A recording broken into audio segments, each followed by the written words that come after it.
course not. It's all a bunch of nonsense. Candace! We're here! Has everyone arrived? Everyone is already waiting inside. Well, what are we waiting for? Let's join them! Please, wait a moment. Before attending the meeting, I hope you can promise me one thing. What do you need? Promise me that you won't commit to anything too reckless. What do you think? Okay.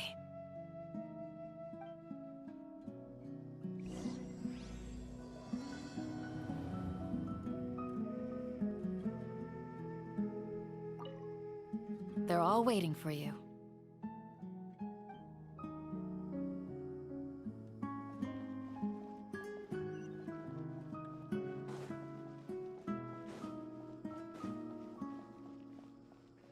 Thank you. Sorry. It's okay.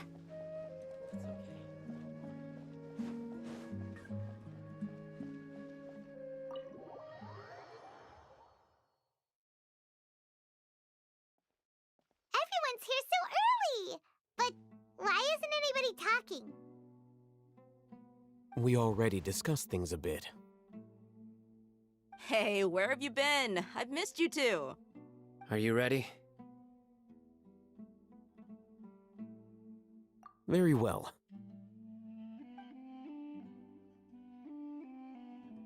Are you sure this is gonna work? I gotta admit, it's bold. Color me impressed. It's worth a try. The point of discussion is to arrive at a solution. Let's cut the small talk and move to the next point. You're making Paimon nervous.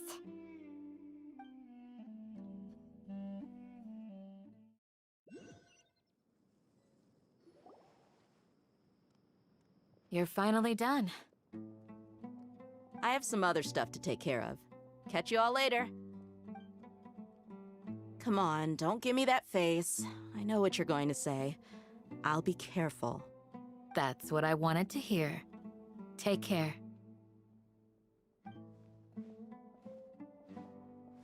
Well, Traveler, Paimon, judging from your expressions, the meeting must have been quite productive. You can tell? I'm not that good at scheming or strategy, but I can sense people's emotions. And based on your reaction, things must have gone quite well. Paimon's a little worried. Hopefully nothing will go wrong. To be honest, I feel the same.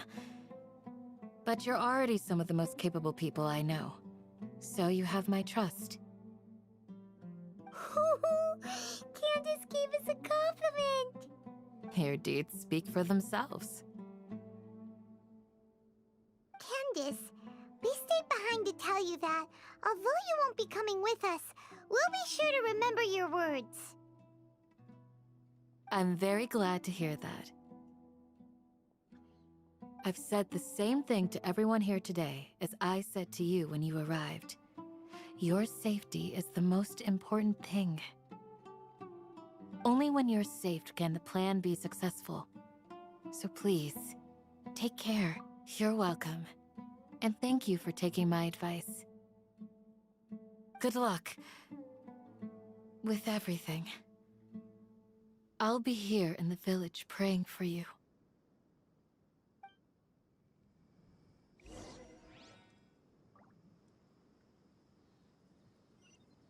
Stay safe, everyone. I'll be here, praying for you. Good luck.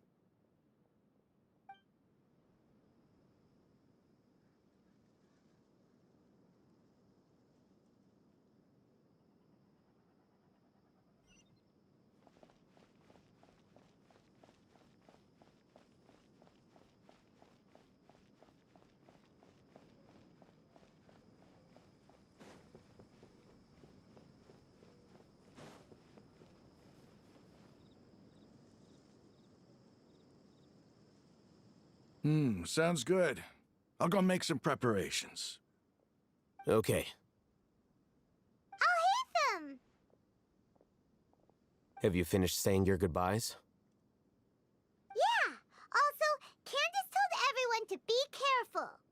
Yes, she did. But I think my point also bears repeating. Our plan is not child's play. We won't be able to achieve anything if we're simply careful. We must go beyond that and fully commit ourselves to it. I hope this is clear to you.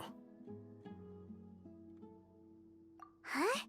Shouldn't you be saying something more cheerful to boost our morale right now? Didn't we already do that during the meeting? You can never have enough words of encouragement. In that case, Candace can cuddle you to your heart's content while I continue to remind you of the seriousness of our situation. We all have our jobs to do, after all. It's like how some people can be put in charge of logistics while others will fight on the front lines. Speaking of the front lines, you don't look anything like a soldier. Of course. Compared to the mercenaries, I'm merely a feeble scholar. But the advantage of not being a mercenary is that I get to stay in a safer place and offer my strategic insight. Just think about that mercenary who lost his mind. Mercenary groups are facing constant danger every single day. Well, being a scholar is also a high-risk occupation, and you are a scholar! I'm not like the rest of them.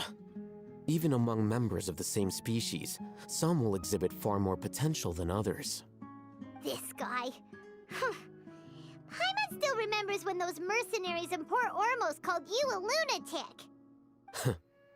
All intellectuals are lunatics in the eyes of fools. I'll take that as a compliment. That reminds me. Do you remember the record we saw in the King Deshret ruins? It mentioned forbidden knowledge.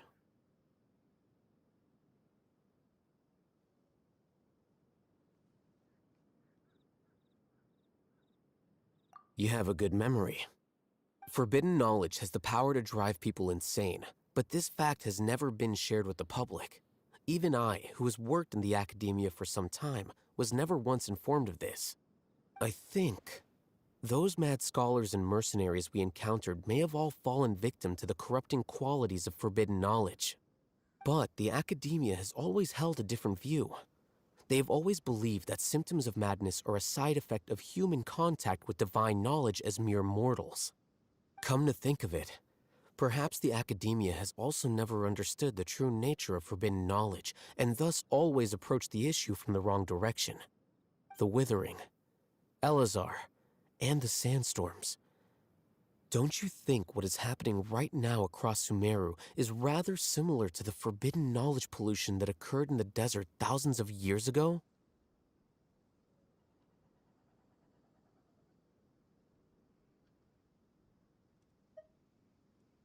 But Paimon thought that Irminsul's disease is what caused the withering in the sandstorms. At least, that's what Tainari told us. Wait a second. Could it be that? Ah, you've connected the dots. The cause of Irminsul's illness may precisely be the pollution from forbidden knowledge. But if that's the case, what should we do? This is huge! Wait. Why do you think Lesser Lord Kusanali would have a solution to this situation?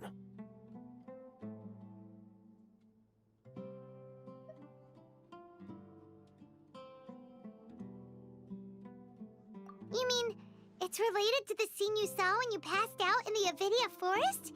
That whole, the world forget me thing? In that case, it's imperative that we rescue Lesser Lord Kusanali. Only by working with her to save Irminsul can we completely resolve the problems Sumeru currently faces. To make sure we're still on track, I would like to check on the state of some of our preparatory work. Where are we going? To an Eremite base.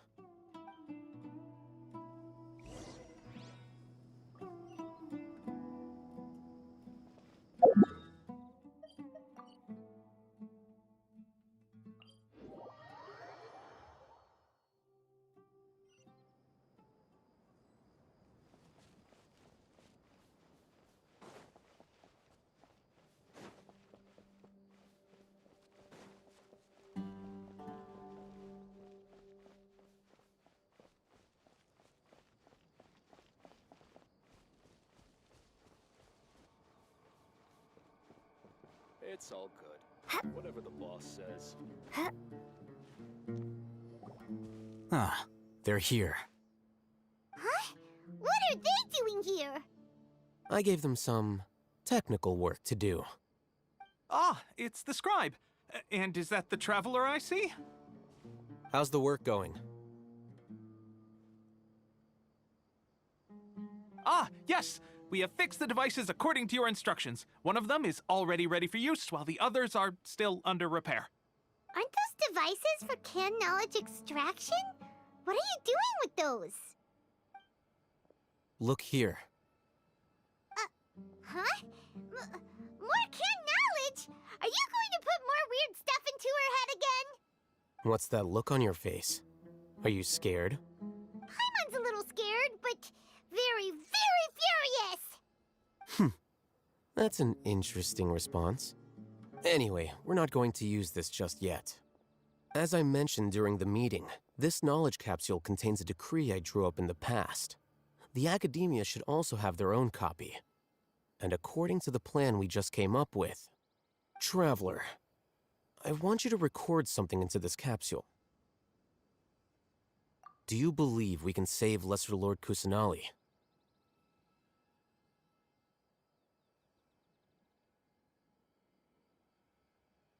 Good. Conviction is the most important part of all of this. Now, please get ready and put on this device.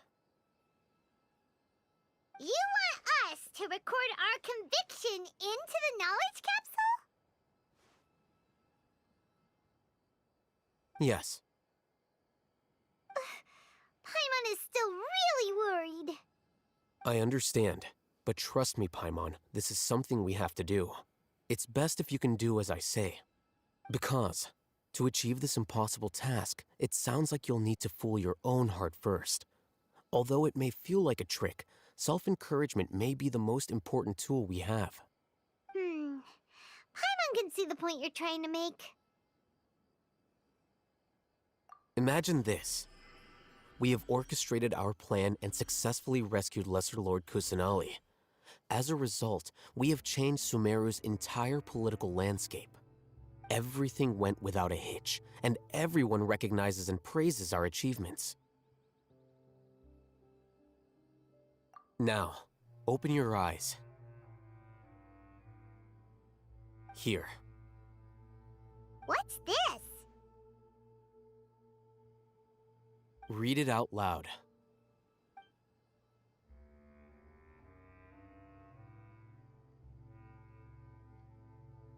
It's done. Is your head okay? Does anything hurt? It's just a recording. There should be no negative effects. But what was the point of doing this? Paimon doesn't get it. And that's perfectly fine. In any case, these capsules aren't meant to be used by you. Huh? What do you mean? Have you forgotten? Our plan needs to account for those who have long relied on the Akasha. You may find it hard to believe, but for those people, everything the Akasha transmits to them is nothing short of absolute truth. Imagine if you've been using a device like the Akasha since the day you were born, and this device has always supported you during times of need. After all that time, what do you think you'd become? A fool? A machine? A slave to orders. And that's why rules are so important. In addition, those who understand the rules can delineate boundaries and identify gray areas. But why would you need to identify the gray areas? You could say that those kinds of ambiguous zones can be very interesting. One might even say they're advantageous in the right hands. The things you're interested in are really out there. Are all Sumeru scholars like this? Anyway, that's enough chit-chat. I'm going to take those two to work on some small projects. You can head to Caravan Rebot and start preparing for the next step. Small projects? We're going to tinker with the Akasha terminal and make a few modifications.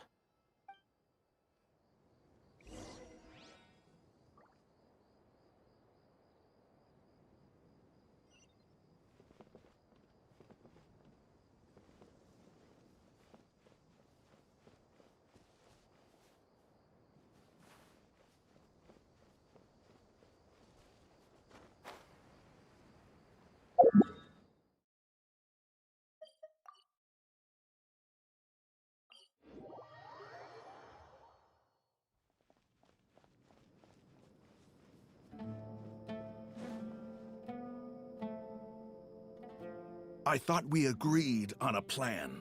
How can you go back on your word? The plan is too radical and carries a high risk for casualties. I've given it a lot of thought.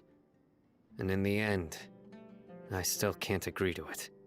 But it's still the best plan we have. As a former Matra, you of all people should be able to see the bigger picture and recognize the innate advantages of our plan. I did. And that's how I saw the danger behind these so-called advantages. Alhatham's plan is even more radical than I imagined. Huh? Why are you guys arguing? My friend, you're just in time. Why don't you help me persuade Cyno? He's turned against our plan. We agreed to work out a plan at the meeting. As mercenaries, you're familiar with the local environment, so you'll take care of the specifics. But then, you went to Alhatham for suggestions. Had I known Alhatham would give you those kinds of suggestions, I would not have agreed to the plan. Look, you already know that we're all on the same side here, don't you?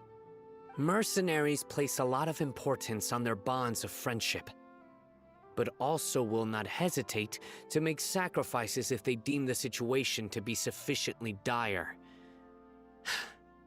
I'm sorry, but as things stand, I can't accept your principles.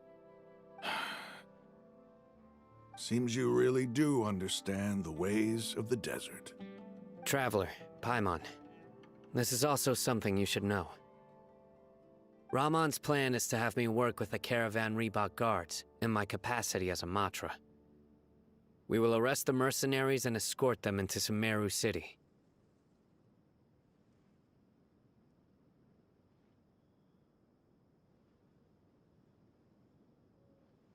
Wait, how can we work with the guards? We can't get through that wall easily, remember? Caravan Reebok would never let so many unregistered members of the Eremites enter Sumeru City. My plan will clear us of any possible suspicion, and also let us enter the city as a big group. There is no better way. That also sounds like something Alhatham told you. Am I right? Doesn't Alhatham know how dangerous this plan is? Of course he does. He told me, there is no perfect plan, but this can get the job done. He also said that with the help of Cyno and the Traveler, our chance of success would increase significantly. I never blindly trust anyone, and I've always had a good eye for people. I think he made a number of valid points. It's my own choice to trust you. If I make the arrests alone, I can control myself and prevent you from getting hurt. But I can't guarantee that kind of discipline from the guards. To make the whole thing more convincing, you'll need to resist to some degree. Casualties are inevitable once push comes to shove. I'm okay with the deaths of enemies. But now that we're allies, I'm against the meaningless loss of our own. I can't believe a Matra would actually care about us. I've lived a hard life, and I can say that people like you are hard to come by. I've always treated my allies with honesty and respect. They have the right to know important things like this. Now you're making this hard for me. Hey, is there something we can do to help?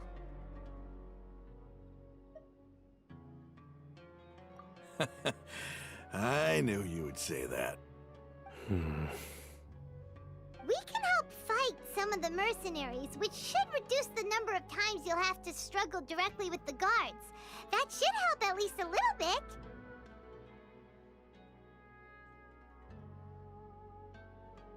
Cyno, on behalf of my people, I thank you for your kindness. But this is a mission we cannot turn our backs on. We strongly value the lives of our friends, but the goal we are about to achieve is even more important. We have no fear of casualties, because we crave the spoils of victory. So please, lend us your support. We will show you the determination of us desert dwellers. Well, now that you've put it that way, I can no longer refuse. But remember, you need to follow the plan and not do anything reckless. Candace made it very clear that we can only achieve our goals if we can ensure our safety. Since you and I both recognize the significance of this operation, there should be no more animosity between the followers of the Dendro Archon and those of King Deshret. Everyone's life is equally important. Okay, you have a deal. Let's do this for our shared dream. The guards should be stationed in the courtyard nearby. You can find them there.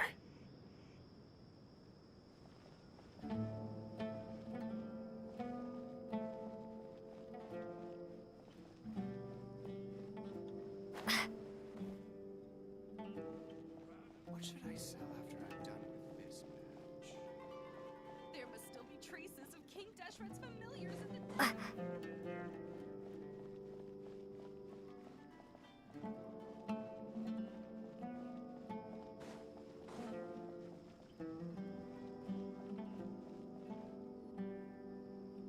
Guards! General Mahamatra! To what do we owe the honor? Keep your voice down. This is a secret operation. I'm going to arrest a large criminal gang near this location. According to the Academia's Guide and Regulations on Secret Operations, I have the right to ask for the cooperation of Caravan Rebot. Ah, of course, of course. Mahamatra Cyno's order is the Academia's order.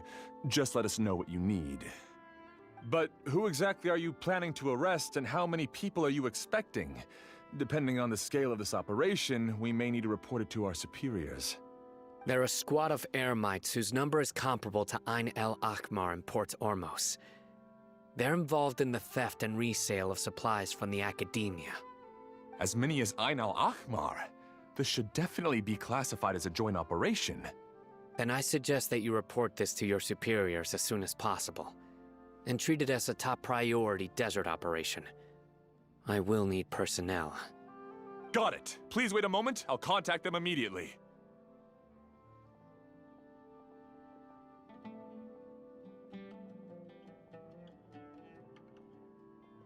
Because this is work.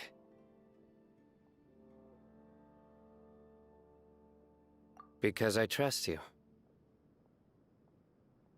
Paimon can't believe you're still in the mood to chat. This whole thing has Paimon scared stiff. Aren't you even a little worried?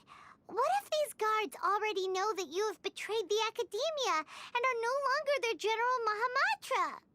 Even if that guard doesn't know, their superiors might, right? We discussed this, remember? The Caravan Rebot operation is of great importance. But don't worry, the guards there shouldn't know that Cyno has stepped down. How can you be so sure? First, the other Matra still don't know why Cyno has left, which proves that the Academia has been covering up the matter. Second, this is a crucial moment for the Academia's God creation plan. If something were to happen to the General Mahamatra, it's bound to attract a lot of unwanted attention. No matter how you look at it, they don't seem interested in sharing the news of Cyno's departure. A reasonable inference. I agree. Which brings us to our next issue. I'm sure some of you have been wondering if the prediction function of the Akasha will affect our operation. The Akasha is still in operation, so I must remain on high alert. Actually, considering the power of the Akasha, it's quite strange that it hasn't already tried to interfere with my actions. I've given that a lot of thought. For now, I don't think you'll need to worry. If you remember, When you first came to Aru Village, all your actions and routes were predicted by the Akasha. It even gave that information to those who kidnapped the village keepers. But things like that never happened again after we met up with the Traveler. That's true. But why? Look at it from a different angle. Why do you think the Akasha will predict your actions? Because my personal data has been entered into the Akasha. That's true, but the key to this question is, how well can the Akasha make predictions about a person? Haven't you ever thought about it? Just how can it do this in the first place? Because the Akasha controls the entirety of Sumeru. The Academia firmly believes that all human actions can be explained through logic. By sorting and analyzing entered data, the Akasha can derive behavioral logic and predict the actions of those who fit an existing logic model.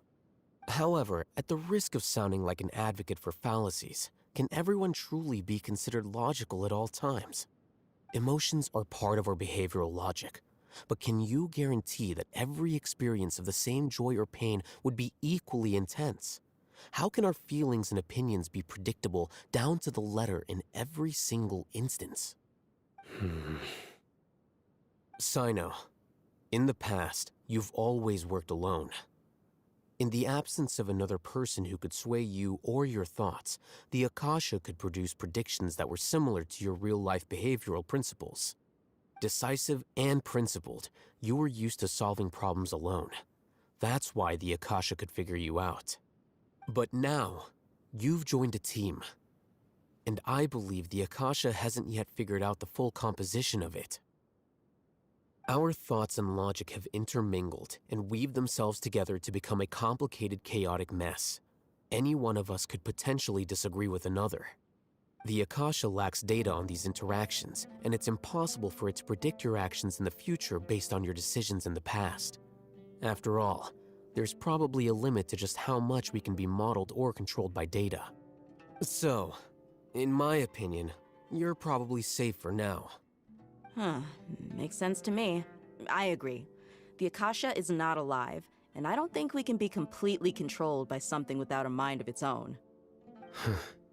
Is that so?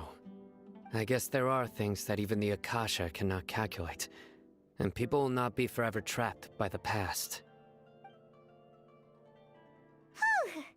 Paimon's so glad that this is settled. Next time, pay attention during our meetings. Will do. Just remember to stay vigilant. Footsteps! General Mahamatra, we were not expecting your presence here. I'm the security officer of the Great Red Sand District. My name is Luxembarbo. This is my assistant, the Traveler. She will be working with me.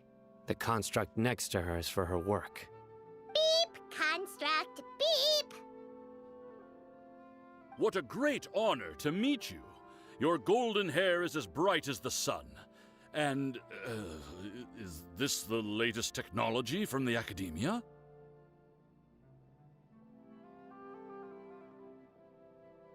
Have you made a decision regarding the matter I mentioned to your subordinate? It seems to be a dire situation, so of course you will have our full cooperation. To be perfectly honest, I've always longed to go on a mission with someone as well known as yourself. There's no need for flattery. Yes, sir. Take your most elite platoon and follow me to the eastern side of the district. We will carry out the operation there. Understood. Map. Hurry, bring the map!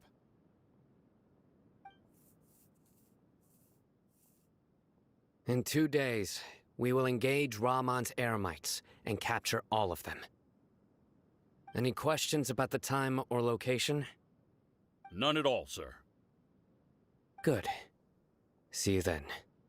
Yes, sir.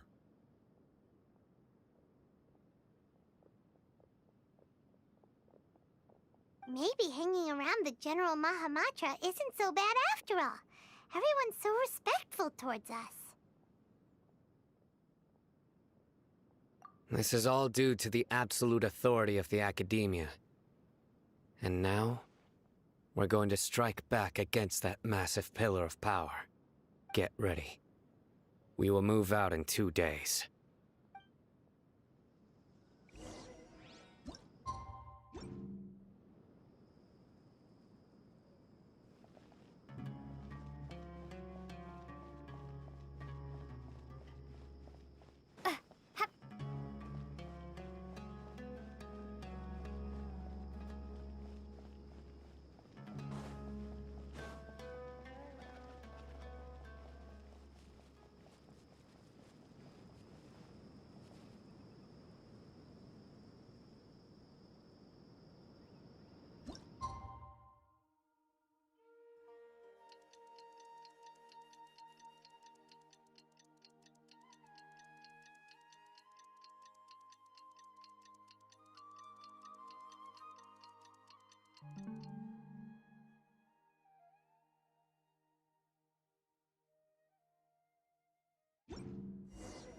It's time for the operation! Let's go meet Cyno in the desert!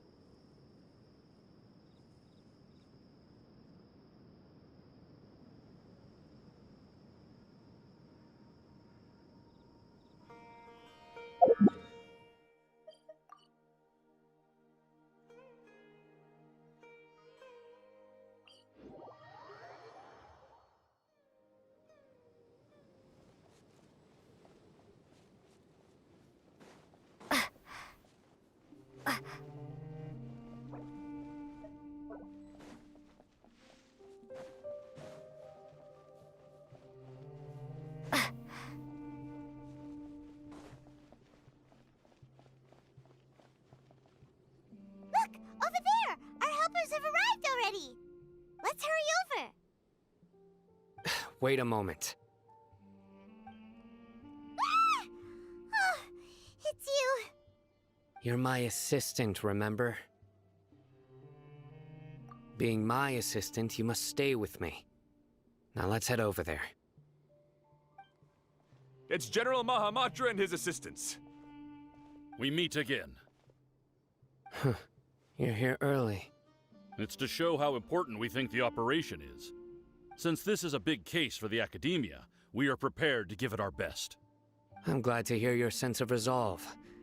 Remember, we must capture them alive. They are our only leads for the case. If they die, we will be unable to continue the investigation. Understood. Everyone! The Eremites are approaching from the west! Make preparations and be ready for combat.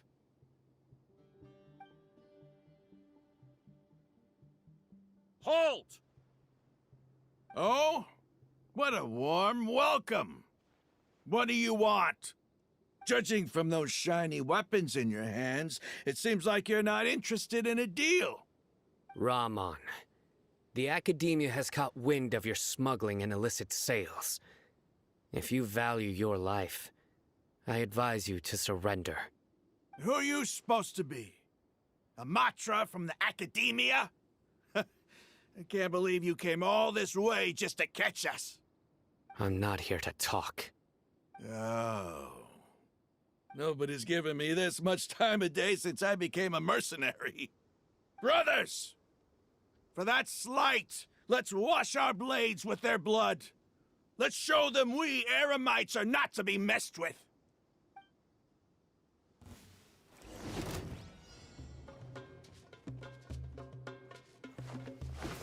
Propagate! Rain outlines your fate. Know my sword! Spring forth! Witness the power of Gugwa! Ha! Squall and Fury. Ah! Ha! Ah!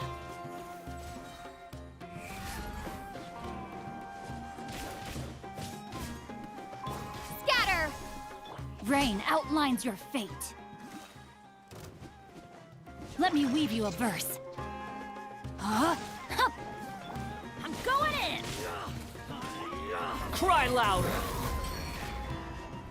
The wind rises. Ah!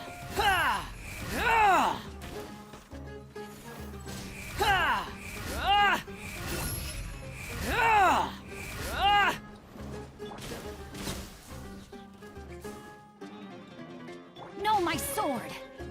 Huh? Hup! Rain cutter! Huh?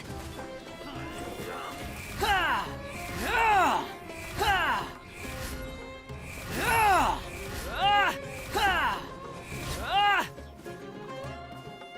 Unsightly insects! Germinate! Propagate! No, my sword! Body and rain outlines your fate. Ha! It's over. Ah! We have subdued them. The operation is now over. All Aramite mercenaries and related personnel in the area have been arrested. Ah, you pitiful Dendro Archon dogs! You'll regret this! I'm afraid you'll regret it first. King Deshret will curse you, and you will all! Silence! Oh, Restrain them and take them back to Caravan Rebot. Count their numbers and send them to the Academia as instructed by the General Mahamatra. Yes, sir!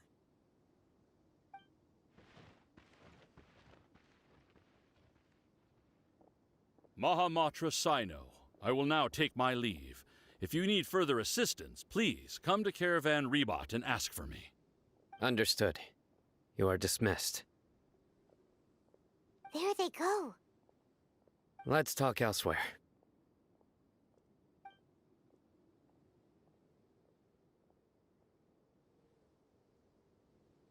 This part of the plan went really well. Yes, things went perfectly. That's fantastic! And that punch you gave Rum on there sure looked convincing enough. Once we're done here, I'll return to Caravan Rebot and oversee the group's transport. I promise. I'll get everyone into Sumeru. Yeah, you're the reason why everything went so well. It's not the time to celebrate yet. I believe Dehya should already be waiting for you. Go join up with her. She will need you to introduce her to Tighnari. Speaking of which, is it really okay for us not to share the full plan with Tighnari? What if he'll feel miffed about it and refuse to work with us? I have a very close relationship with Tighnari. Given how well we know each other, I believe my message alone should be enough to bring him to our side. He knows I won't make jokes about things like this. If we need help, Tighnari is the best option. Get ready for the next phase of the plan. Don't keep them waiting.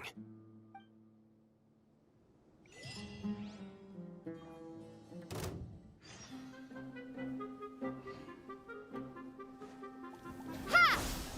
No, my sword! Huh? Huh! Witness the power of... Squall and Fury! Ah! Ha! Ah! Ah!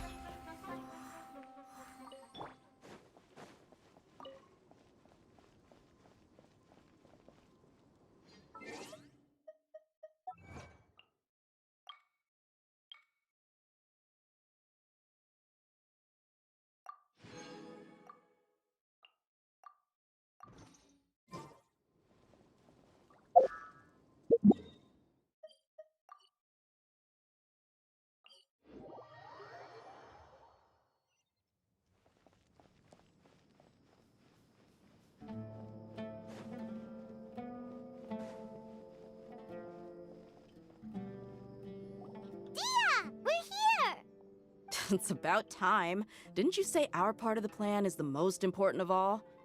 And here you come rolling in late.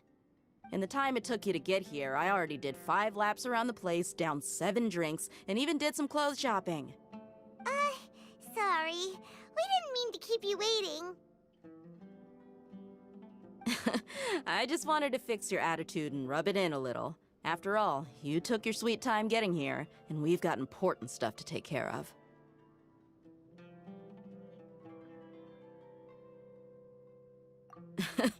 I just like seeing that serious look on your face.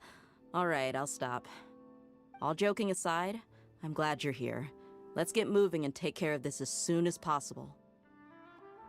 But where should we start? Our responsibility is to get a status update on the Fatui Harbinger known as the Doctor. We need to make sure he won't get in our way when we rescue Lesser Lord Kusanali. Dealing with an institution that controls all of Sumeru is already hard enough. If the Doctor were to crash the party, it would be next to impossible for us to achieve our goals. Yeah, we sure don't want him showing up. Ooh, he really gives Paimon the creeps. Right? Hearing his name just reminds me of those stuffy old geezers in the academia. I'd rather not have to deal with someone like that.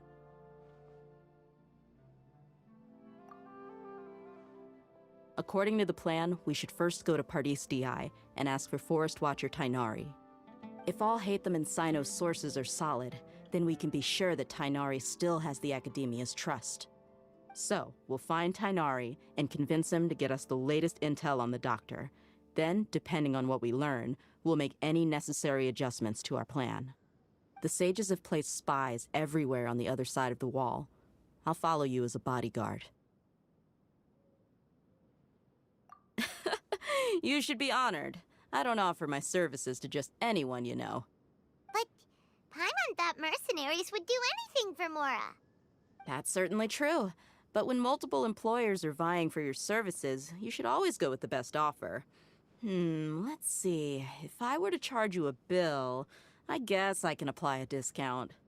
How much more do you want? Paimon's not sure we can afford it. How much do I want?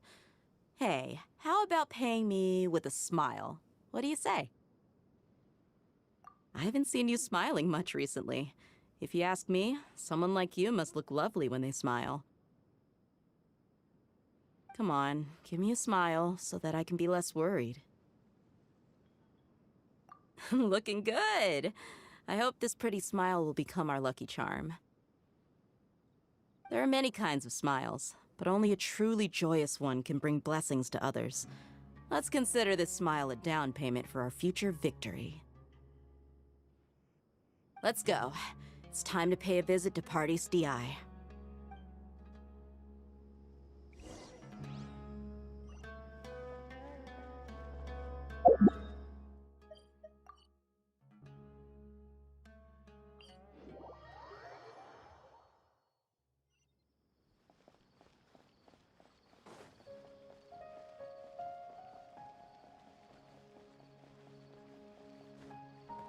He's over there! Let's go say hi!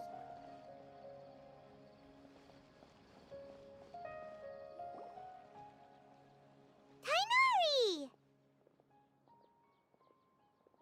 Traveler, Paimon. And you are?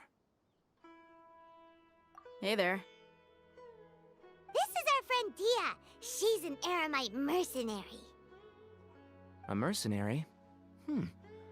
You must have some big news for me. It's something really important. Please help us out. All right. Then follow me.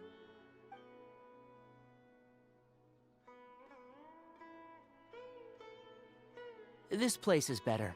We won't be disturbed by any passerby. Okay. What is this important thing you want to ask me?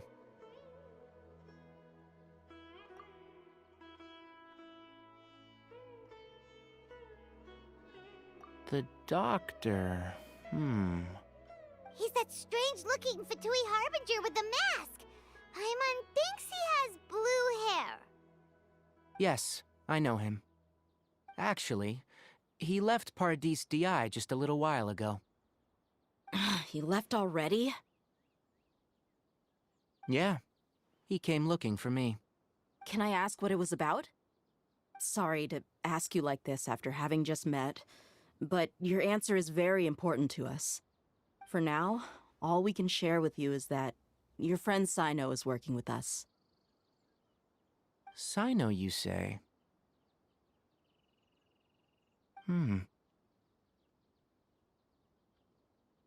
I see. So that's why he hasn't been at the academia.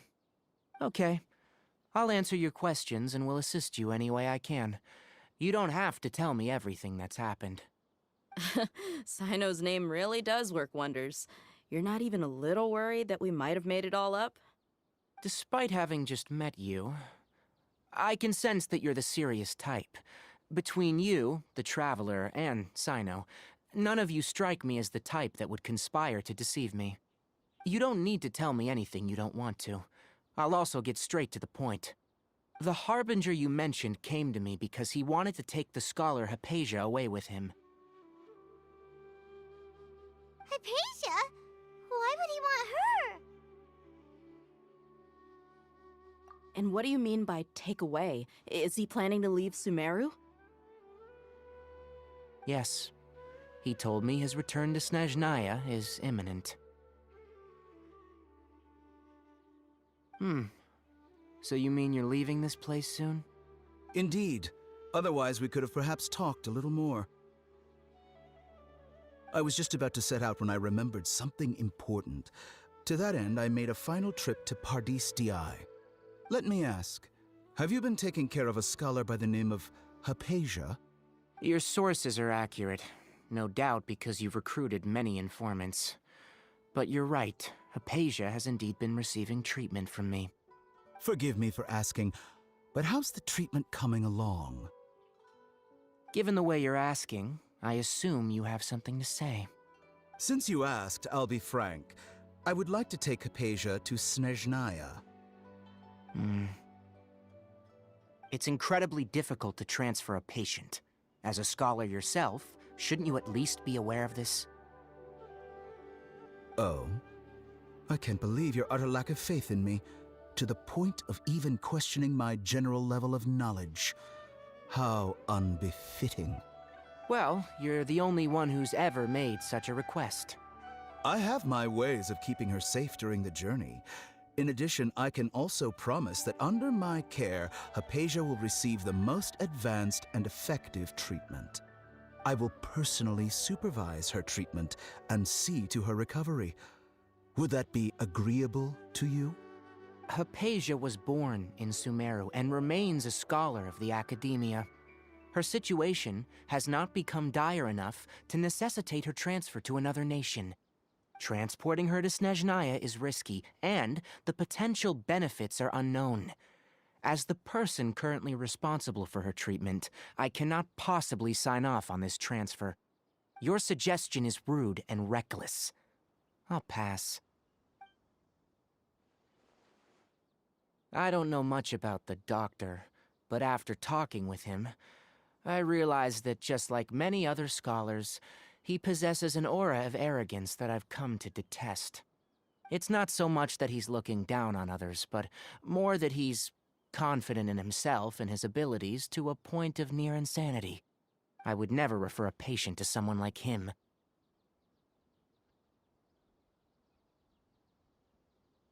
I prepared myself for a protracted battle of wits, and was really surprised to see him just give up on the topic. Still, his reaction really concerned me.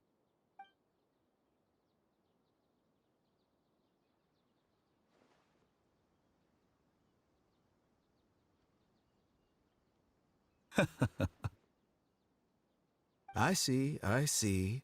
Of course, your opinion makes perfect sense. You're still young, but already quite stubborn. I must say, you are not like what I had expected. Under normal circumstances, I wouldn't just let you off the hook like this.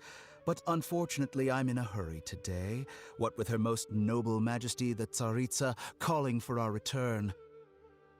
Luckily, there is still some time left for me to take care of everything before I leave. It's just as the Academia said, you're a responsible and gifted scholar. Sadly, even with all of that, you're still lacking a bit of shrewdness.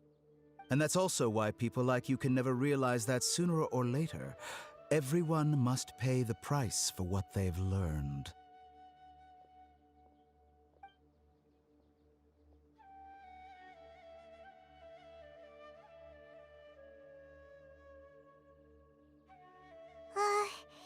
Paimon can't help but feel like he's hinting at something unpleasant. He asked a question, yet didn't care for my answer. Perhaps I'm nothing but a talking rock in his eyes. He never came off as malicious, but an utter lack of compassion permeated throughout our conversation. From his tone, I can sense that he's always looked down on others.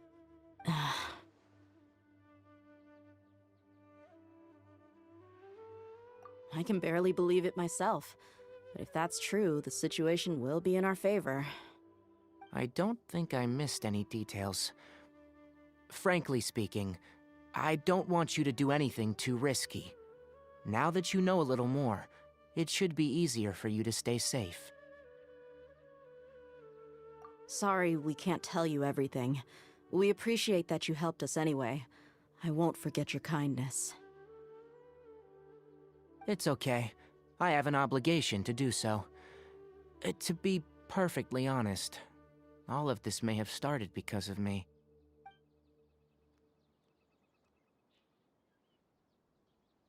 Recently, my master wrote several letters to me, asking me to return to the Academia and assist him with his research. Hasn't he already asked you several times before? Yes, but there's something off about this most recent batch of letters. The handwriting and the tone are both familiar, but some details have been omitted. My master will occasionally leave a few dots on the back of the letter. 1 dot means that he wrote the letter on a sunny day, and 3 dots stand for a rainy day. This has been a habit of his for many years, but I didn't find any dots in his recent letters. I believe something may have happened to him. I get it. Since you are always at Gandharvaville, you would like me, someone already working at the Academia, to investigate this matter, right? I'd like to ask you to do that for me, if you can keep yourself safe. Please withdraw immediately at the first hint of danger. I can do that, but I have a feeling it won't be that simple. The Academia has been working on a big project. I'm not quite sure what it is, but your master might be involved with it. If the higher-ups really are hiding something, then it will be difficult to remove myself from the situation once the investigation starts. If the situation becomes critical, I'll leave the Academia. If you don't see me there for an extended period, that's your cue. All right, we've got a plan. I'll stay at Gandharvaville to support you. If that scenario comes to pass, you must be extra vigilant. And be wary of any messages or direct requests from the Academia. I must say, I didn't expect a warning like this from the General Mahamatra. Being loyal to the Academia doesn't mean blindly doing whatever the sages say. I know what I'm doing. On that note, aren't you also being quite distrustful of your alma mater? The Academia, yes. But my master is a man of integrity. Even when I was a student, I was worried that he'd get in trouble for sticking to his beliefs. I suppose he's lucky to have lasted so long, but in the end, it's still caught up to him.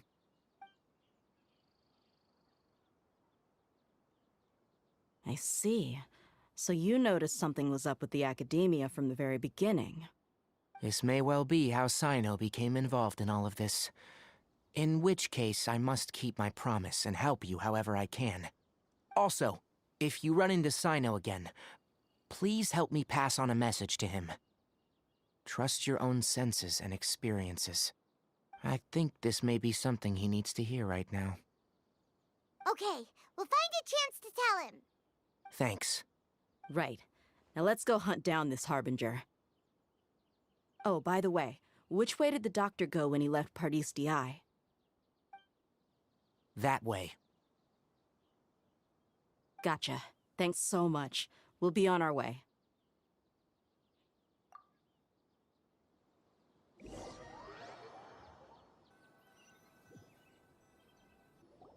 According to Tainari, the doctor is leaving Sumeru soon. I want to check if the doctor was actually telling the truth. He also said that he'll take care of everything before he leaves. What did he mean by that? We need to be extra careful when dealing with a person like him. Just to be safe, Let's chase him and see what we find. But we have no idea where he went! How can we start chasing him? We'll do it the mercenary way. I'll find leads as we go. All you have to do is just follow me. That Harbinger may have tried to cover his trail, but he still left some traces. Or perhaps he never even thought about concealing his whereabouts. Maybe that's just how arrogant he really is. Yep, we're headed in the right direction. The traces are still fresh, but there's no sign of his entourage. Clearly they're in a hurry.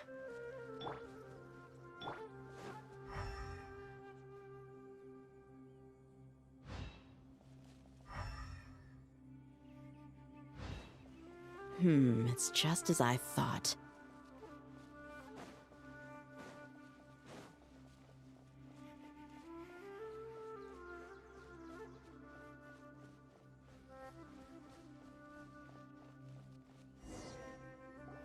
We can stop here.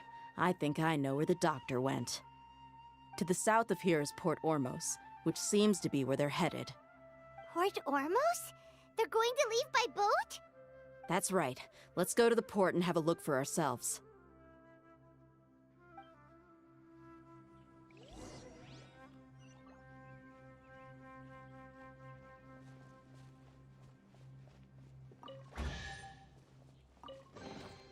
Is this an answer from this world?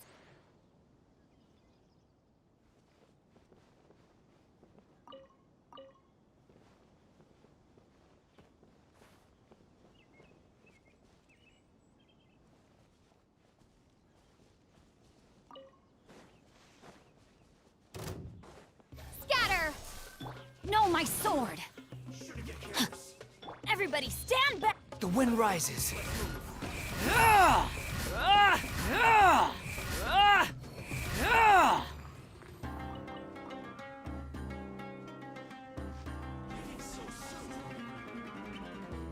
Wretched vermin!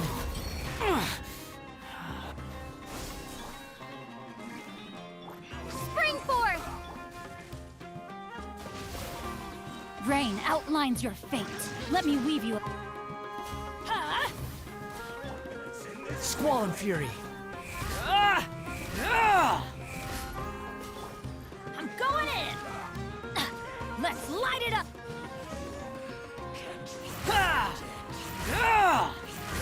The wind rises. How amusing.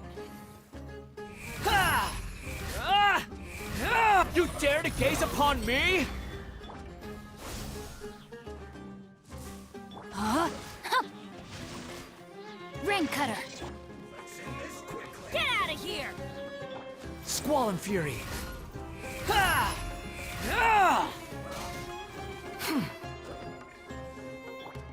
Everybody stand back!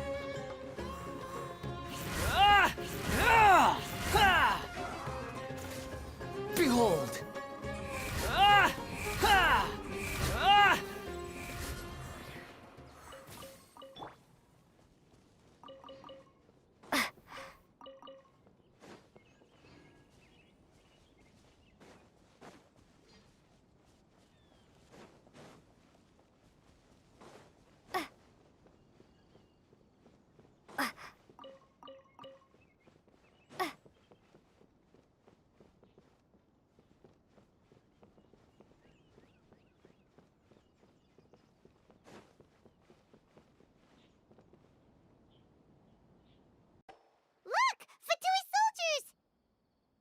Thanks to Dehya's tracking skills, seems we found the right place.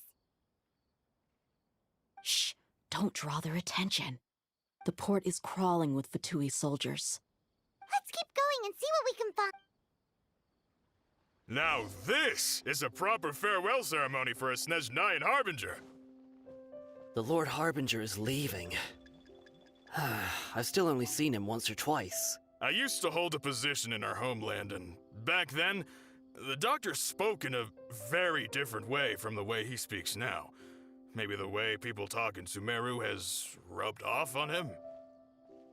It's always like that when you spend too long away from home. When he gets back to Snezhnaya, perhaps it will also take him some time to get used to the life there again. Huh? But, sir, that can't be right. No, I remember it like it was yesterday. Both his expressions and tones are now very different. Also, for some reason, he seems like he's all smiles now. You must be mistaken. Nobody's supposed to look happy when they're on a business trip.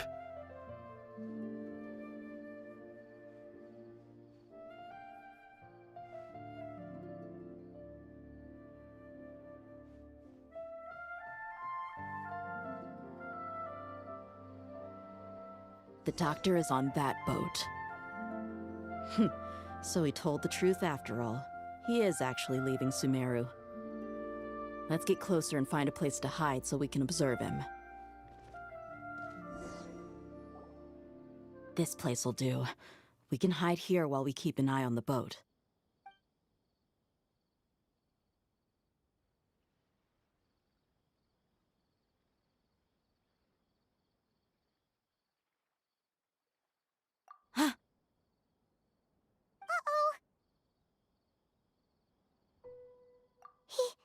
He saw us.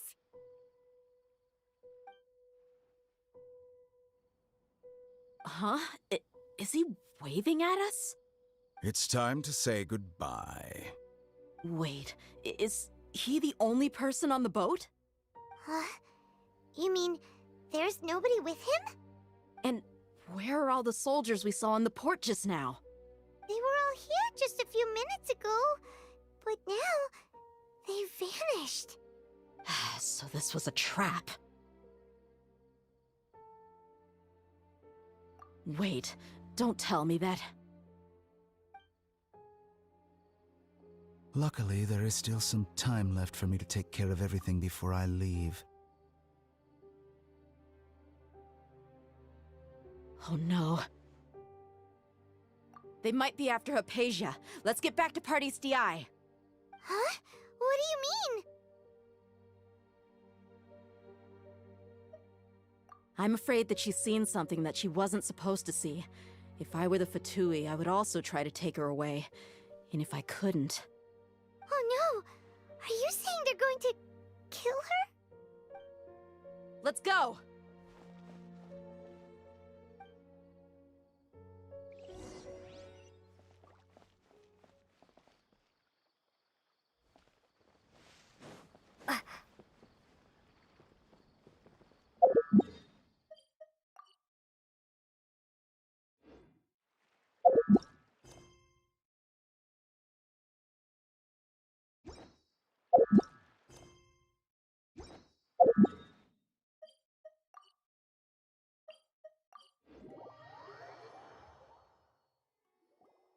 Pardis Di is not a place you Fatui can just show up and do as you please.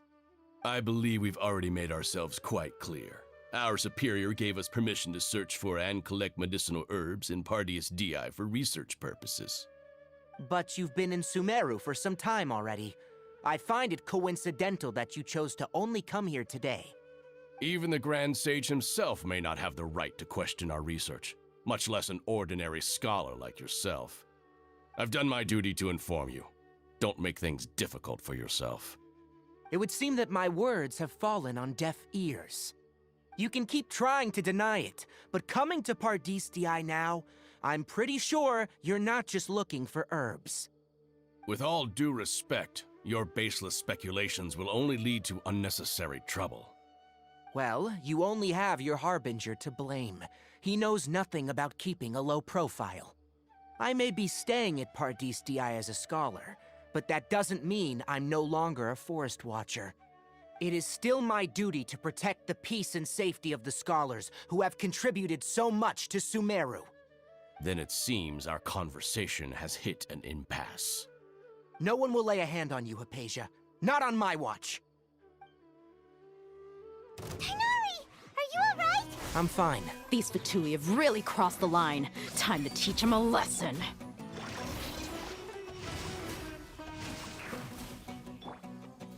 Teamwork is dreamwork! Get out of here! Squall and Fury! That's far enough! You're dead! Know your place! Propagate! Witness the power of go. Huh? Behold! There's no use resisting! Give us Hypatia! Keep dreaming. Yeah, Tainari, beat him up!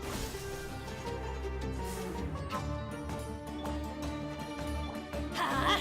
Everybody stand back! Squall and Fury!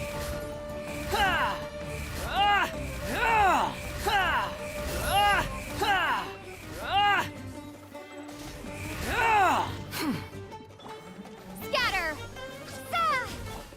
Huh? Rain Cutter! Behold!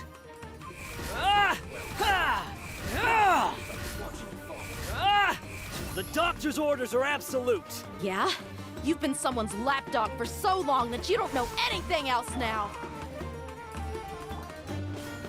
Going in! Wretched vermin! Squall and Fury!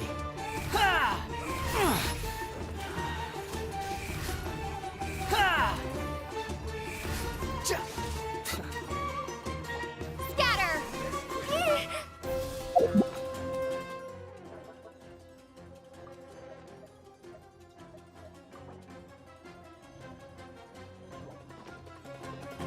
Rain outlines your fate. Huh? Huh. Witness the power of... Unsightly insects! The wind rises.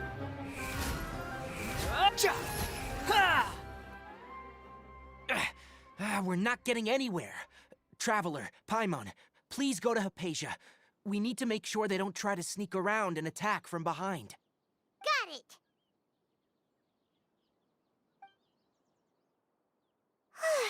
Hypatia's still here. Doesn't look like anyone's broken in.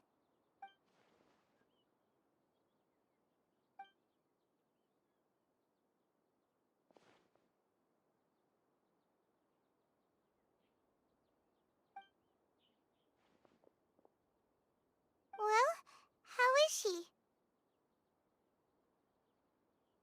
Oh, that's good.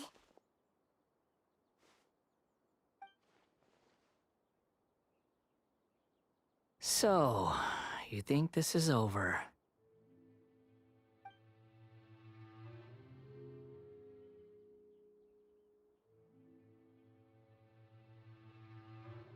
What? The Balladeer is here?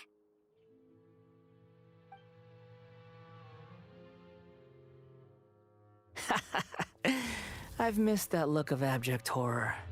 You've given me that look every time we meet. But, where is he?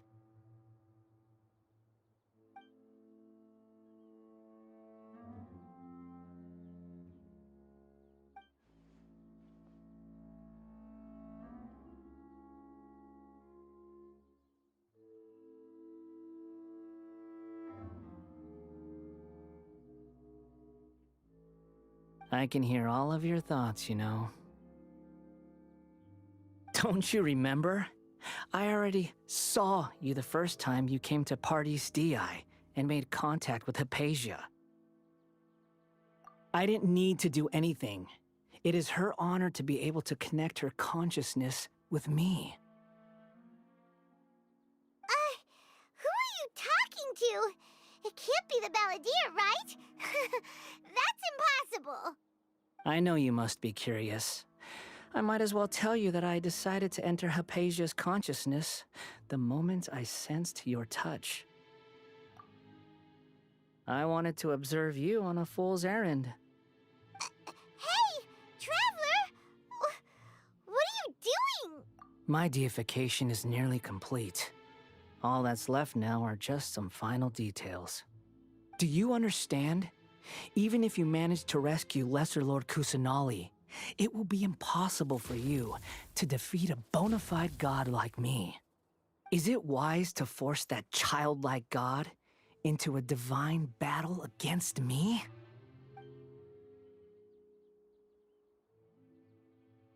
Scholars consider the God of Wisdom to be the sum total of their faith. It's how they can justify reverence for a God as they construct it. But this also shows that humanity's worship of gods is a combination of blasphemy and exaltation. It's truly laughable.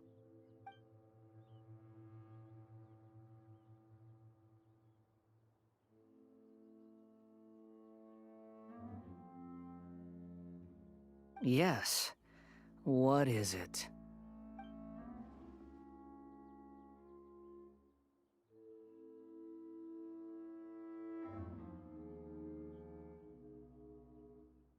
Yeah, I'm in a good mood, which is why I'm talking to you like this.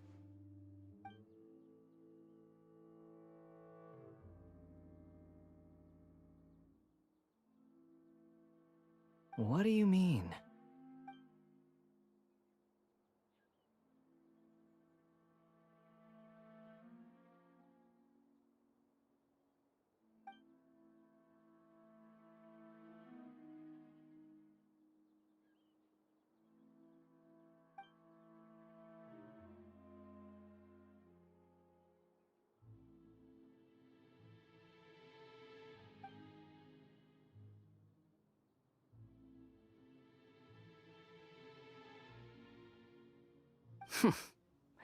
Those words almost make you sound like a friend who actually cares. But you're wrong. I'm different from all of you. I was born to become a god. My entire life up until this point has just been a meaningless routine. Just think about a sheet of paper. By itself, it holds no meaning. The content recorded on it is what gives it value. All I had recorded down before were some painful memories and boring human feelings. Such senseless drivel should have been erased a long time ago. Indeed, to me, the sight of you fools in your futile struggles is far more amusing. Tell me, just what has this world done for you to protect it with such zest and conviction?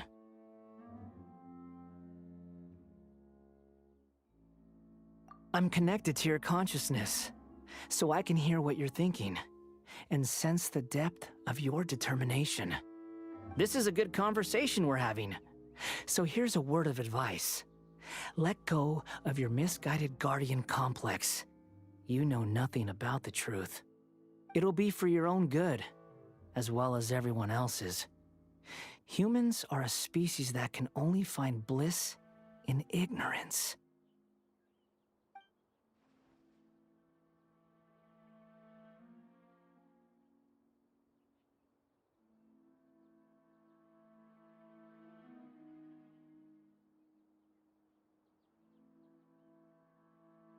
Ah, you've seen my affection for her. If you were in my position, I think you'd feel the same way. She peered into my consciousness and saw my past. Someone like that is qualified to become my first follower. All gods need followers. So Hypatia has been chosen. Her appearance heralds my imminent arrival at the throne of divinity, while her worship shall become my glory.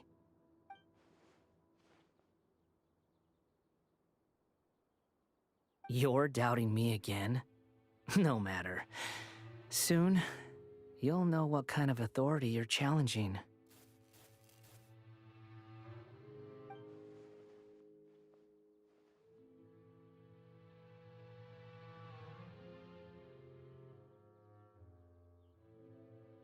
Who wants to hurt my devout follower?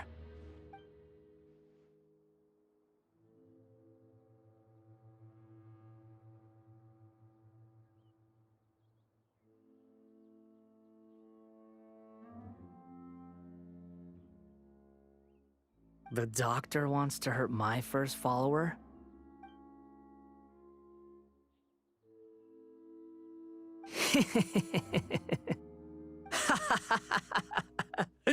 How very amusing. Has anyone ever told you that you're not good at sowing discord?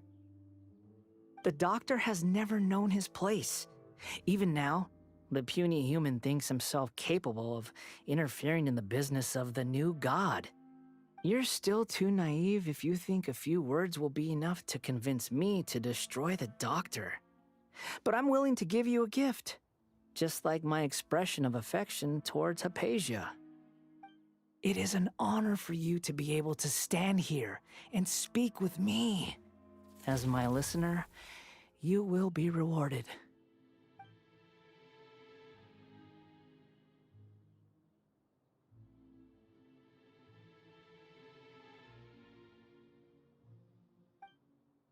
Both good things and bad things can be called gifts. After all, gods have never needed to be reasonable. Ah! Paimon hears thunder! That person Paimon couldn't see was the Balladeer? Oh, he sure chatted with you for a while.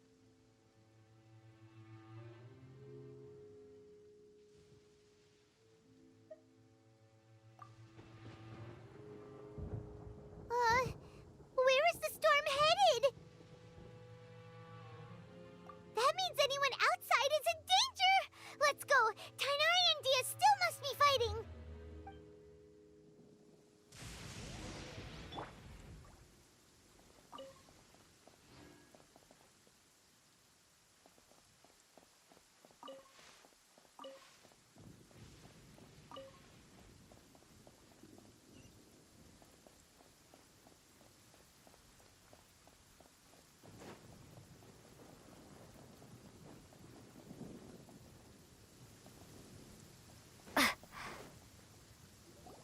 Oh! Have the Fatui retreated?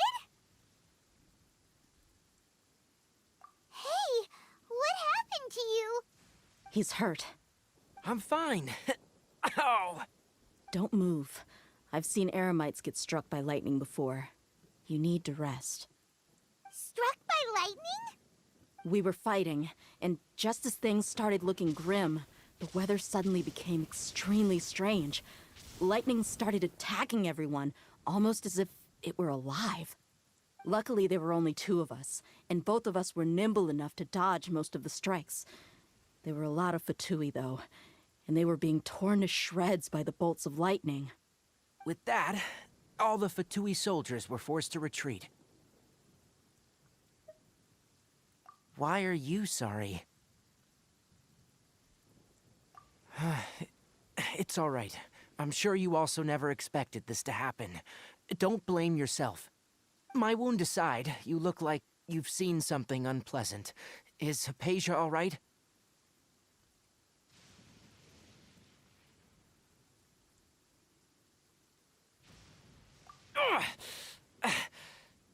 Hey, didn't I tell you not to move? Just in case. Let's go to Hypatia's place and talk about things there.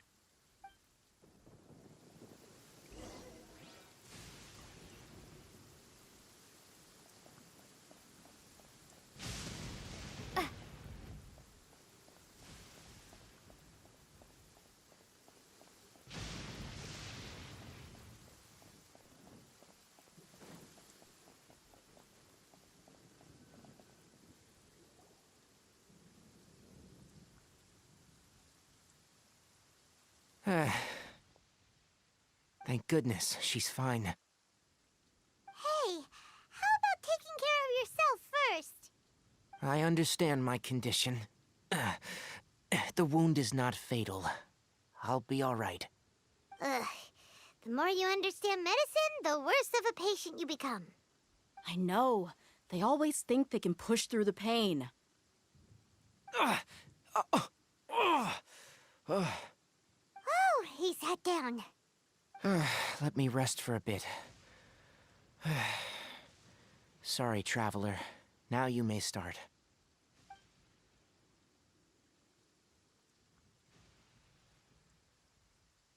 So that's what you were talking to the Balladeer about? Oh, Paimon can't believe what he's thinking. The Academia's God creation plan. How ridiculous. That sounds, ambitious, I guess? Anyway, this is all way beyond me. As long as I can enjoy every day with a drink in my hand, tasty food in my stomach, and a good night's rest, that's enough. I'll only work when I have to. I must be the least ambitious person who's ever set foot in Party's DI. Don't say that. I haven't even thanked you for your help back there. Don't mention it. Well, if nothing else, all this proves that the doctor really did have some urgent matter to attend to and left Sumeru in a hurry.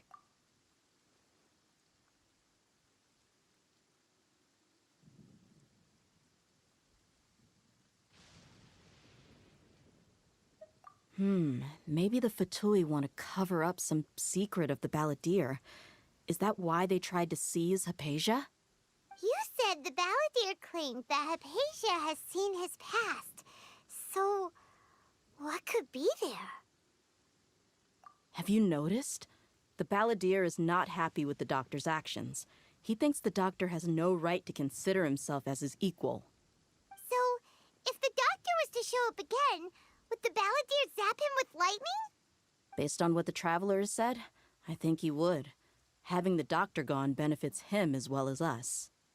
In other words, we've successfully completed this stage of the plan. The doctor is out of the picture now. Yay! That's a big accomplishment! I'm also happy for you. Thank you for the help, Tighnari. Make sure you rest up for now.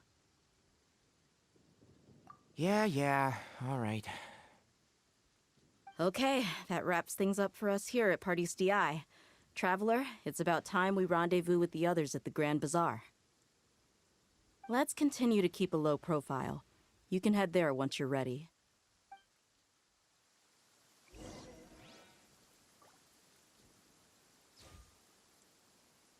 You can just focus on your plan. Leave Hypatia to me. My wound is not going to get in the way.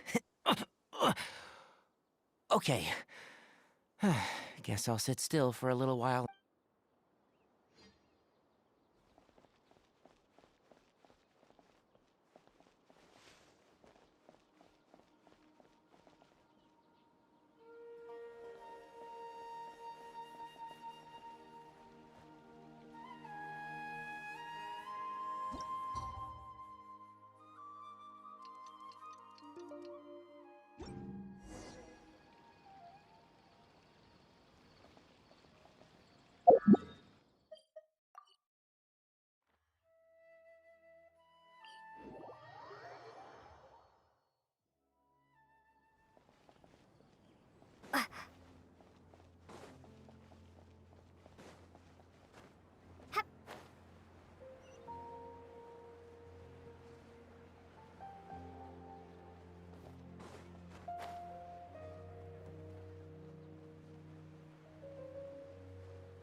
All right, everyone is here. How did everything go? Any luck with your missions? Let's report back one by one. I'll start first. We've made the necessary modifications to the Akasha terminal. In addition, the props required are also ready. I'll go next. The Traveler and I went to Party's DI. The situation was a bit complicated, but we found Tighnari. Unfortunately, he was wounded during a fight. Who was behind it? Well, that's the tough part. What should I say, Traveler? The Fatui or the Balladeer?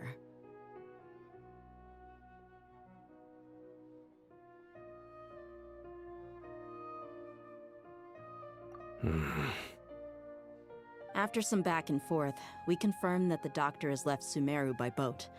He has something urgent to attend to back in Snezhnaya. So, we've successfully removed the doctor from the picture. Also, Tighnari's already resting, so he'll be okay. Good. Oh, Tighnari also asked us to tell you this message. Trust your own senses and experiences. All right. I'll remember that. Everything also went smoothly on my side. The Eremites should have arrived at their destination by now. To avoid alerting the quarry, they will stay there for now. I can't believe you actually got so many Eremites into Sumeru City. It's all thanks to Rahman and his brave team, as well as their bold strategy. It appears to have been very effective. I'm glad to hear it. Well, is that everything? Okay, this meeting is adjourned. Huh? Wait, you mean that's it? Well, what else is there to discuss? Shouldn't you end with some words of encouragement? You know, to fire us up now? Personally, I'd rather we all go home and get some rest. I'll hate them. Ugh. Oh, and if you wanted someone to say something to that effect, then I must reiterate that I'm here to strategize and not to lead. So you should find someone more suitable to do that. But I thought all of you Academia big shots were great speakers. Then I should remind you that I'm the scribe. I know that. So what? A scribe is responsible for recording meetings, not speaking. Fine, whatever. Well, Cyno doesn't seem to be much of a talker either. I guess that leaves it to my employer. Employer? Yep, the Traveler hired me.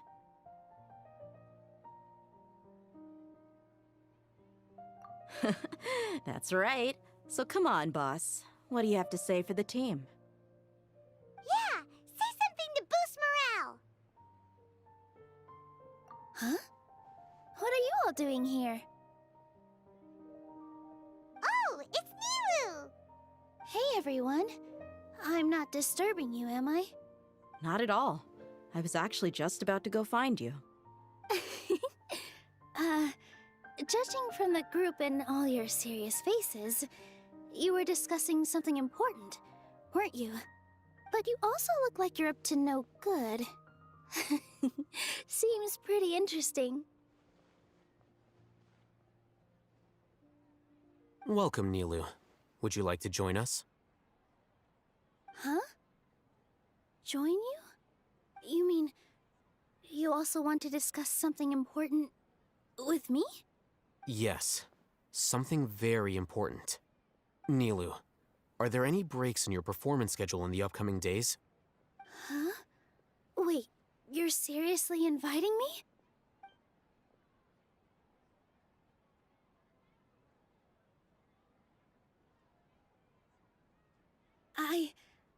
I can't believe my ears. You are truly the bravest and most passionate people of Sumeru, well, that I've ever met. Ahem. Oh, right. The Traveler and Paimon are not from Sumeru, but you are awesome as well. That's right! I must admit that I'm a little scared, but I'll try my best for Lesser Lord Kusanali. If I can somehow use my abilities to help you, then count me in. Remember, believe in yourself. Okay, I'll get my friends at the Grand Bazaar to help us tomorrow. Just remember not to say too much. Be discreet. Yep, you got it. All the preparations are done. Now, can we finally conclude this meeting? So, have you thought up what you'd like to say, boss?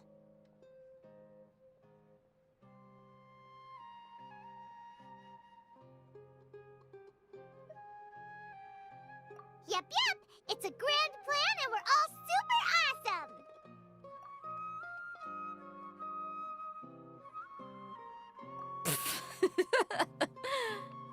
Well said.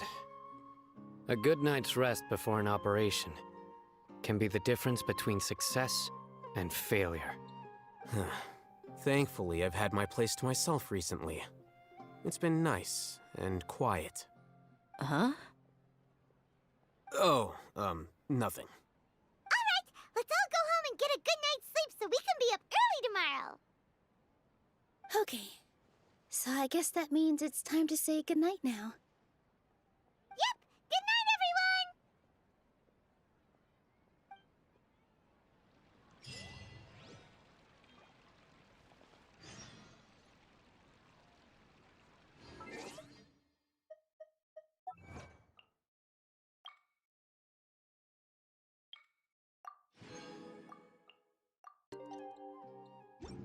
Today is the Academia's Niagarbaha Day. We can finally put our plan into action. In my opinion, Alhaitham should be waiting for us. Let's go to the Academia and find him.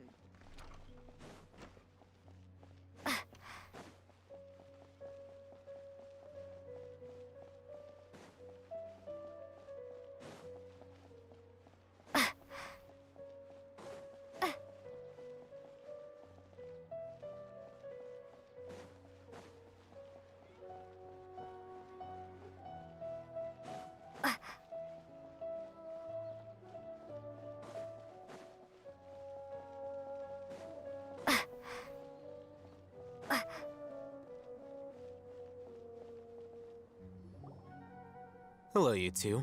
Sleep well? Not really. Paimon got too nervous thinking about today and didn't fall asleep until the sun was almost up. What about you, Alhaitham? Naturally, I slept just fine. After all, a good rest should be considered part of the plan, since energy is an important resource.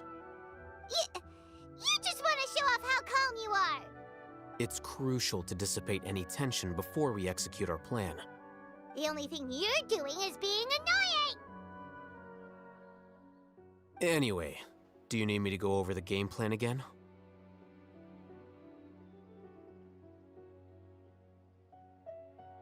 Our target is Grand Sage Azar's office. Everyone in the Academia knows that's where the Grand Sage's console is.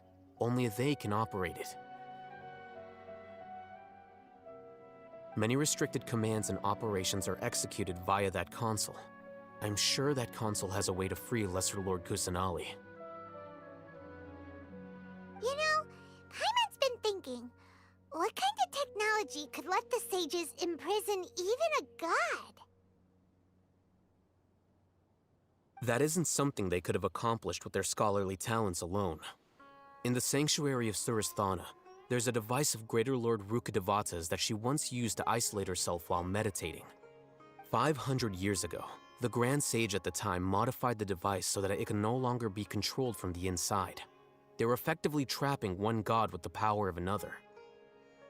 So, how are we gonna get to the Grand Sage's office? Don't forget, today is Niagarbaha Day, arguably the most important day to the Academia.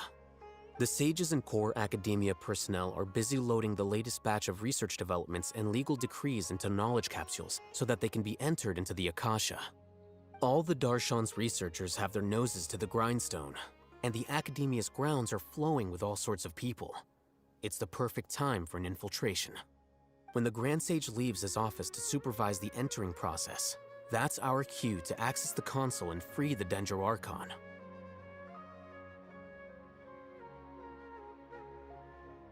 Well, yes. That's just the visible side of our plan, after all. If precedence holds, the Academia should have already started preparing for Niagarbaha Day. Everyone should be in position. All that's left is for us to lead the charge. Let's go. So are we just gonna walk in through the front door, or...? Yes. Were you expecting a stealthier approach? Paimon can't think of a good comeback. Alright, it's all on Alhaitham if things go south.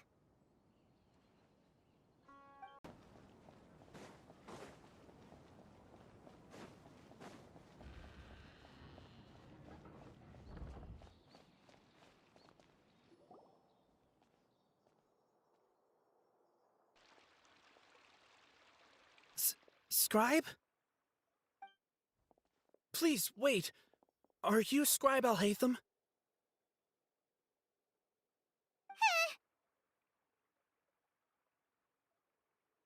That's me. Is something the matter? I'm in a hurry. No. I was just surprised to see you here. I had heard that the sages were looking for you not long ago, but I didn't know what for. And, also, please don't bring outside guests into the Academia. Outside guests? How did you arrive at such a conclusion? Your groundless inference shames the Haravatat Darshan. What did you say? I'm the top student in Haravatat, and I earned 3rd place at the last Inter-Darshan debate. Don't look down on me! That wasn't my intention. As your Haravatat senior, I just assumed that you possessed a greater aptitude for critical thinking. Look, based on what you already know, the purpose of my return and the reason they're here should be obvious. Is that so? Wait a moment. Let me think. Don't tell me the answer. The sages search for you. A blonde-haired traveler. Outside guests. So, from the start, the sages weren't looking for you, but this traveler? And you were gone from the academia for so long because... Hey, shh. Yes, you've proven yourself as the top student in Haravatat. I surmise you've arrived at the correct conclusion. As I expected. Please, forgive me. I wasn't thinking clearly just now. Thank you for getting me back on track. It's nothing. We'll be on our way then. All right. Thank you for your contributions to the academia, Scribe.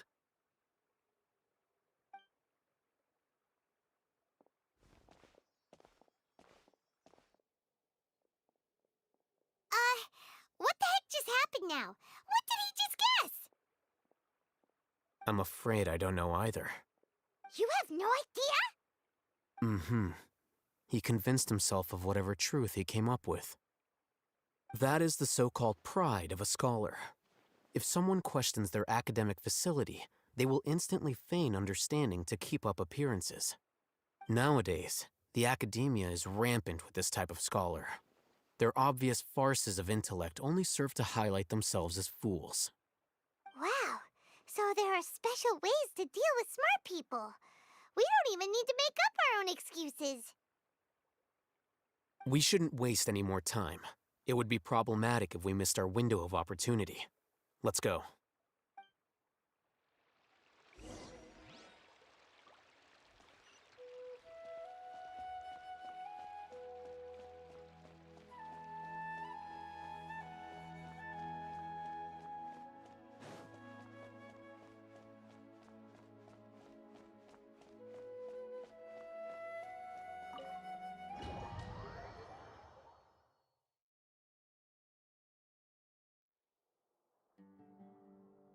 Is this the Academia's library?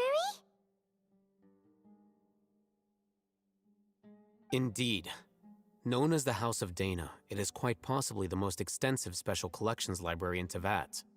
There are a lot of students going through here. Is it really okay just to waltz right in?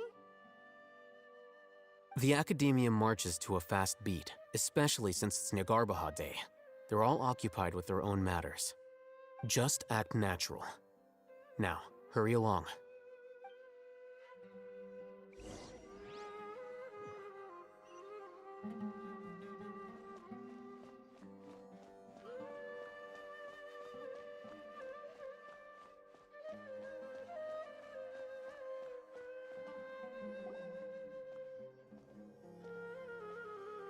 What's this platform for? It's a lift that Academia personnel use to access higher floors. Are we gonna take it then? The Grand Sage's office is up there somewhere. No, not right now. We can't guarantee that we won't run into the Grand Sage. Let's step back and observe for now.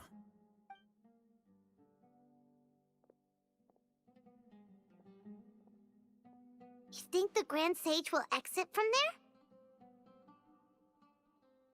And after he does, we'd sneak past him? Oh, Paimon thinks that's really dangerous. Who knows? However, if we can confirm Azar's current location, our operation will be much safer if we...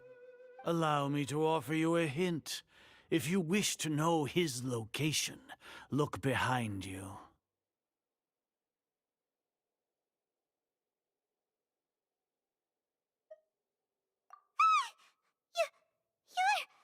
What's Grand Sage Azar doing here?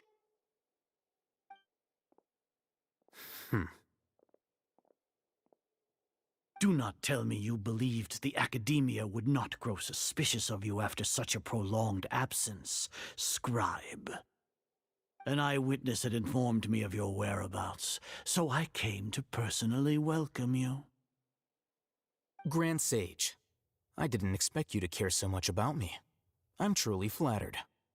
I'm sure, but compared to you, I am far more interested in these two unexpected guests.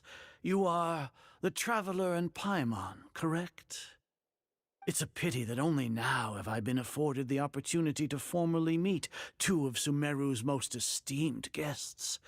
I do apologize for my lack. Excellent. You immediately initiated discussion instead of attempting to prepare some perfunctory excuse. You clearly understand the situation at hand, and have no intention of making a reckless stand. The foot traffic here renders this place unsuitable for discussion. Please, follow me to my office.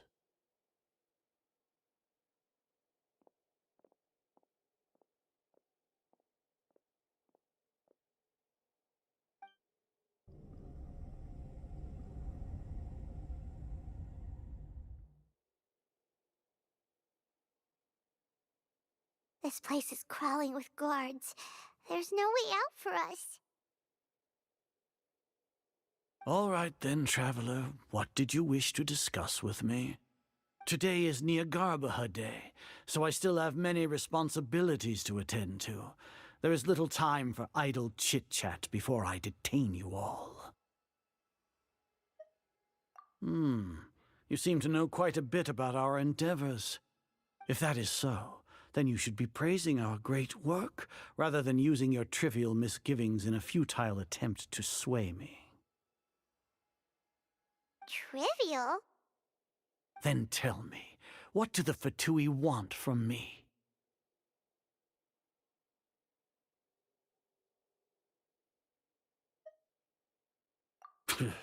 Worthless. Those are all completely worthless. Benefits, divine power. These materialistic words do nothing but debase our great work. Creating a god. Yes, we are using human wisdom to create a god. If humanity cannot attain omniscience and omnipotence, then we shall create a god to reveal them. This is the pinnacle of human wisdom. We shall regain a god's guidance at long last. No longer will we flounder in the interminable void of consciousness and knowledge. Even Irminsul will be freed from its plight. For our nation of scholars, this is the ultimate aspiration. No cost is too great to realize it.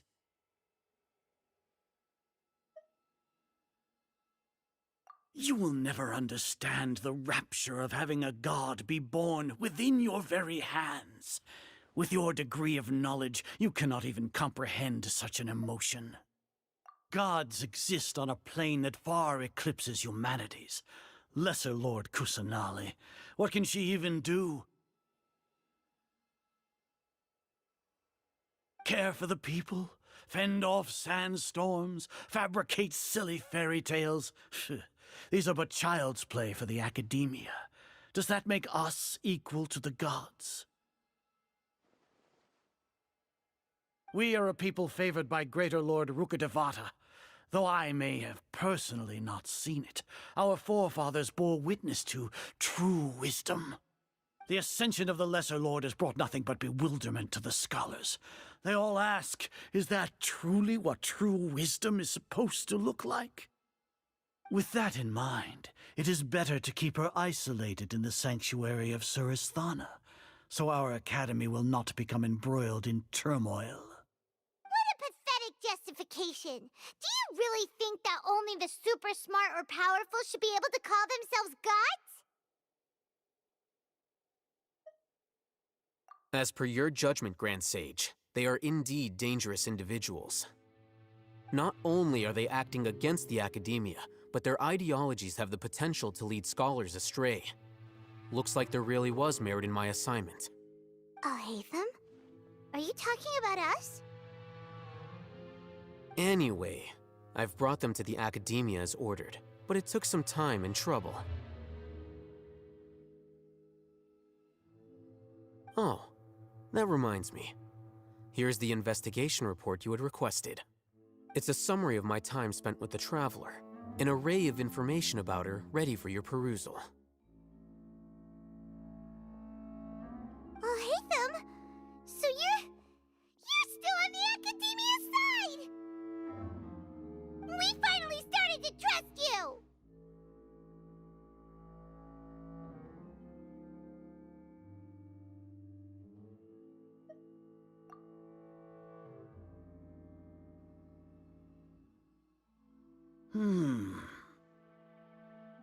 Excellent.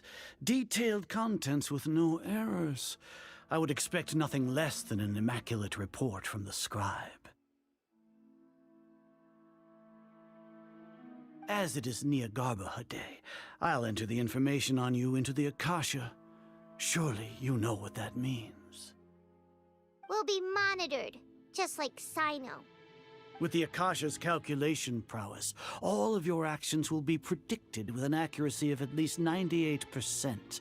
Furthermore, your data will be updated in real time whenever new information presents itself.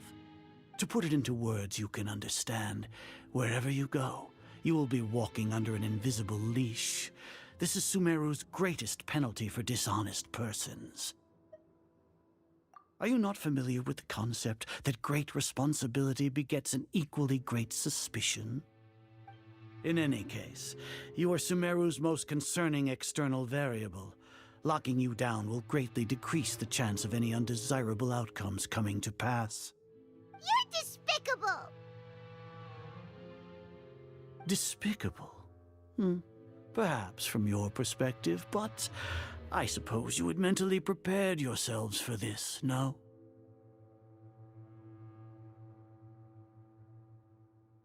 Your ploy was to sacrifice the Traveler here, was it not? Lord Azar, I know what you're trying to say, but I've been following your plan this entire time. Why are you doubting me at this juncture? Must I delineate your entire plan? Very well, I will spell things out. First off, I received an eyewitness report that you were spotted with the Traveler at Caravan Ribat. However, you immediately departed for the desert and escaped surveillance range. Judging by the time, you all likely encountered the truant General Mahamatra in the desert. Am I correct? Maybe Paimon shouldn't have mentioned Cyno just now. The Academia had not received correspondence from its scribe for a prolonged time. You were also in the company of the Traveler, a close associate of Lesser Lord Kusanali and General Mahamatra Cyno, who had defected from the Academia. With their instigation, what was the probability that you would betray the Academia? Rationally speaking, 50%? 70%? What do you think? Regardless, that's only a guess. The facts are that I've brought the Traveler right before you, and I gave you my report. Indeed, your boldness deserves praise. To think that despite status as an outlander, the Traveler is still willing to sacrifice for the sake of your plan. If I'm correct, you have a contingency plan to save Lesser Lord Kusanali and ruin our great work. Sneak into the Academia on Niagarbaha Day, using Alhaitham's status as the scribe, for there is a good chance that an opportunity to save the Lesser Lord will arise.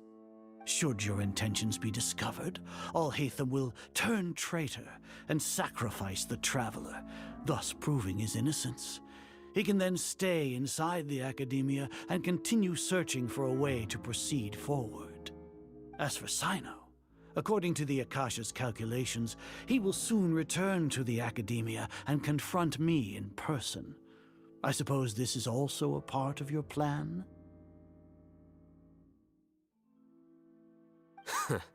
You'll see me as a traitor regardless of what I say, no? Even if you impugn me, it would have little effect on you all. You misunderstand. Losing our scribe would irreparably damage the Academia's regular operations and the development of Sumeru's future academic systems. However, under the current circumstances, even that is trivial compared to what we stand to gain from our great work. You said that I betrayed the Academia, but you, Azar, you've betrayed all of Sumeru, betrayed its Archon. So flight is turned to fight at long last. Guards!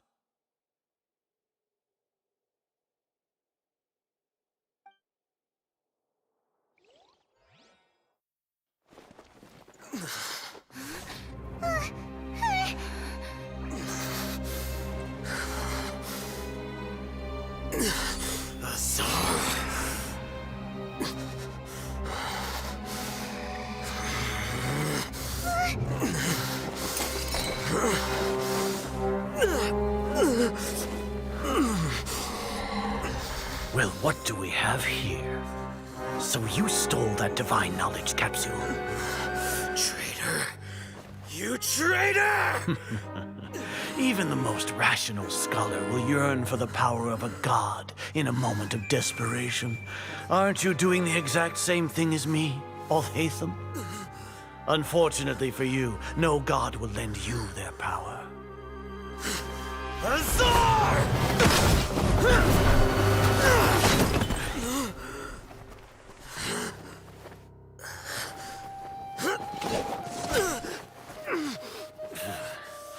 He has gone completely insane.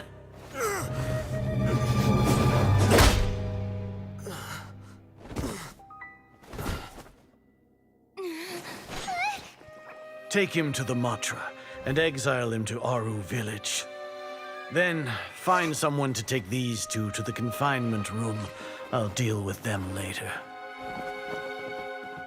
Grand Sage, we've finished all required preparations for Nyagarbha Day. We may begin to enter the capsules now. Excellent. You may begin.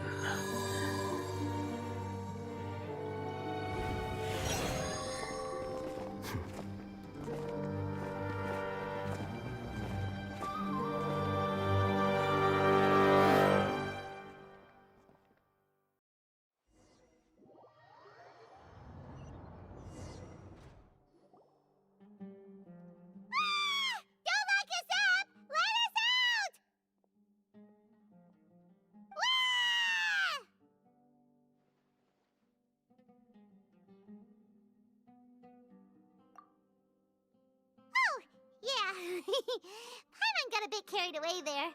How was Paimon's acting just now? Great, huh?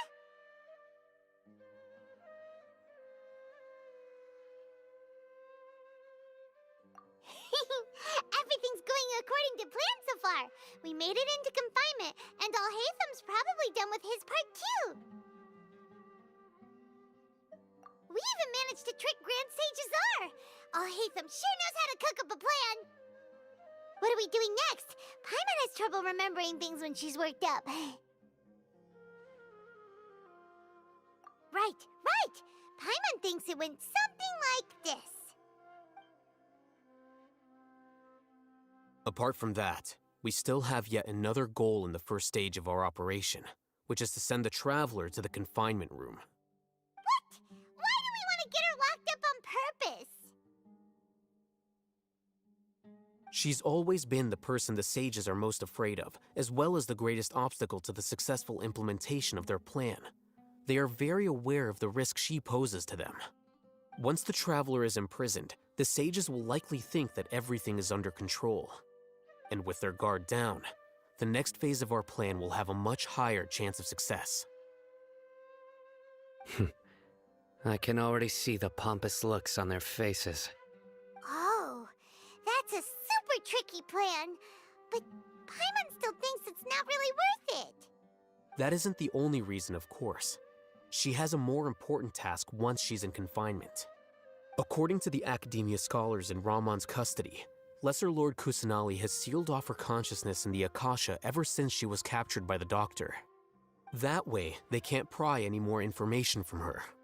Even if we break into the sanctuary of Suristhana, it will take time to awaken Lesser Lord Kusanali's consciousness, We need to do that in advance. So our job is to wake up Nahida! Okay, totally worth getting thrown and jailed for. The confinement room is inside the Academia, close to the Sanctuary of Surasthana. It's a completely enclosed space, and you won't be receiving any visitors. I'll work with Raman scholars to make some modifications to your Akasha terminal. Once you're in, get as close as you can to Lesser Lord Kusanali and try to connect to her consciousness. However, as for whether she'll actually wake up, that will depend on our luck.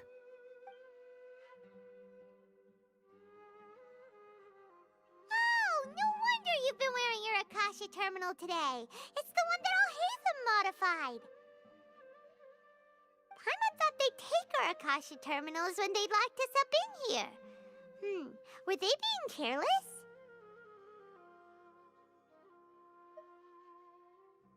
All right, so what now?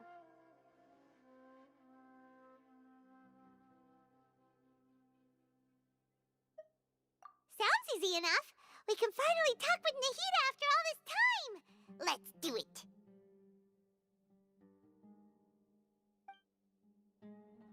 There's a light flashing on your Akasha terminal. It's almost like... the faster it blinks, the better the signal!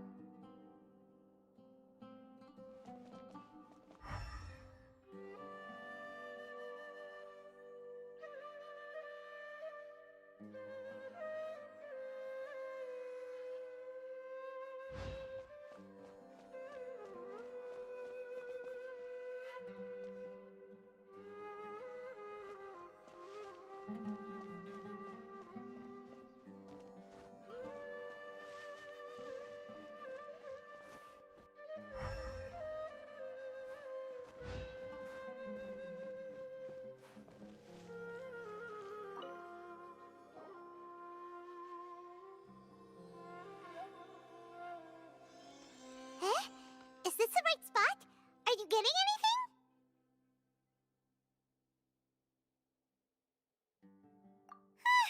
Please work.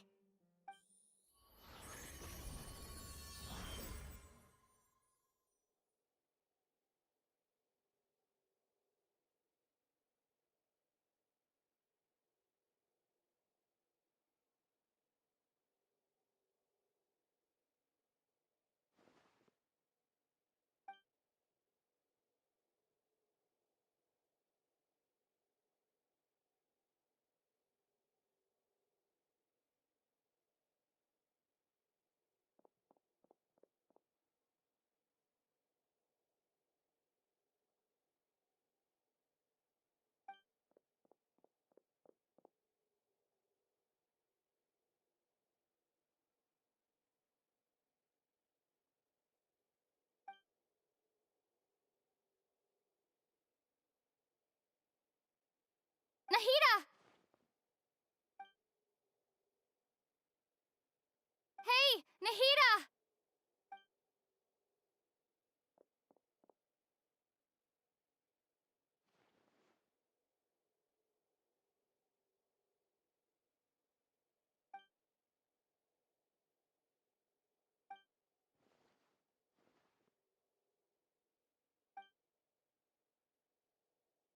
When did it first start? Oh, right. It started from the moment I was born. I want to become a worthy Archon. So I've kept studying, kept listening to my people and their hearts, kept looking for a way to save Irminsul, so I can catch up. Catch up to Greater Lord Rukkhadevata. But I'm stuck in the Sanctuary of Surasthana. The sages are creating a god to replace me, and I'm forced to lock my consciousness in this boundless darkness. Nahida!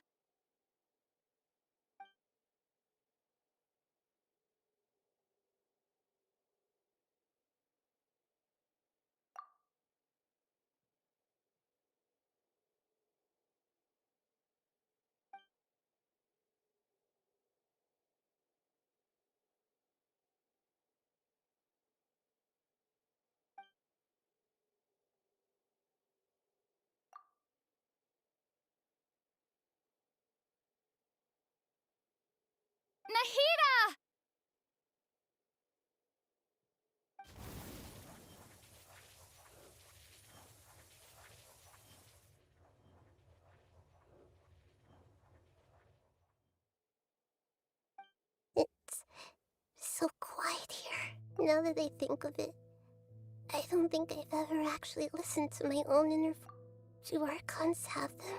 Should Archons have them? Have I been doing the right thing? Am I really not needed? How do I really feel about all of this? It's so quiet here. Since you're the god of wisdom, you've known the answers to all these questions since the very beginning, haven't you?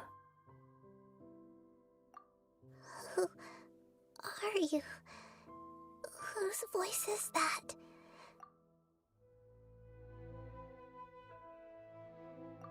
You're right, though.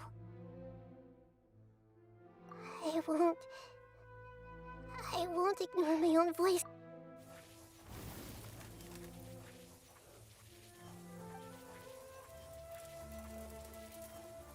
Nahida!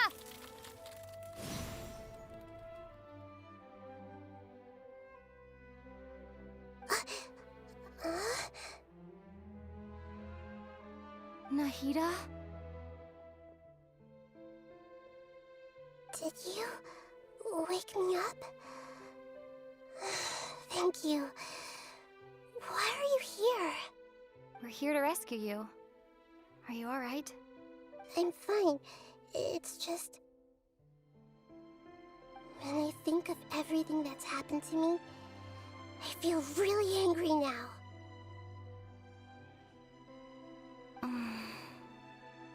You should have been angry ages ago.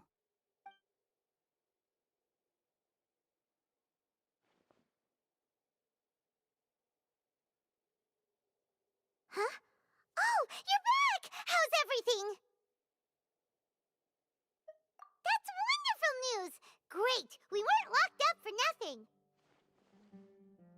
When you went to wake up Nahida, Paimon was listening for any sounds outside. You were out for a long time. There are fewer and fewer scholars going about now. You think everyone's done with their Nyargarba Day stuff? Yep, so that means our next act is Nilou's performance!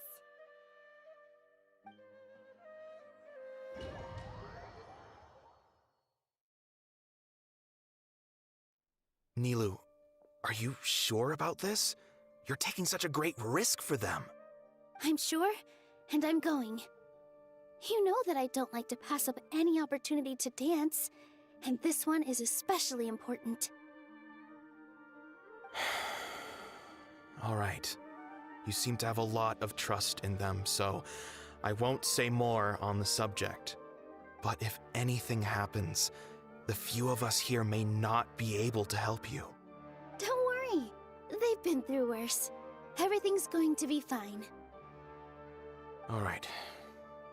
You know, if you really do get arrested, we'll do everything we can to get you back.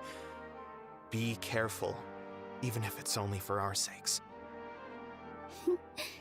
Thanks, Mr. Zubair. You're so very kind.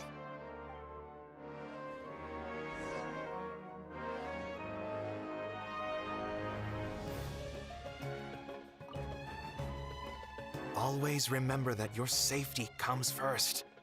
And don't forget that you're the star of Zubair Theater!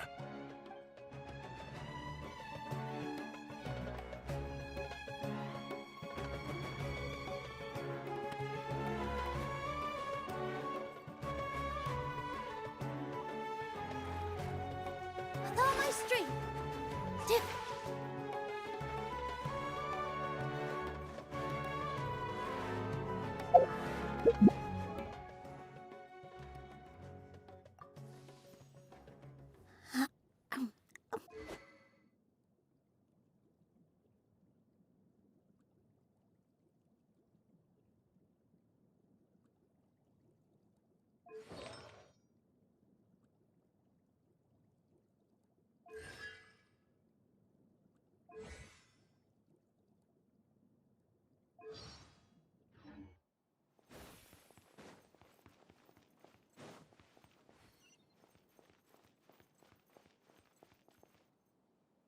Nilou! How's it going? Nervous? Definitely more than usual. But it's because I'm worried I won't dance well enough. It's okay. Just focus on your performance. We'll take care of everything else. You sure know how to talk. Taking all the credit, even though we came here together to help out.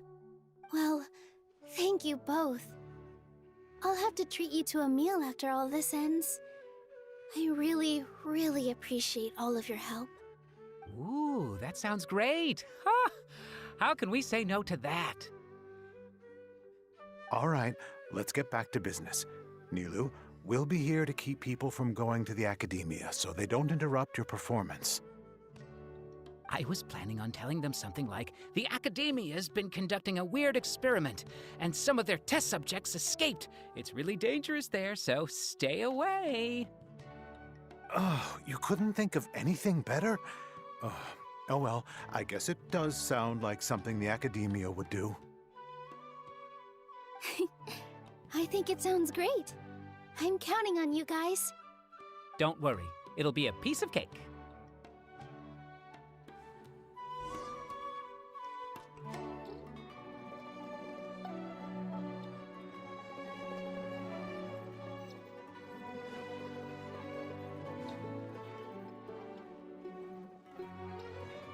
Hey, Nilou!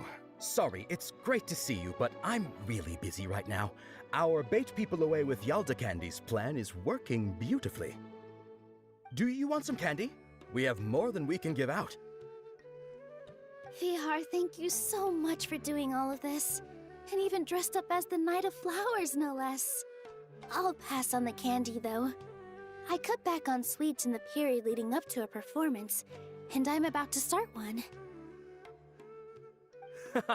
You have a point.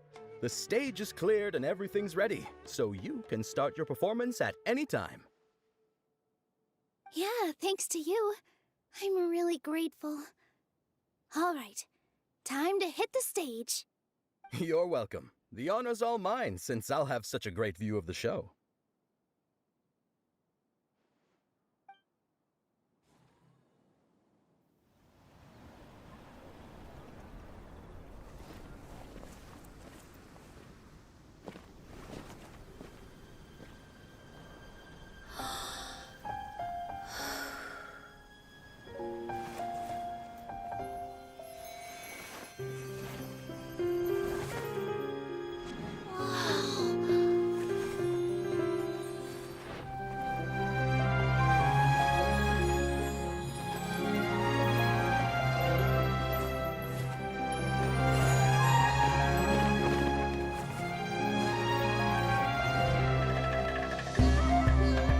I've never seen a performance like this. This is incredible.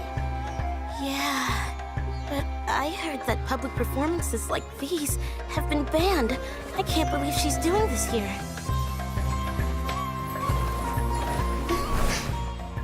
Grand Sage, there's some commotion outside. How uninteresting. Issue the new Prohibition Act from the Akasha to the guards. They'll know what to do. Do you think we should, stop her? Let's just watch for a little bit longer.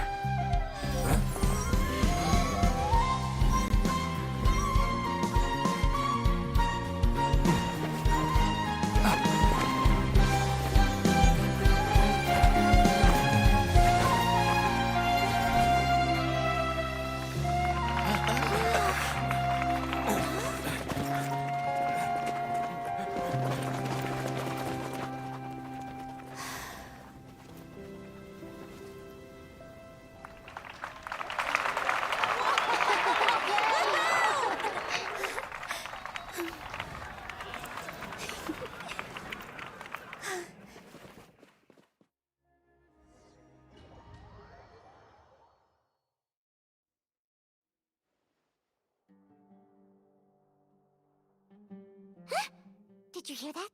It sounds like a lot of guards just ran by. Does this mean the plan has moved on to the next stage? Yep. It's great that everything seems to be going well. Come to think of it, when did Alhaitham replace the knowledge capsule that was about to be entered into the Akasha?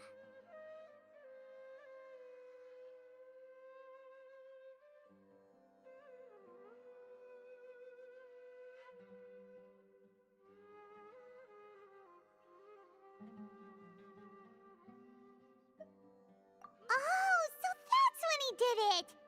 Paimon was too nervous to notice. Speaking of, didn't Alhaitham also yoink the divine knowledge capsule from that mercenary leader in Port Ormos when everyone else was distracted? It's a time-tested trick of his.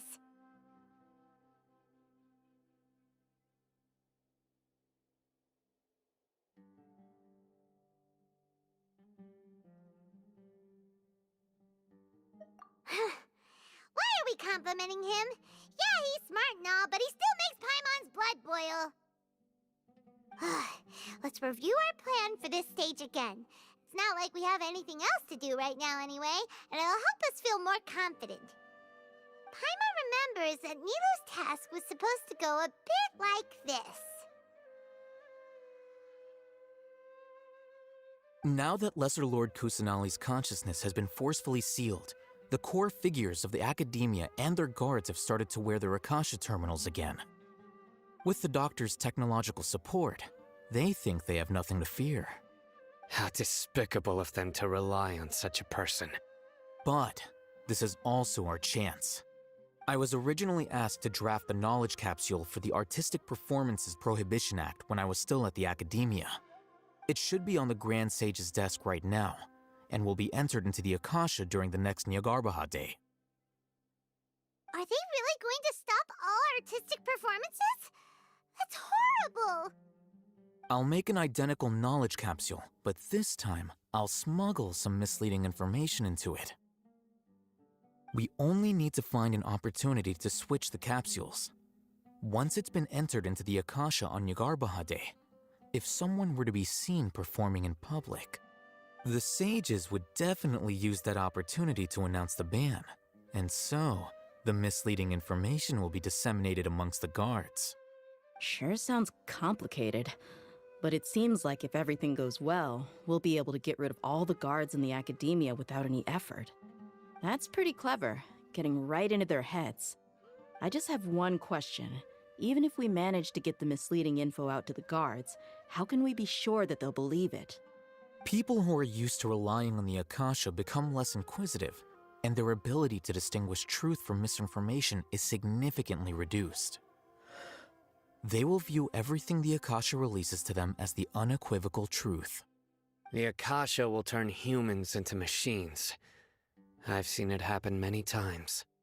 Yikes. Good thing I didn't wear it for long when I was working in Sumeru City. At first, I thought it was a good thing too. By the way, this plan still requires a performer, right? Do you have someone in mind? Nilou of Zubair Theater. I know her really well. We can trust her. I'm kinda hesitant to ask her to participate in a dangerous plan like this, but we can ask her in person. All right. After the guards in the Academia are gone, then it'll be time for me and my stowaway brothers to shine.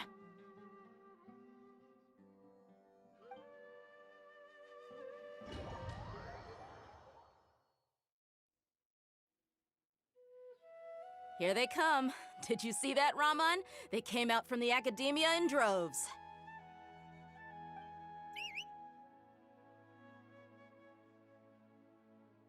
After laying low in the city for so long, this is the moment we've been waiting for. My brothers have already sprung into action. We couldn't do anything to them inside their coop, but outside the Academia, this is our hunting ground. With a lioness like you, the prey sure won't be able to run far. We still need to eliminate the guards as soon as possible. If we give the sages enough time to realize what's happening, the plan's doomed.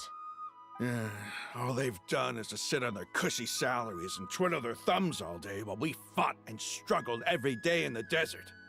The only advantage they might have is their numbers. Speaking of which, most of the guards who report directly to the Six Sages belong to the Corps of 30, but they have a completely different reputation. Following those blasted sages every whim, throwing away all the principles of being a mercenary. As someone in the same profession, I'm obligated to teach him a good lesson today. Indeed, the trap has been set. All we need to do is lead them there. All right, let's each take a road and herd those scattered guards back into one place. Make sure to attract their attention. Isak will be the key. You gave such an important task to that child. Will he be okay? It'll be fine. Isak was so determined to help, so let's put our faith in him. Besides, even if he's caught, the guards would be too scared to do anything to him. They've never seen Lesser Lord Kusanali in person, after all. You've got a point. Anyway, I think I see them coming. Let's head out. Good luck.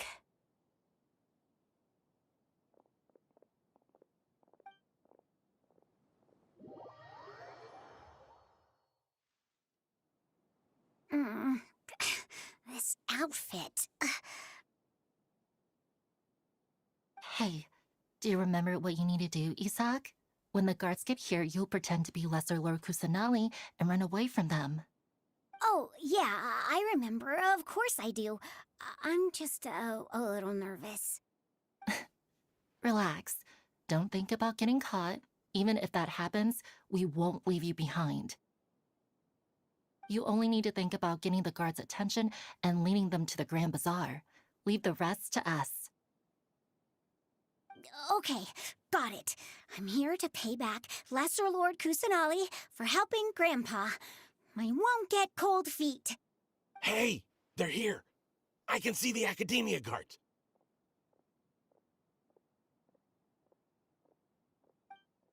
All right, it's time, Isak. Take a deep breath and go. You can do this.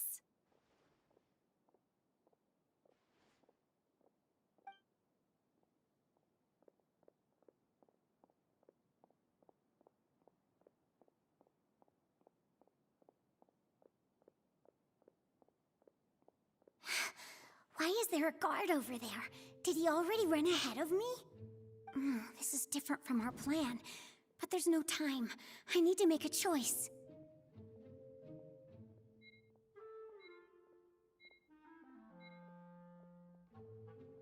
Huh? Did I just see something dart by? I'd better go have a look.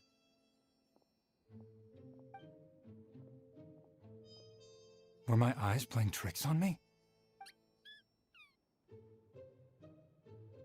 I should go check to see if someone's hiding over there.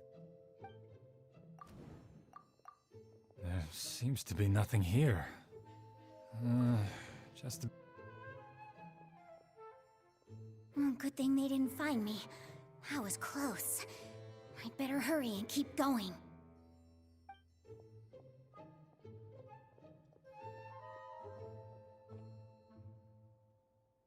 Hey! Lesser Lord Kusanali's over there! Stop! What? Lesser Lord Kusanali? How did I not see anything just now? Oh no, they found me. Where should I go?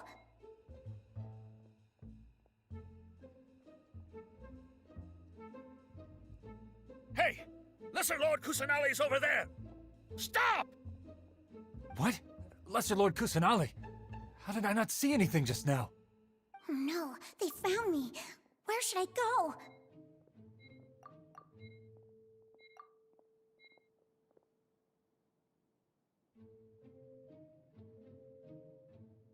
Hey!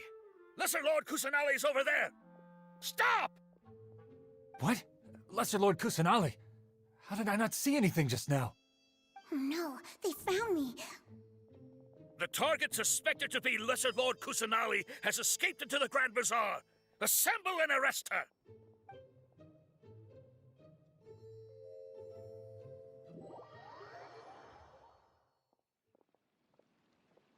Where did she go? How did she disappear? Did we lose her? Hurry up and find her! Hey, why is your team here? Didn't we say to split up our search? Hurry! Hurry! This place is... Why are you all here? Yeah, isn't it one heck of a coincidence? Everybody's here. What on earth is going on? I suppose that's all of you?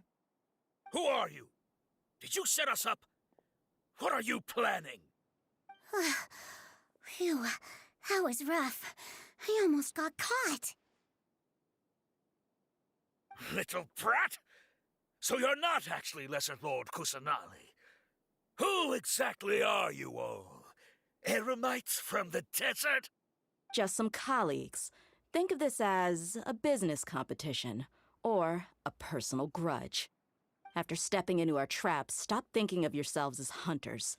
Behave like the prey you are.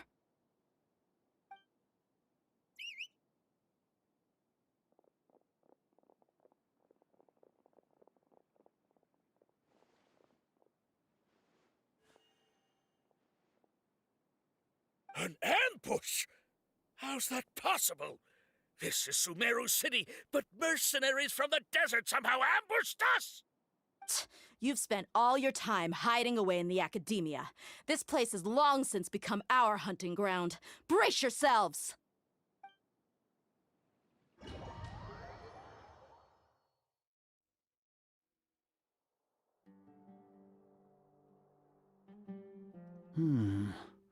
This is odd. The academia has quieted down after the conclusion of the Nyagarbha Day ceremonies, but it's much quieter than usual. Where are the guards? Why have I not seen a single one? Guards? Guards! Grand Sage, how may I be of assistance? I called for the guards. Why did you come? My apologies, Grand Sage. Right now, all Academia guards have entered the city to perform the ordered arrest. I thought you knew.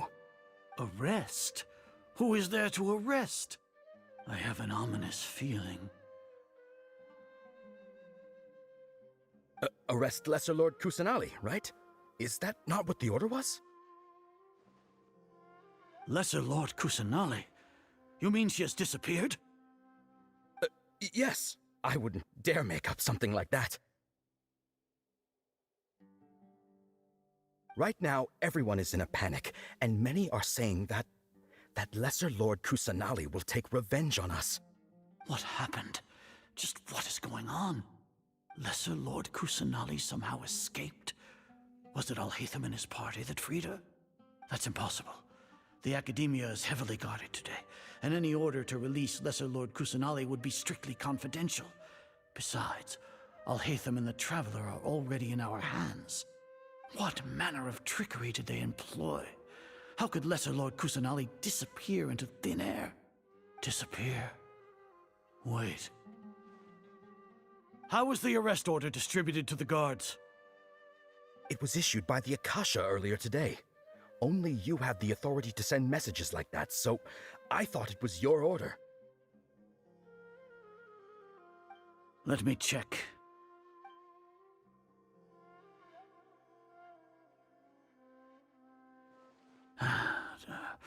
Here. Lesser Lord Kusanali has escaped from the sanctuary of Surasthana. Go to the city and arrest the escapee immediately. The Akasha indeed contains this information, and it clearly appeared in my mind. How did they bypass my permissions to issue this kind of message?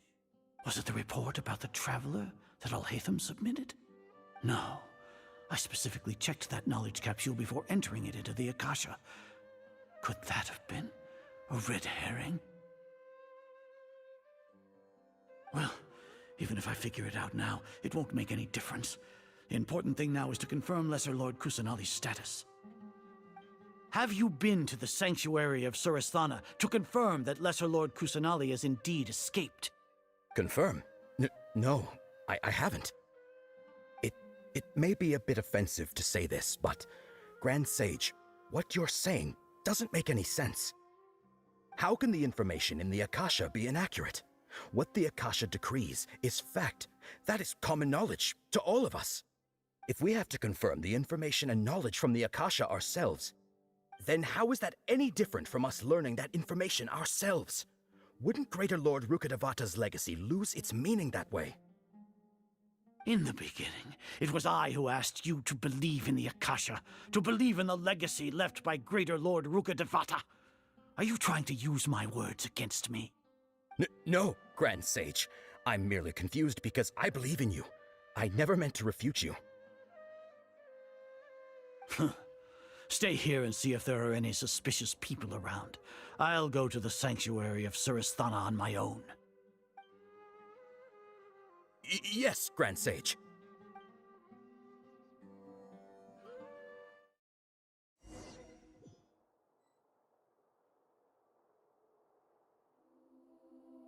Lesser Lord Kusanali has escaped from the sanctuary of Surasthana. Go to the city and arrest the escapee immediately. How can that be? Stop thinking about it. Stop. It must be a trick of theirs. As long as I personally confirm it. Ah! Impossible. That's impossible. There must be something wrong with my eyes. Huh? She really appeared again? What is the meaning of this? What a comical sight, Azar. Once the Akasha has put certain thoughts into your head, even the Grand Sage can no longer see what's right in front of him. You all can only see the world in your mind, the one you think you know. And precisely because of this, you disregarded Lesser Lord Kusanali's existence. She has been a wise and worthy Archon. Cyno, have you been waiting for a chance like this?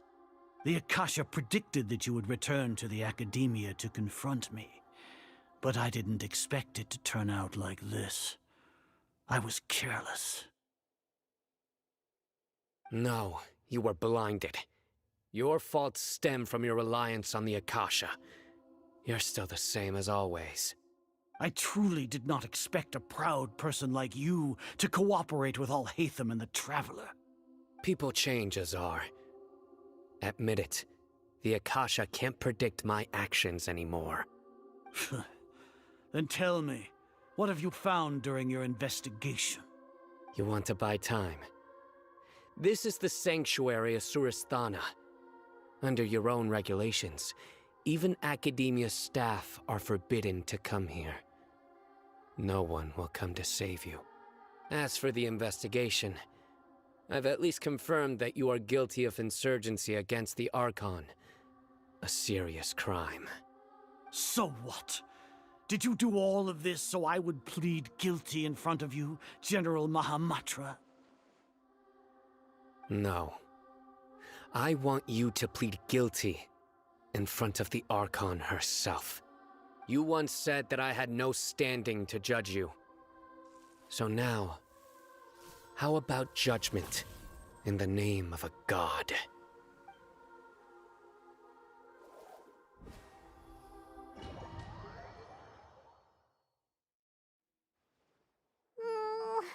How long do we have to wait? Paimon wants to know how things are going out there. Paimon hasn't heard any sounds outside for a while. Hopefully something bad didn't happen. Yeah, but aren't you scared that we might be locked up in here for the rest of our lives? Thinking about it, at least Paimon has you. We could still chat like this. When Paimon thinks of Nahida being imprisoned alone in the sanctuary of Surasthana, Paimon can't help but feel sorry for her.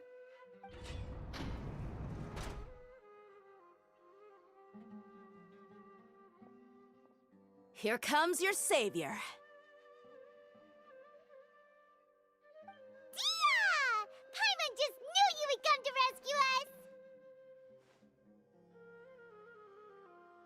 You two really owe me some big thanks. I had to search through who knows how many guards to find the key here. It felt even more tiring than whacking them. I'm exhausted. Thanks a lot. Need Paimon to rub your shoulders? No, that's, I'll pass. What are you afraid of?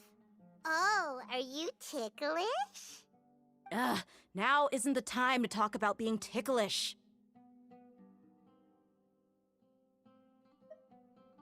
Things in the city and on Cyno's side are both going well. The guards that stormed out of the academia are all taken care of. The Corps of 30 is in charge of the city's defenses, but we already talked to Asfand. They've been fed up with the sages bossing them around. As long as it doesn't break their employment contracts, they'll turn a blind eye.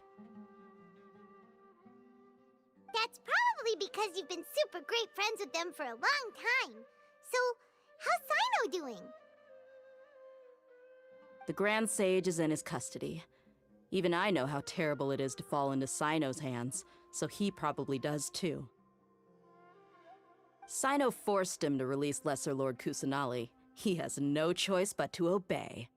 So, hurry to the sanctuary of Surasthana. Assuming nothing weird happened, we should have already rescued our Archon.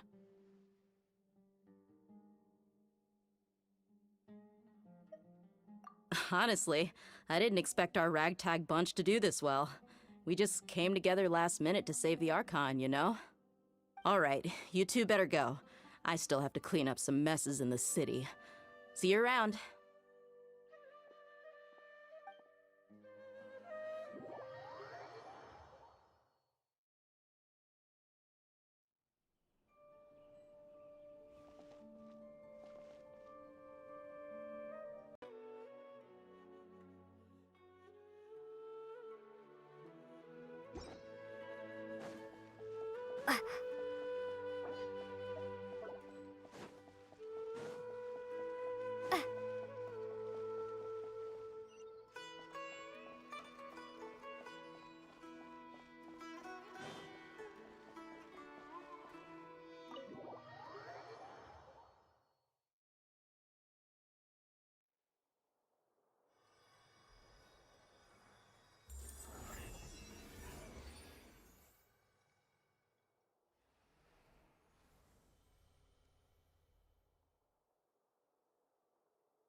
Should I say it's nice to meet you? This is the first time we've met in real life. Before, we've only met in dreams, consciousness, or when I was in someone else's body.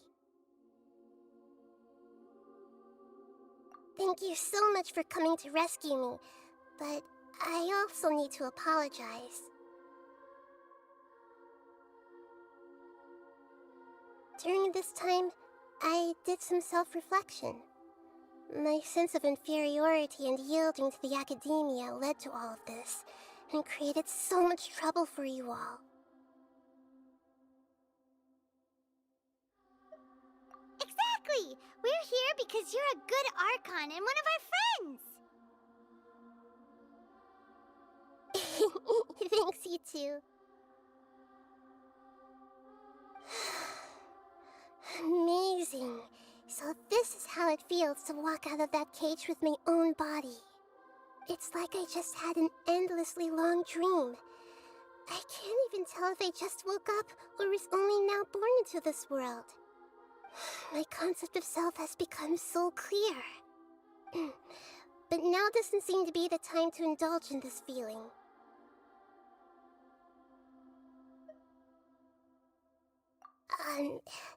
This is really embarrassing.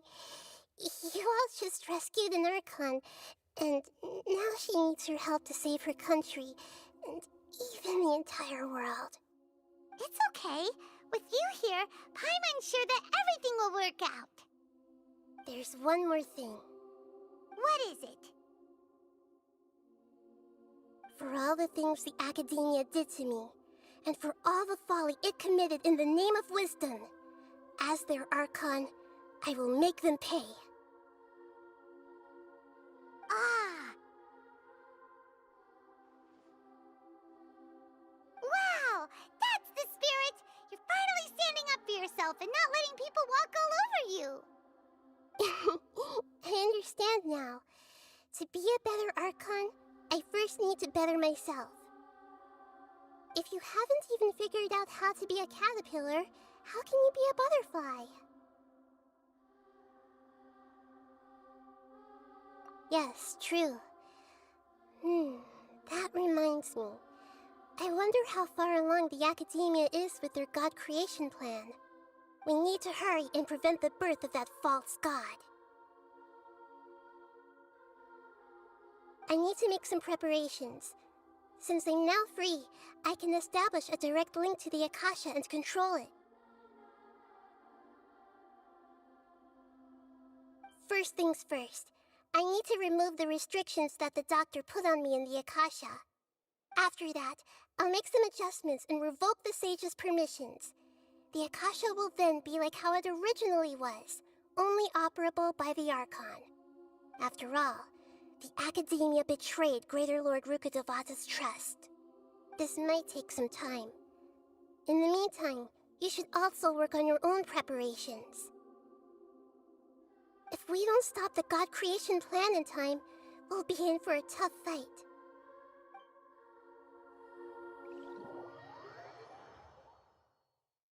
You might as well prepare for a fight.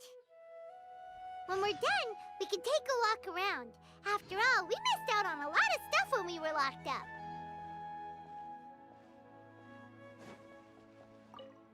The blonde-haired traveler? How did you come out from the sanctuary of Surasthana? It's normally forbidden to enter that place. Sorry, we don't know the rules here. It's fine, just pay more attention next time. Anyway, I'm looking for Grand Sage Azar. Have you seen him? The more I think about it, the more I believe there's something fishy about Alhaitham's return.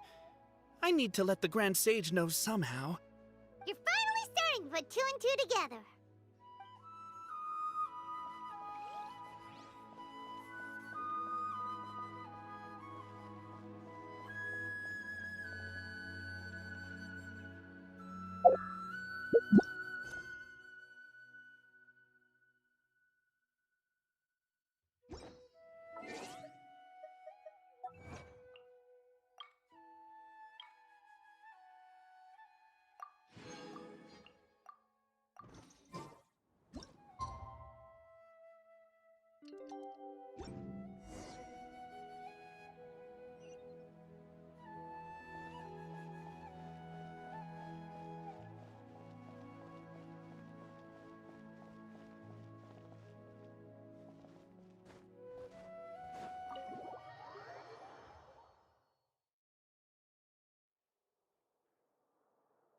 How's it going, Nahida? I'm done with the parts that needed my involvement to complete. Although it's my first time working with the Akasha like this, its internal structure and operation procedures are easy for me to understand. Greater Lord Rukkhadevata's design is truly brilliant. Oh, also, this is for you. Huh? What's this little floaty thingy? It's a small device I put together just now. You can think of it as an upgraded Akasha terminal. You may not need it right now, but it should be helpful in certain situations. Wait! This thing has the same characteristics as Paimon! We're both small things that float! All the things that make Paimon special got copied! When Paimon appears with the Traveler from now on, people won't remember Paimon because she isn't unique anymore! It's alright, Paimon. It can't replace you. It's only a flying device, but you're the Traveler's irreplaceable friend. You're so good at comforting people, Nahida. If only the Traveler was as smart as you.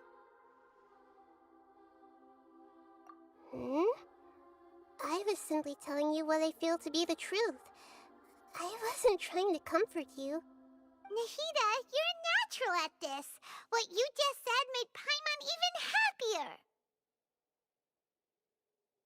By the way, there's something I need to confess. Even though I'm the Archon and in control of myself again, I'm not very good at fighting. You may have heard that an Archon's power is derived from their people's faith. However, I'm not as well loved as Greater Lord Rukkhadevata. If we get into a situation where combat is our only option, I'll have to count on you, and I'll do my best to provide support. I'm glad I can rely on you. So the God of Wisdom isn't good at fighting? That actually sounds about right. I've located where the false god is. Time is of the essence, so let's skip to it.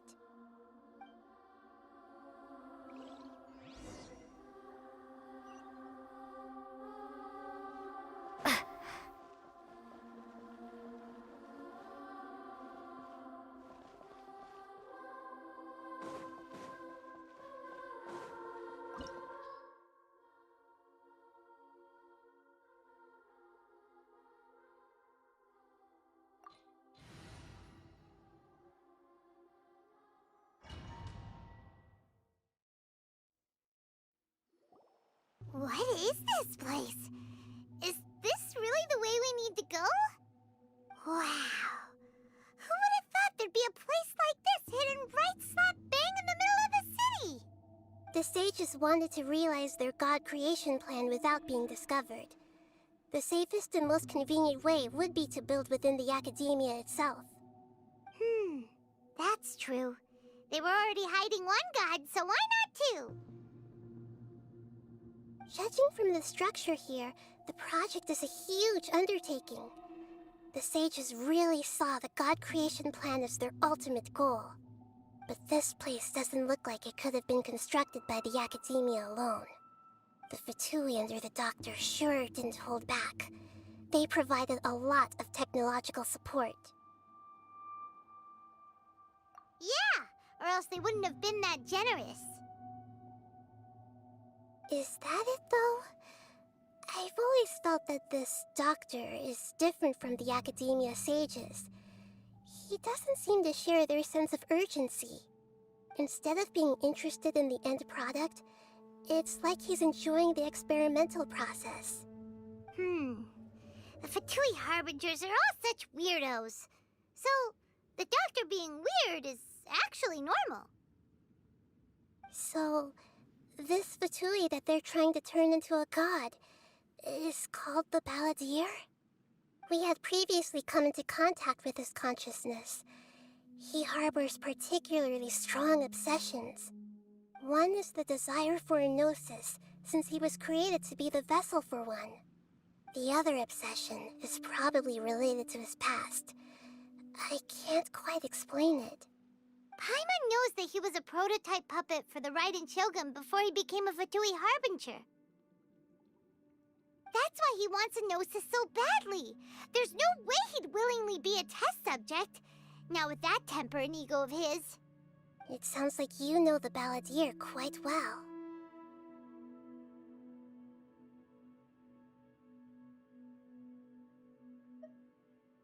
I see. Tell me more about him and what he's like. The more we know now, the better we can plan for and react to any future situation.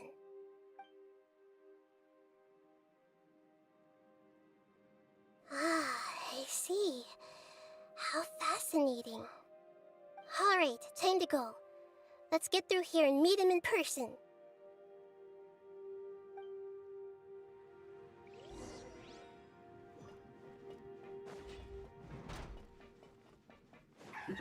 Work time. Let's begin. Spring forth! Ring cutter! All eyes on me! With all my strength! The Doctor will see you now. Remember, health comes first. Scatter!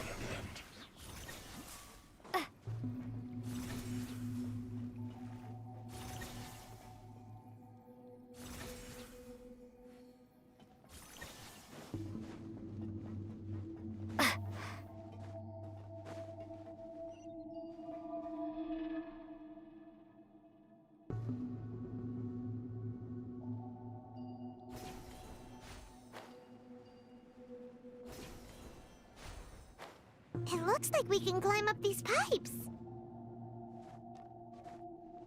Hup. Hup.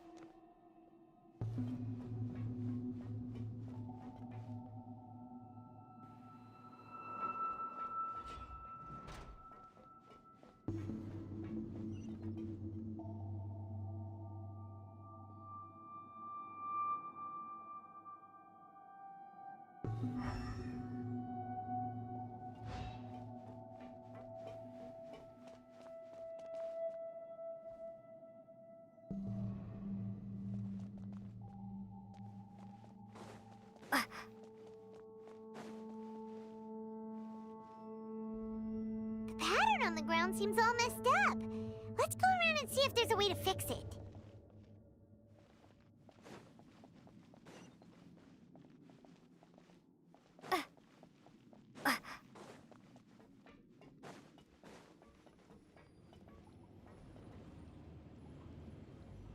It seems to have stopped.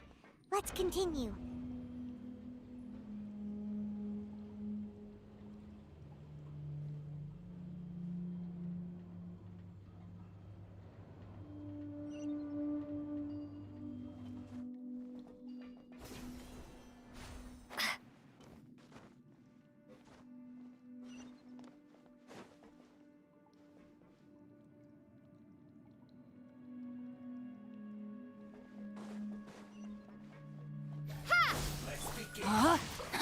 Rain outlines your fate.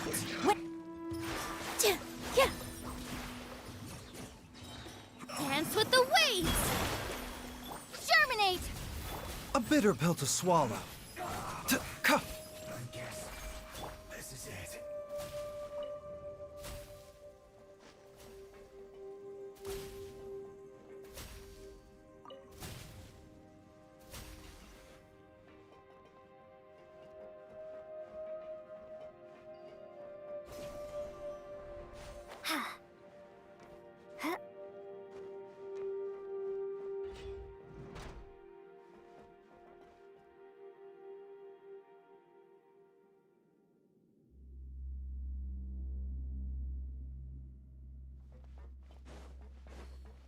Scatter!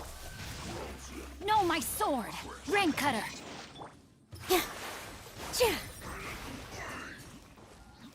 Seems like an emergency.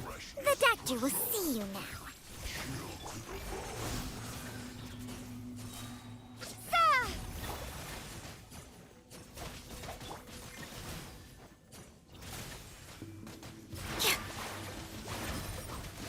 Mind the side effects. Witness the power of Gugwa! Ha! This dance is for you! The doctor will see you now. Remember, health comes first. Scatter! Here! Germinate! Propagate! Mind the side effects. Can't run from death.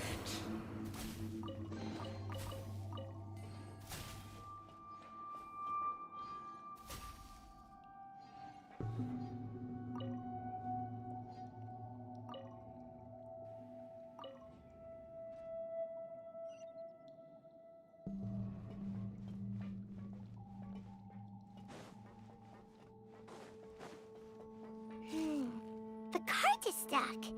Maybe there's something wrong with the tracks. Let's try adjusting the direction of the device to clear the tracks.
Scatter! No, my sword! Huh? Positions! Yeah, yeah. Sa, here. Ha! Rain cutter! Yeah.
Scatter!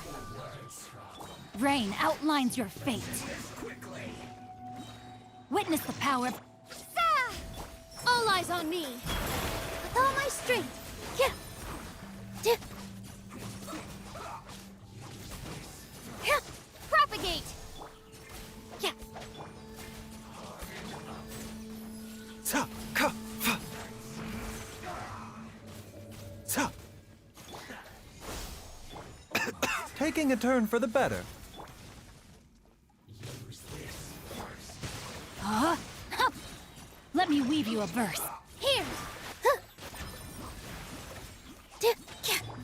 Sa, here. Fa, ka. Scatter! Come at me. Dance with the waves! The doctor will see. Propagate! Germinate! Rain cutter!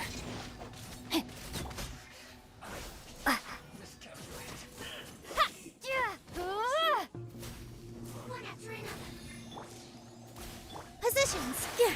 Yeah! Remember, health comes first. Spring forth! Scatter! Ha! Yeah! Ha! No, my sword! Let me weave you a verse.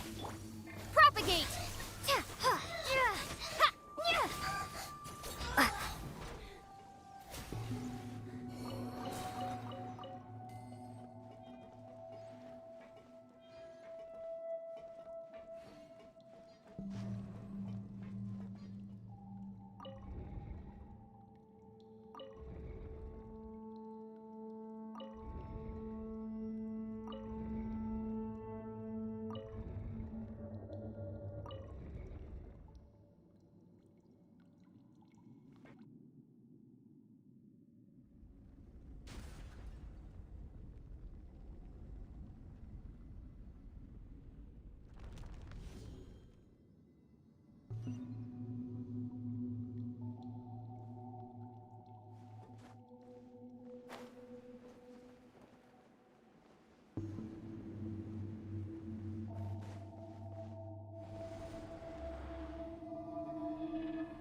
Looking at its operational status, we must prepare for the worst. The god they wanted to create is likely— Oh no! What should we do? Paimon can't imagine how hard it would be to fight against a Fatui Harbinger with a Gnosis! Are you nervous, Paimon? If you really want to know, of course Paimon's nervous! Aren't you too, Nahida? Yes, I am. This is probably the first time I faced with a calamity of this degree since my birth. I feel not just nervous, but curious as well. Curious? Curious about what? Curious about our fate. To me, everything we perceive in this world, everything we learn, and everything that happens to us is considered knowledge. And if it's a form of knowledge, then it can be understood. However, only fate is about that which has yet to occur, so it has always drawn my curiosity. So to me, fate is the ultimate knowledge. That's also why I love observing humans and all the things that happen to them. It all brings me great satisfaction. And now, at long last, I'm not just an observer anymore. I will personally experience my own fate with you by my side. Isn't this such a wonderfully exciting thing? Ah, so that's what you mean. Paimon thinks she understands what you're feeling.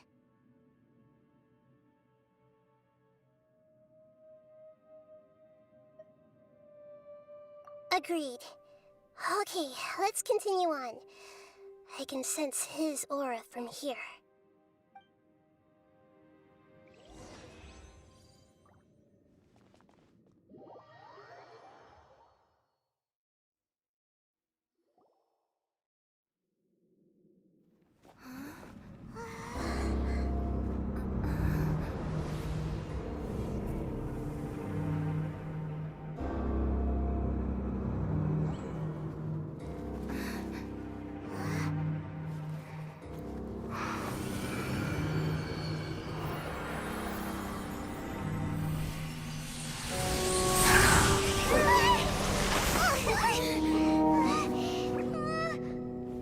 Who would have thought the world would be so eager for my birth?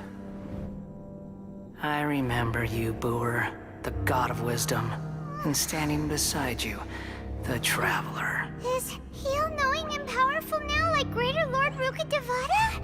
No, I can't feel the same kind of divinity I felt from the Greater Lord. It seems that the sages didn't get the chance to infuse the divine knowledge capsules into him. But even still, he has undoubtedly become a true god now. So we're too late? The Balladeer has already become a god? The Balladeer. A long bygone title. When my spirit ascended to divinity, I felt as if I had existed for the same number of epochs as heaven and earth. Looking back, the existence of what once called itself Kunikazushi appears infinitely small and ugly.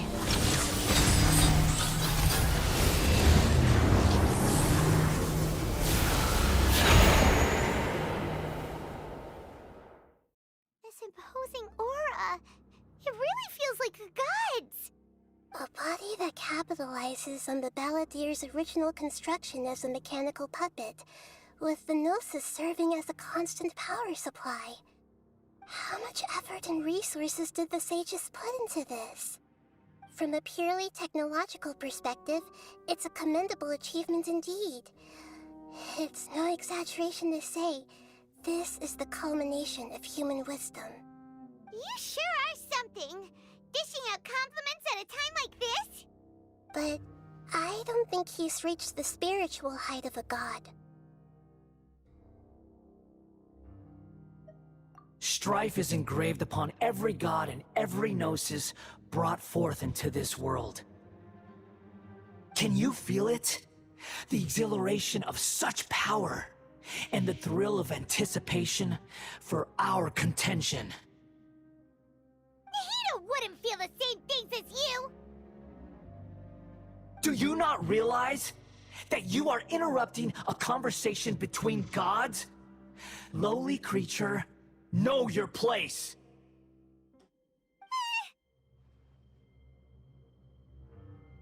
The strife engraved upon a gnosis.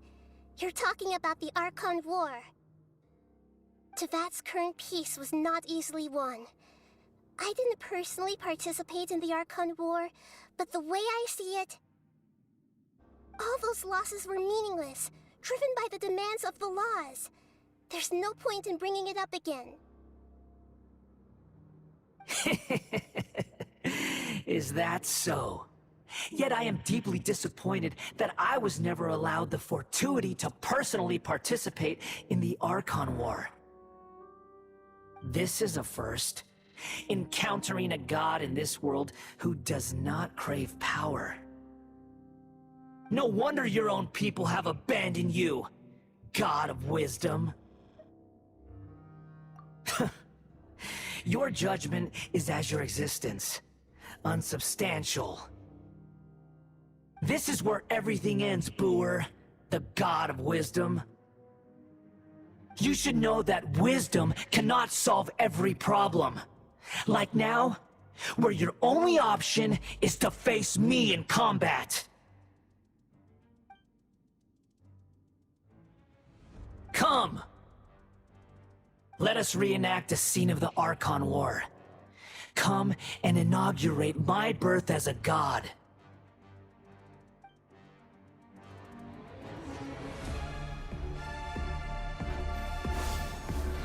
Sure! Rain outlines your fate. Huh? Huh.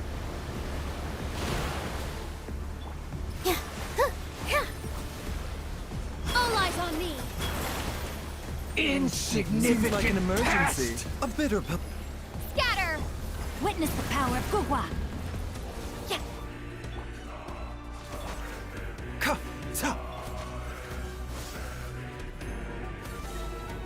My endless cycle begins! Rain outlines your fate. Rain Cutter. The doctor will see you now. Propagate! Feeble human! With all my strength. Chia.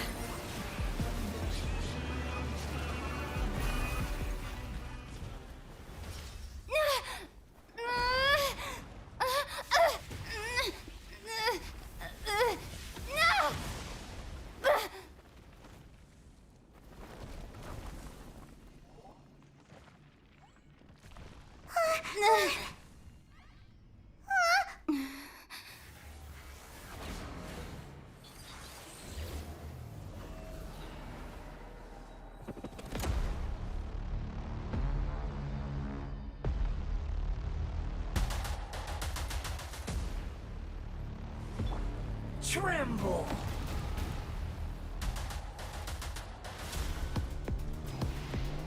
Burn to oblivion!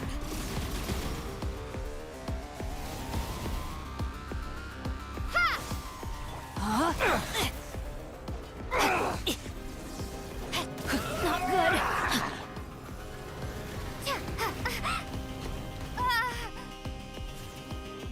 Mind the side effects. Not my glasses.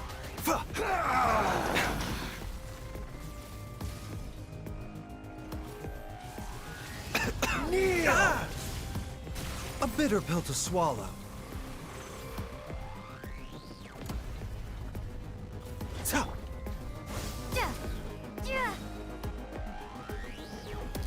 Reality is pain!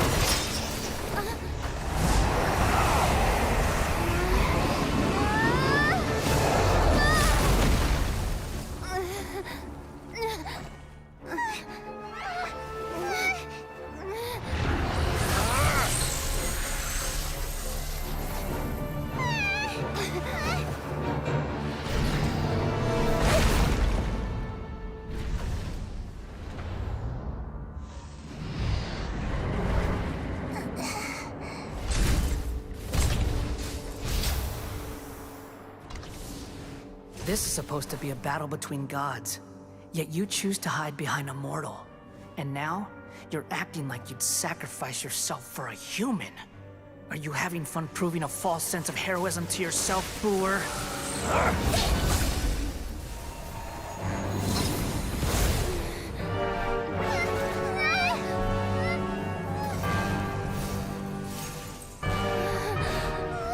The data collection is almost complete. Do you even know how many times you've tried to take my gnosis from me?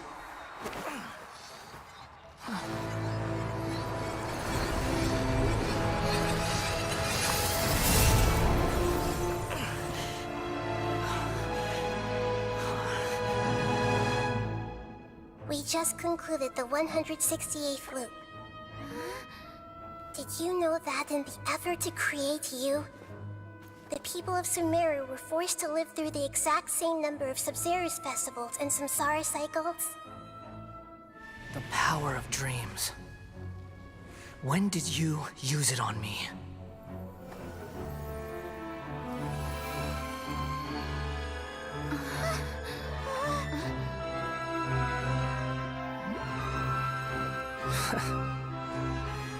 You can't even defeat me in a dream.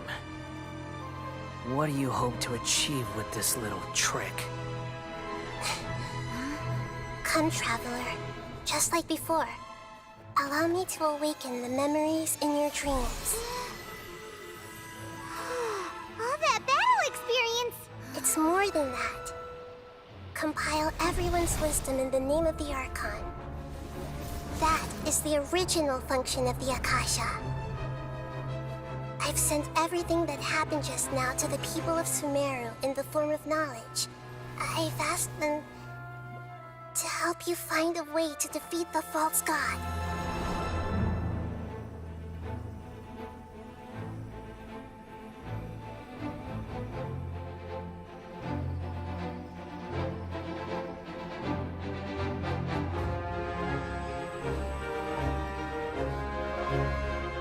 Now, all of Sumeru's wisdom is at your disposal.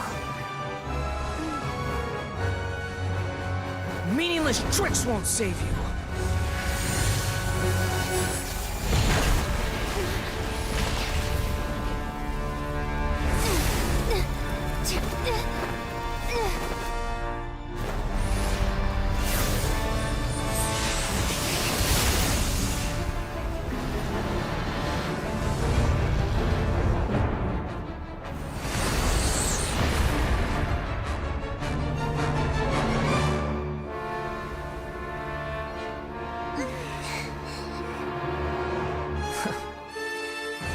Are you done with your tricks?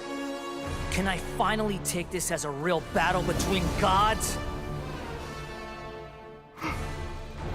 I'll leave this to you, the first sage of Booer.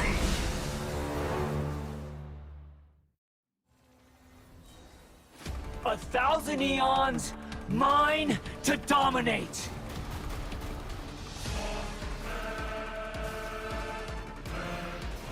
Burn to oblivion! Share my knowledge! Hey! Germinate! Kneel! I let my guard down. Witness the power of Gugwa. Rain outlines your fate. Body and mind.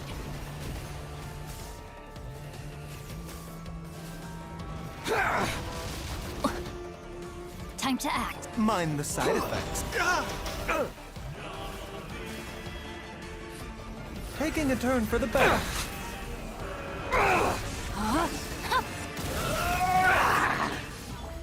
Propagate!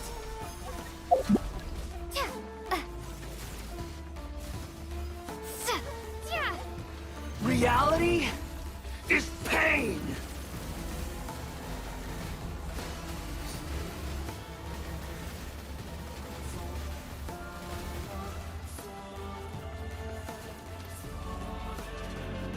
Good riddance, cruel world.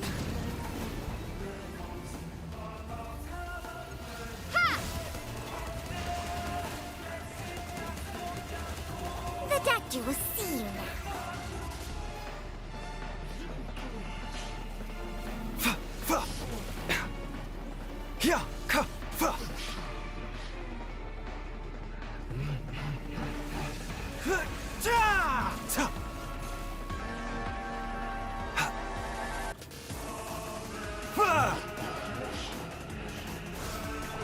No, my sword! A bitter pill to swallow.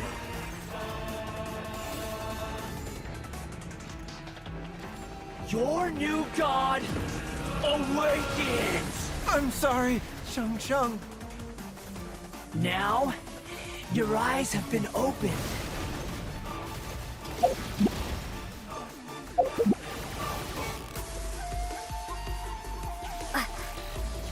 Kneel!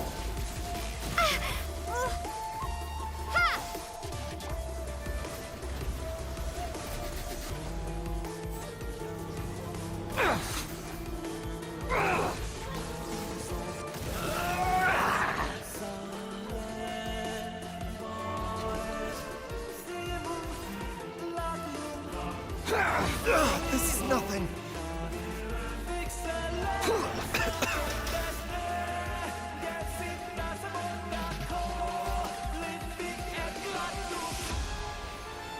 Reality is pain!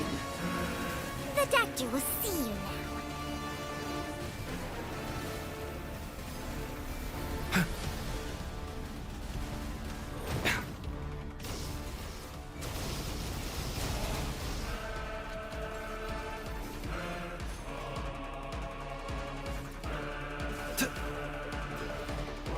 Burn to oblivion! Propagate! Here! Kneel! Yeah.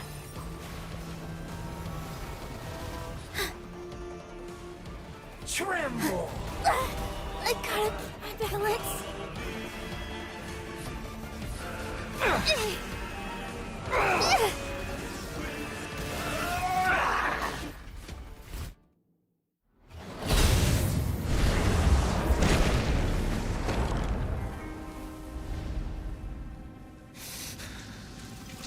Humans. Filthy humans.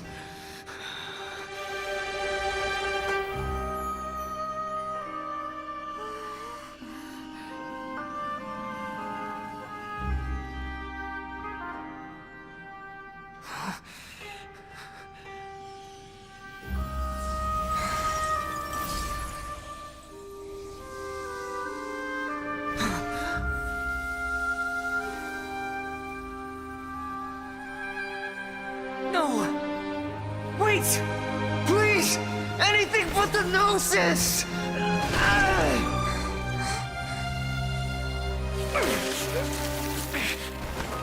That's mine! Don't even try! I'll never go back!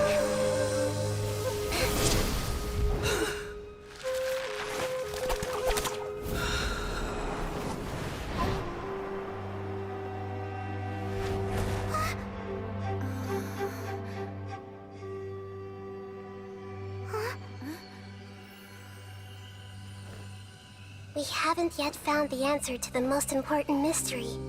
Irminsul is still waiting to be saved. With the power of another Gnosis, we may now finally understand the last memory of Greater Lord Rukkhadevata.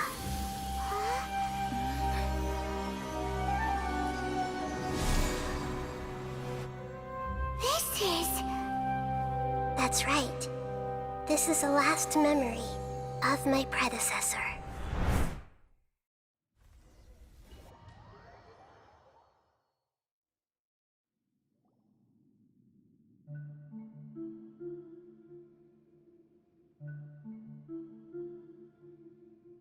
Huh. This sure seems very different from what Paimon imagined. Shouldn't Irminsul be in this realm of consciousness? Yes, that is our destination. But I didn't expect the remaining consciousness of Greater Lord Rukkhadevata to be as polluted as this.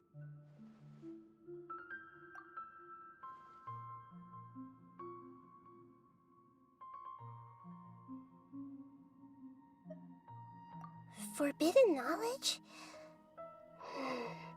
it seems you know about a concept that even I don't completely understand. Could you tell me what you know?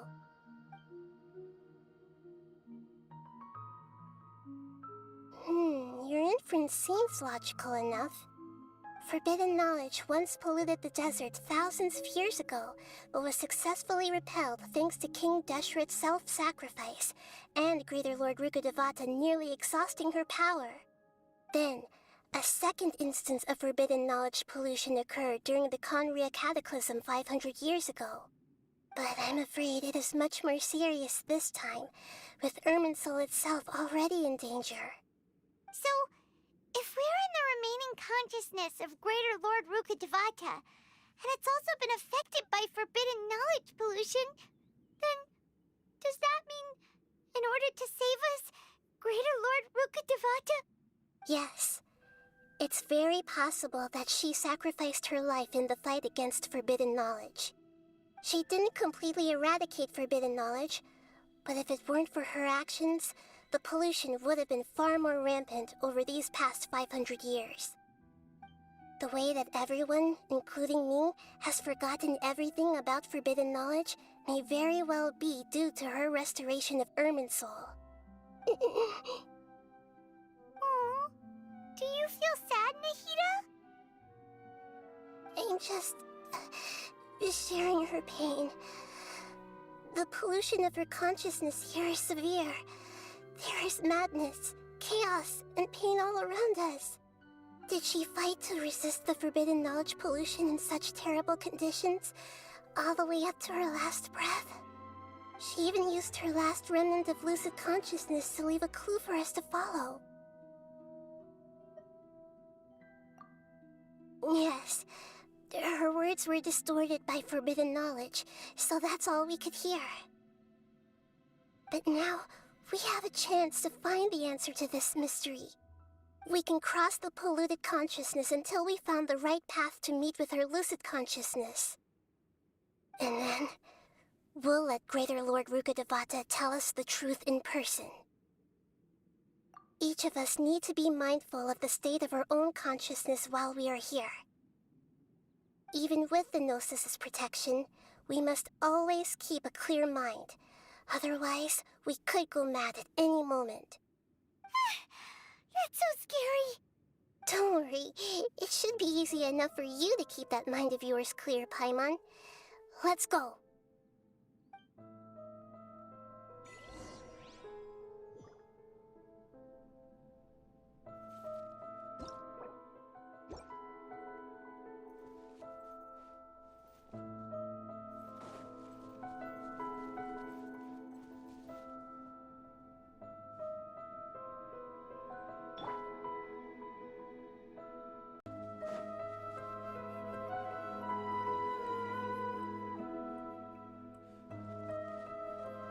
Are we in the air? And why is there a huge boat? That's the boat of consciousness, which symbolizes reason here. Its course is the direction our consciousness is traveling towards. If we lose control over our consciousness, we will fall into madness. So let's make sure the boat stays on course.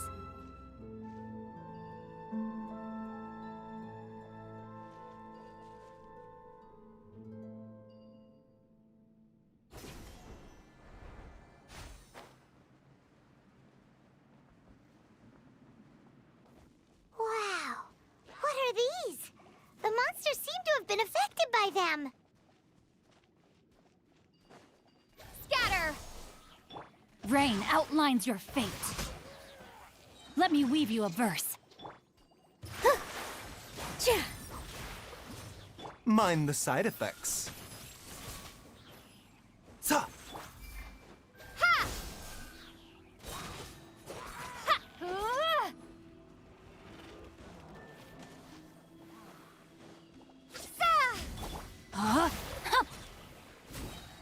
Rain cutter, body and mind. The doctor will see you now. With all my strength.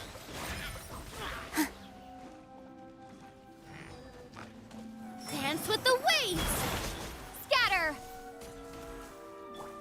Seems like an emergency. Mind the side effects.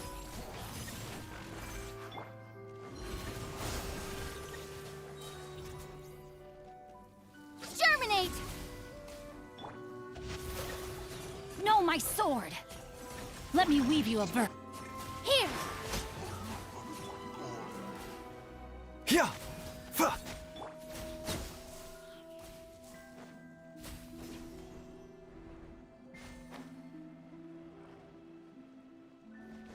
Propagate! Rain outlines your fate. All eyes on me. Positions. Taking a turn for the better. The Dactu. Scatter! Sa! Rain cutter.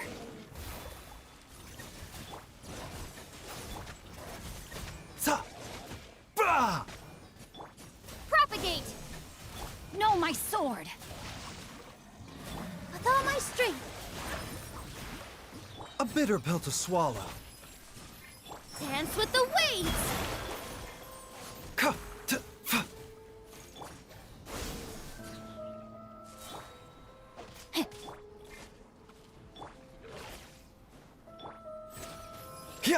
Look! Four-leaf sigils have appeared in the sky!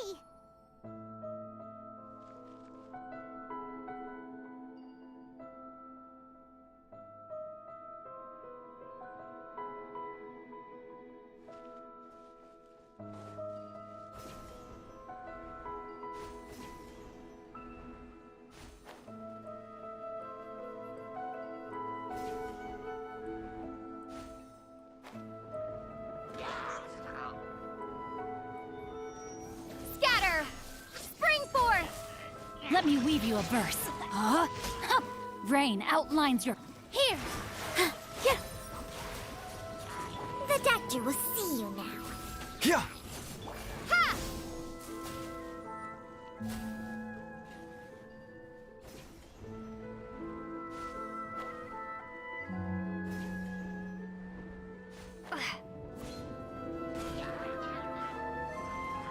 Propagate! Germinate! Rain cutter! Huh? With all my strength. All eyes on me! Remember, health comes first. My...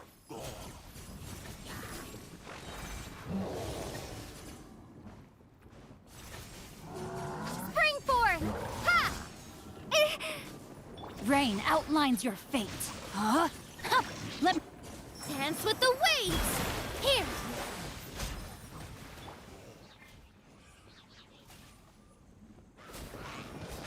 Propagate! To control the boat of consciousness, we need to find the helm first.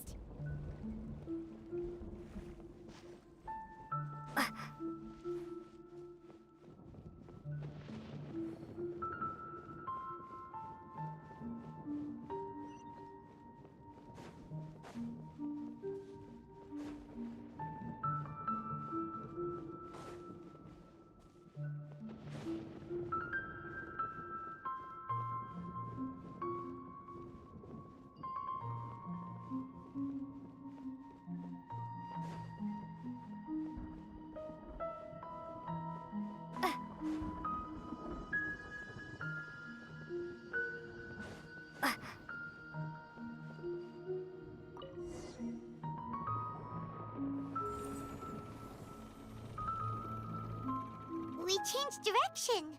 Are we still going the right way, Nahida? Mm-hmm. Judging from the current route, the boat of consciousness will soon take us out of here.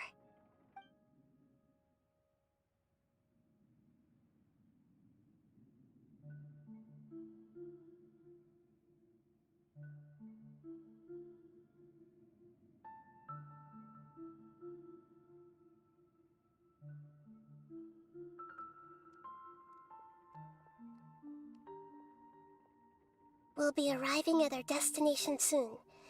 How are you feeling? Are your minds still intact? Huh? But everything's been completely normal for Paimon. Hopefully there won't be any more interruptions. This time, we should be able to meet Greater Lord Rukkhadevata. Are you saying you've never met Greater Lord Rukkhadevata before? No, it seems that my birth and her death took place at the same time. Otherwise, I think she would have given me a little more guidance, and I could have done a better job.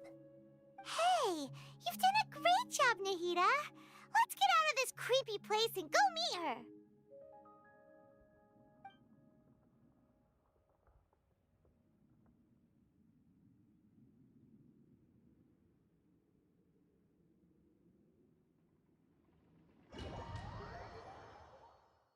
So, is this the place you were talking about? The base of Irminsul?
Well, this is the place.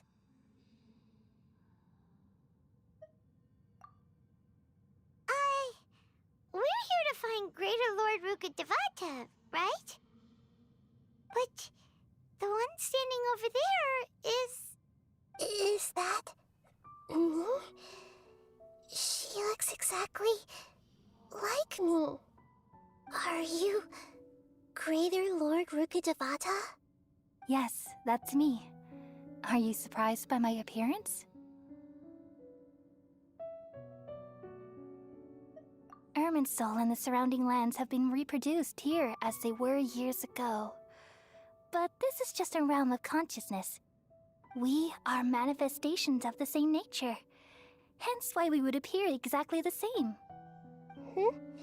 We're of the same nature? Why? Because you are me, and I am you. You are me in the new samsara. The new samsara? As Greater Lord Rukkhadevata, I'm the avatar of Irminsul. And you are the purest branch snapped from Irminsul. Imagine it this way. Even if a tree dies, its branches will eventually take root and grow, continuing the tree's life in another form. I'm merely the remaining consciousness of Greater Lord Rukkhadevata. The real me has presumably died a long time ago.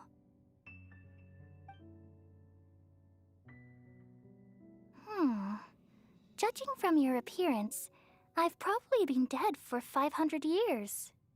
But you're finally here. My new self in the samsara. If this is true, then am I going to be a great Archon like you someday? Though we share the same nature, our fates are bound to be different. All things have their own fate.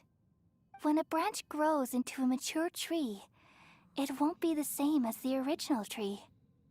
That's why fate is the ultimate knowledge, isn't it? That's a great insight. Yes, very good. It's also precisely why you won't become like me. Really? But perhaps you may become an even greater Archon than I. I already see a determination in you that I didn't possess in my time, and the future that it leads you to will be yours alone. Along with the blessings from your past experiences. Don't worry. The growth of wisdom is like that of a plant. You only need to wait quietly for the flower to bloom. Come to think of it, the sages never had the faintest inkling of the meaning of wisdom. Thank you. Nothing makes me happier than discovering that the Archon I always admired was in fact myself in another fate. It's so nice to speak with you, Greater Lord Rukkhadevata. I've always wanted to meet you. The feeling is mutual. From the moment I snapped the branch off Irminsul and created you, I've also looked forward to talking with you. Could you tell me why you wanted to create me? And what exactly happened when you died? Ah, I see. You're here seeking answers, right? Everything that day, even the sky itself, changed into a color like this.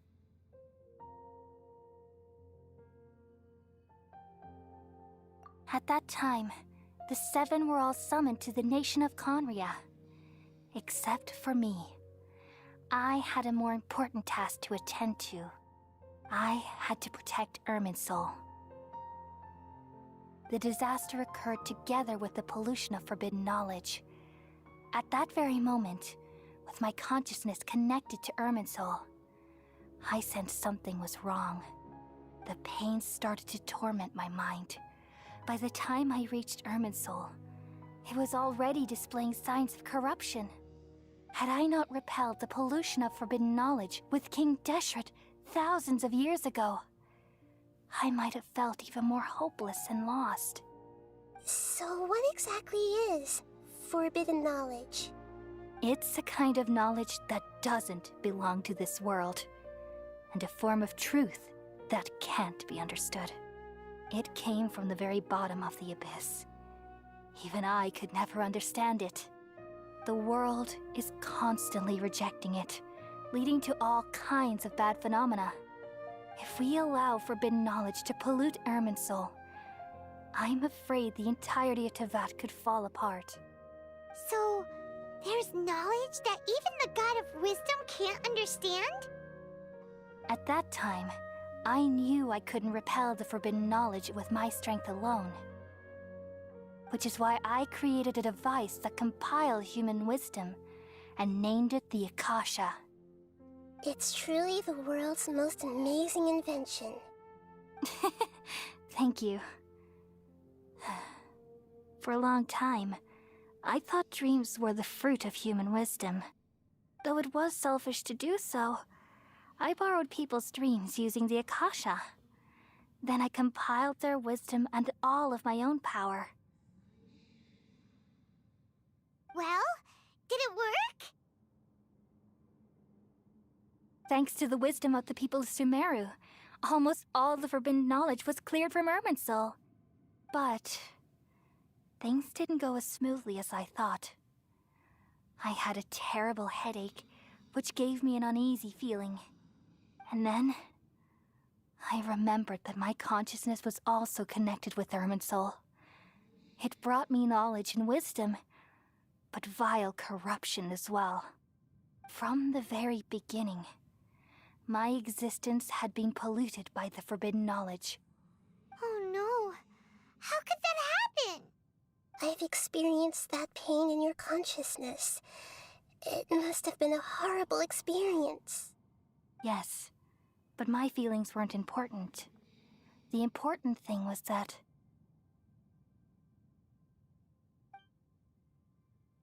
even if I died, my existence and everything related to me would continue to exist in Irminsul as memories and knowledge, meaning that the forbidden knowledge couldn't ever be permanently eradicated. And there's no way for me to eliminate myself. It would be a sort of paradox.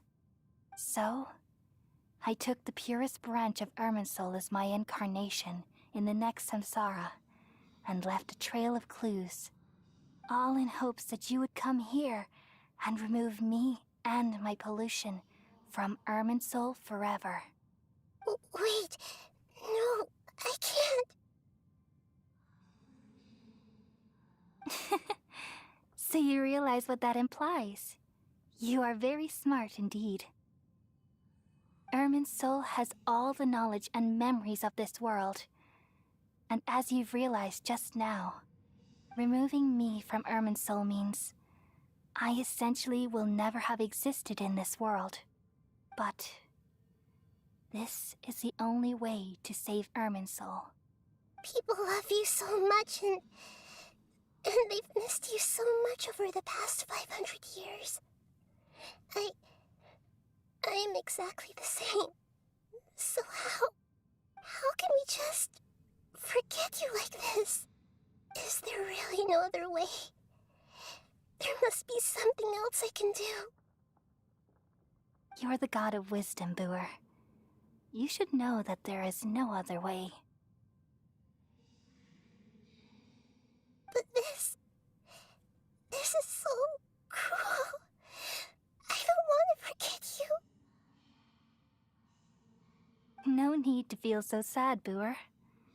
As someone who delights in wisdom, you should feel joy at finally finding the answer. These are the words in their entirety. The answer you've been seeking all along. Let the world completely forget me.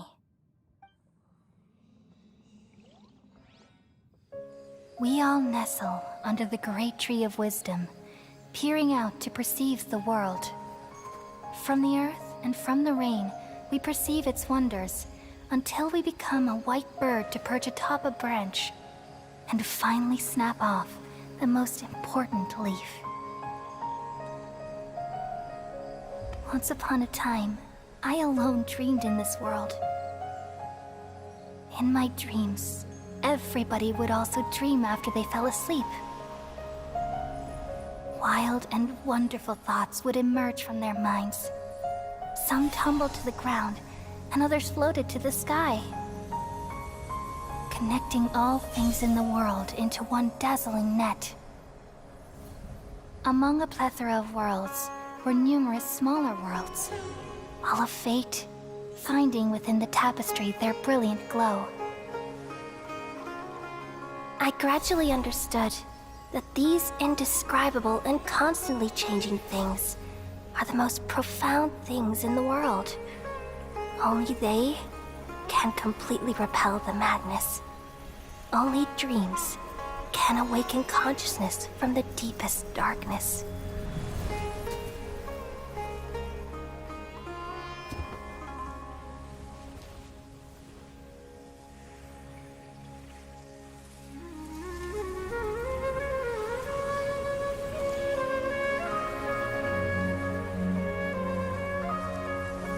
I'm the one who posed this question, yet also the one who sought a solution. Saving the world with the dreams of the people used to be my answer. And now, you've also found your own answer, and I shall return all the dreams to the people.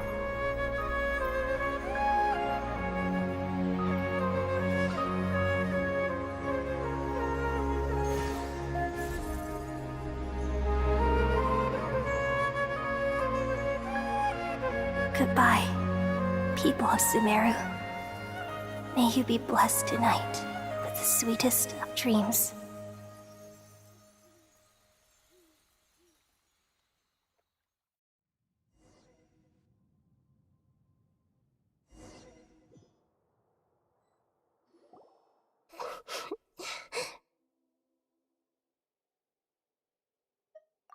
I'm alright.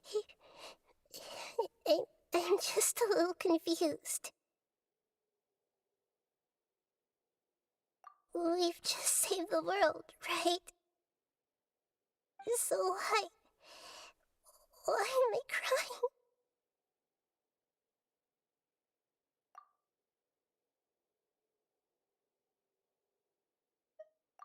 I don't know where this feeling inside of me is coming from, but I feel very sad. Just now, We used the power of two gnosis to successfully connect with the Irminsul consciousness from 500 years ago.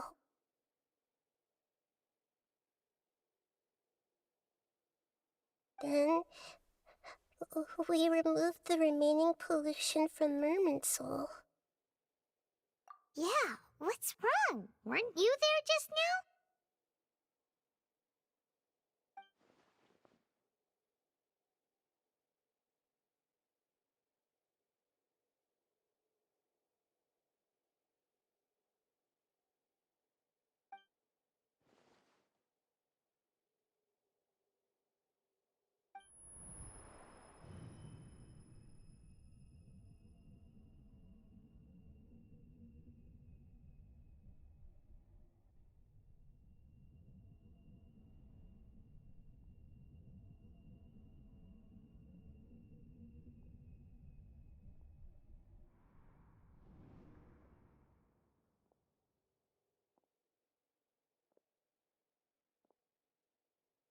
Huh? That sound. Traveler! Paimon! I've been waiting here far too long. But finally I have the chance to be alone with you. All the precious time I wasted has finally paid off. The doctor! What have you done? Just a type of sound wave that can quickly put defenseless people into a dream. As I expected, it doesn't have any effect on gods. This is the only thing of interest I found among the sage's research. I thought I'd take it for a little spin. Don't worry. I know you would never forgive me if I actually killed them. I'm here to negotiate with you. Naturally, I won't do anything dangerous that could potentially damage our relationship. Negotiate with me? I heard you had already left Sumeru. Why are you here again now? I left Sumeru, but I also stayed in Sumeru. Even the God of Wisdom is restricted by the habits of cognition. How disappointing. You mean there are many different versions of you in this world? An astute guess. Even the same individual will have different cognitions at different ages. A long time ago, I made a major decision in hopes of preserving all my perspectives of how I observe the world. Observation is the first step of any experiment, but observing the current world doesn't satisfy me. It lacks an important dimension, that of time. So I saved segments of all my ages and made them into independent individuals. That's all there is to it. Indulge me. How does the God of Wisdom find my method of seeking knowledge? It's an insult to the very concept of life.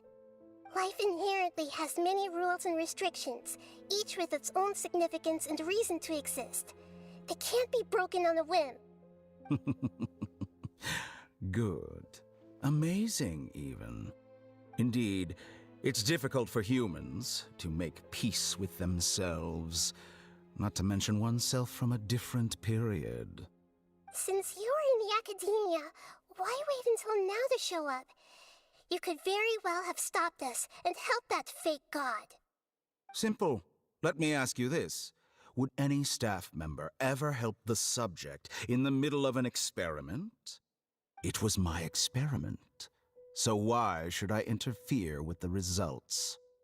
The academia saw the plan to create a god as their ultimate goal, yet you only saw it as an ordinary experiment. You really are crazy. If the experiment succeeded, you would have had a new god on your hands. How would you have faced your own god then? Would you still take the same stance? Would you still hold the same view of yourself? I'm first and foremost a scholar. These results should be left to the judgment of the hypothetical me confronted with that outcome. But you're right. And that's exactly why I'm disappointed with the conclusion of this experiment. As an individual, you don't have any sense of belonging. You seem to have even fewer convictions than a typical scholar. Oh no, I certainly have my own convictions. They just don't fit your standards, that's all. All right, that's enough conversation for today. The experiment is over, and it's time to tidy up the equipment and reclaim any useful materials. For example, the Gnosis. Lesser Lord Kusanali, you're an intelligent Archon. I'm sure you understand the disparity in our combat abilities at this time. Besides, you have no way to use that Electro-Gnosis in battle. Didn't you say you were here to negotiate with me? Somehow, it's starting to seem like you intend to take it by force now. I'm merely stating a fact. After all, I'm also a scholar. Naturally, I hope to show proper respect and dignity to the God of Wisdom. Your hypocrisy is built on absolute confidence. I understand your scheme, but... what if I were to destroy the Gnosis now and awaken the heavenly principles? Awaken the heavenly principles? Do you think that's really possible? The heavenly principles have been silent for many years, but the Gnosis are symbols of their control over Teyvat and all the laws. Will the destruction of a Gnosis attract the attention of the heavenly principles? And if so, how do the Fatui plan to deal with the consequences? Do you dare to gamble such a possibility with me? Gamble? How surprising. I thought you would show evidence or use rigorous reasoning to prove your point. The word gamble is the last thing I expected to hear from the God of Wisdom. But this is a clever move. You must have seen through me when I first captured your consciousness. As a scholar, I respect all possibilities. This has always been my principle and is an essential trait as an experimenter. Indeed, I can't ignore this possibility. So tell me then, what are your conditions? This foreign Gnosis will only lead to disaster if it stays in Sumeru.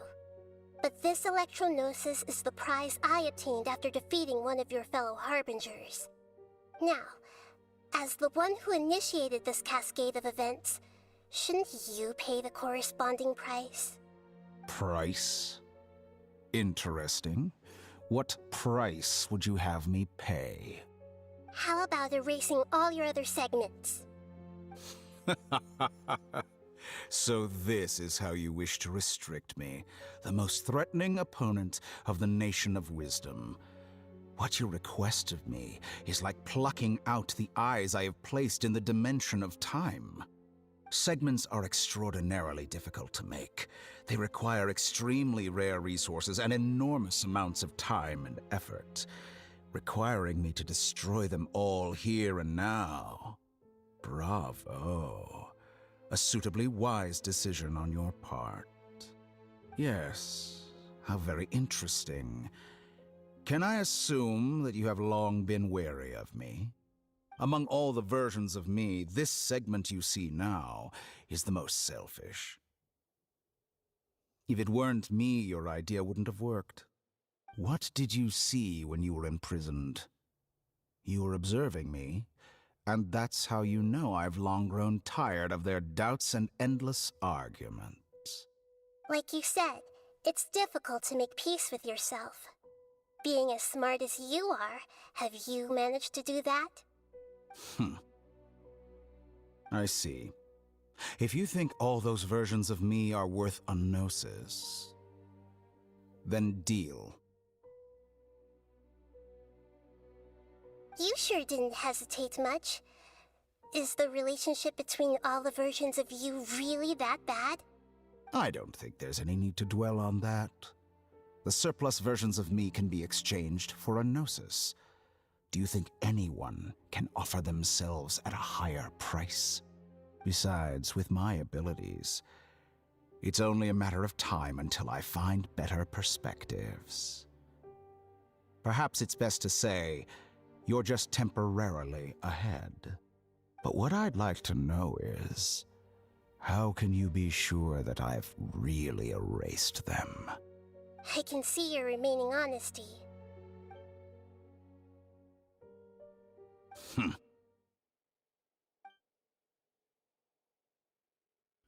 What a ridiculous decision! You can't be serious! How could I have been so short-sighted? You think this is the end? Wait, I'll have I my quit! You'll make Good this riddance, moment count. You will regret this! Well, have you confirmed that it's complete? Here, take it. The future of Sumeru City will be in my hands alone. I will shut down the Akasha and let curiosity and the thirst for knowledge drive the realm of academics once again. There won't be any further gaps for you to exploit.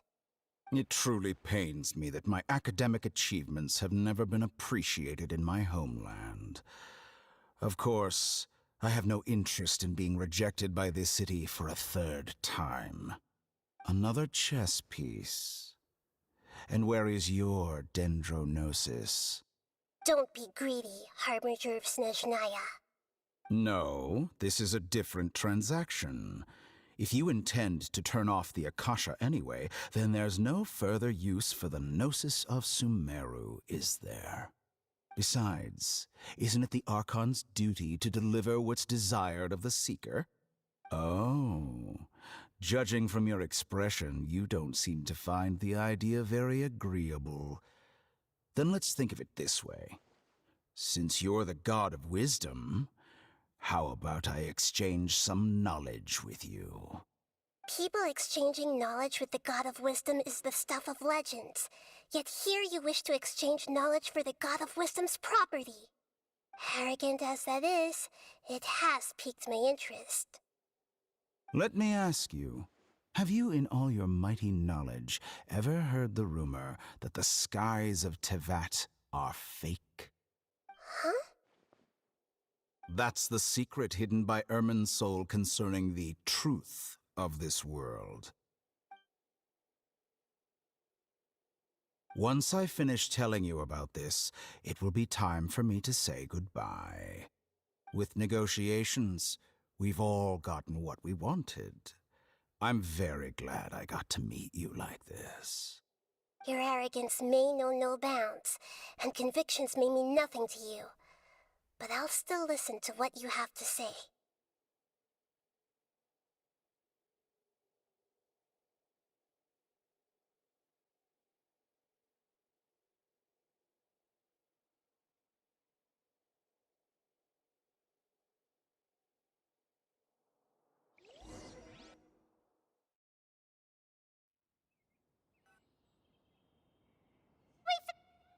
Together! Okay, wake her up.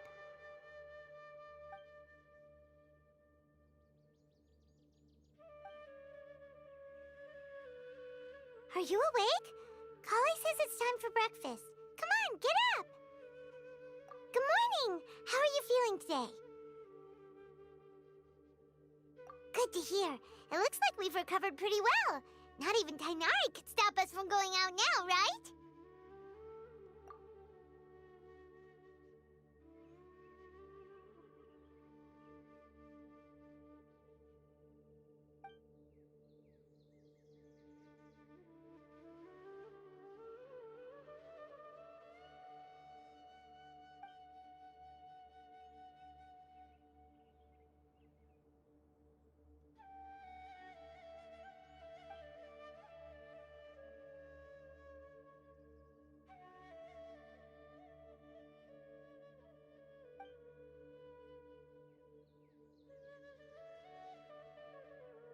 Come on, Traveler, let's go!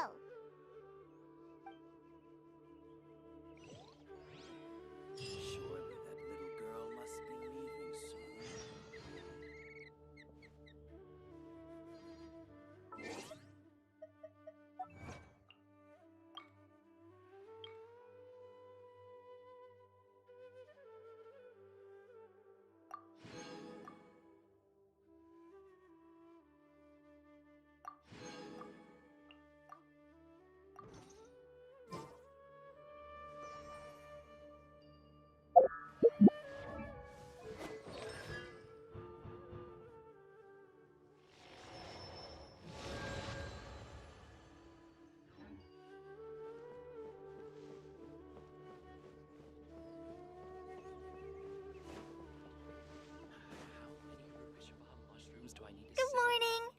Looks like you're awake.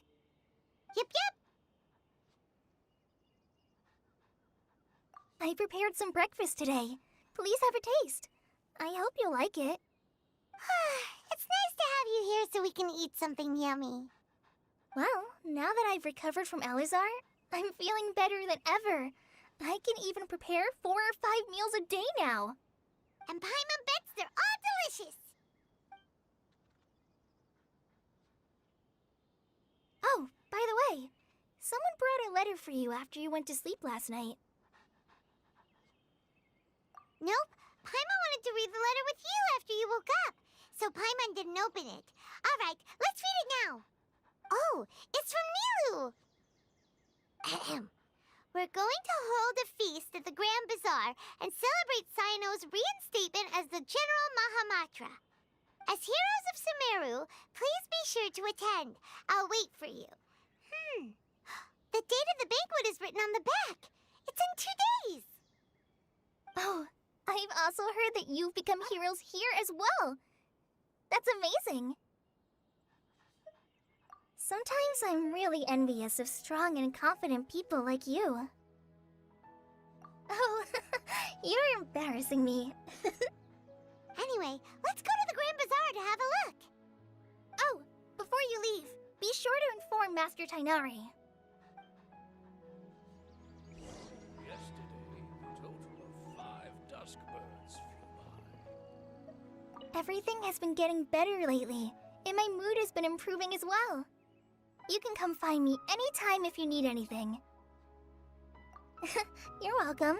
I was just doing my duty. Remember to talk to Master Tighnari before you leave.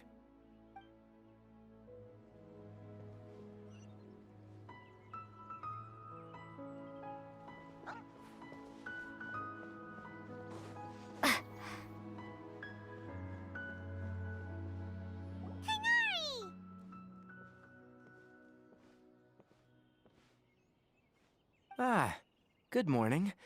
How do you feel today? We feel much better. How about you? I'm recovering well, thanks for asking. But from the looks of it, you seem to be already busy with work again. It's fine. I'm not that busy, really. The Elazar patients have recovered, as well as Hypatia. For now, I only need to tend to my Forest Watcher duties. It seems once Irminsul started getting better, everything else started to recover too. Yes, but there are still some residual effects. The withering is one example. Though it won't spread anymore, the existing zones won't just disappear. By the way, we have some good news. Cyno got his position back. This news is hardly new. He had already mentioned it to me before. Huh? You mean he was already here? Why didn't he come to say hi to us? He visited once, but he was afraid of disturbing you while you were resting. He just asked me a few questions and left. Then you probably already know all about the celebration feast. Celebration feast? No, I haven't heard anything about that. Huh? But didn't Nilou say in her letter that they would celebrate Cyno? He didn't tell you? Perhaps. Or, alternatively, he doesn't know about it either. Come to think of it, Cyno doesn't seem like the type who'd enjoy a celebration feast. You and Kale are both Cyno's close friends. Why don't you come to the feast with us? Kale has taken over some of my tasks these days. I don't think she'll have time for it, not to mention me. You see, some VIPs have come to the forest recently. Huh? VIPs? Very important Paimons? Well, technically speaking, they are former VIPs. The sages involved in recent incidents have begun their training in the Avidia Forest, and the people they had previously imprisoned have all been released. Huh? Yes, he's a little weak, but he isn't injured and his condition is stable. Lesser Lord Kusanali, in her boundless mercy, has decided to spare Azar and the other wrongdoers. Supposedly, they were ashamed of their shallow ideologies, and have decided to dedicate the rest of their lives to cultivating wisdom in the Avidia Forest. When they learned that Lesser Lord Kusanali had defeated the Balladeer and saved Irminsul, They were shocked at first, but also became happy, feeling that the sacred light guiding them on the path of discovering wisdom had begun to shine once again. As a result, work has increased for the forest rangers. That sounds really exhausting. There's nothing we can do, really. But that's another topic. Back to the matter at hand. Are you two planning to head out? Ah, right! We're here to request permission to head out. Would that be okay? You've recovered well. You may go. But be careful. Yay! Will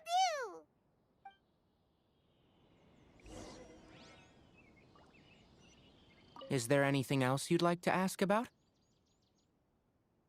Ah, yes. Thank you for remembering her. She continued her training in the... A lot has happened lately. Kale and I have been busy, but don't worry. We'll take care of ourselves. As for Cyno's reinstatement, the more I think about it, the more I suspect that he just doesn't have a single clue about this feast. But this does remind me that Kale and I should find an opportunity to celebrate him as well. He has helped me a lot during this time. And you as well. Thank you. Take care. Please, find me if you need anything.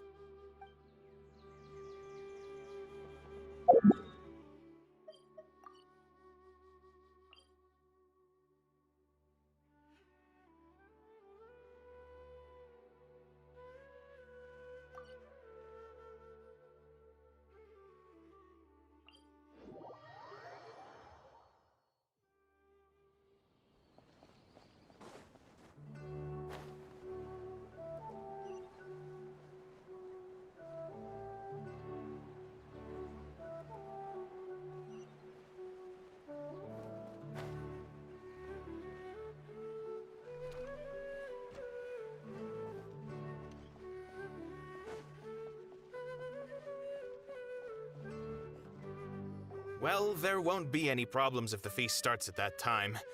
Everything has already been prepared.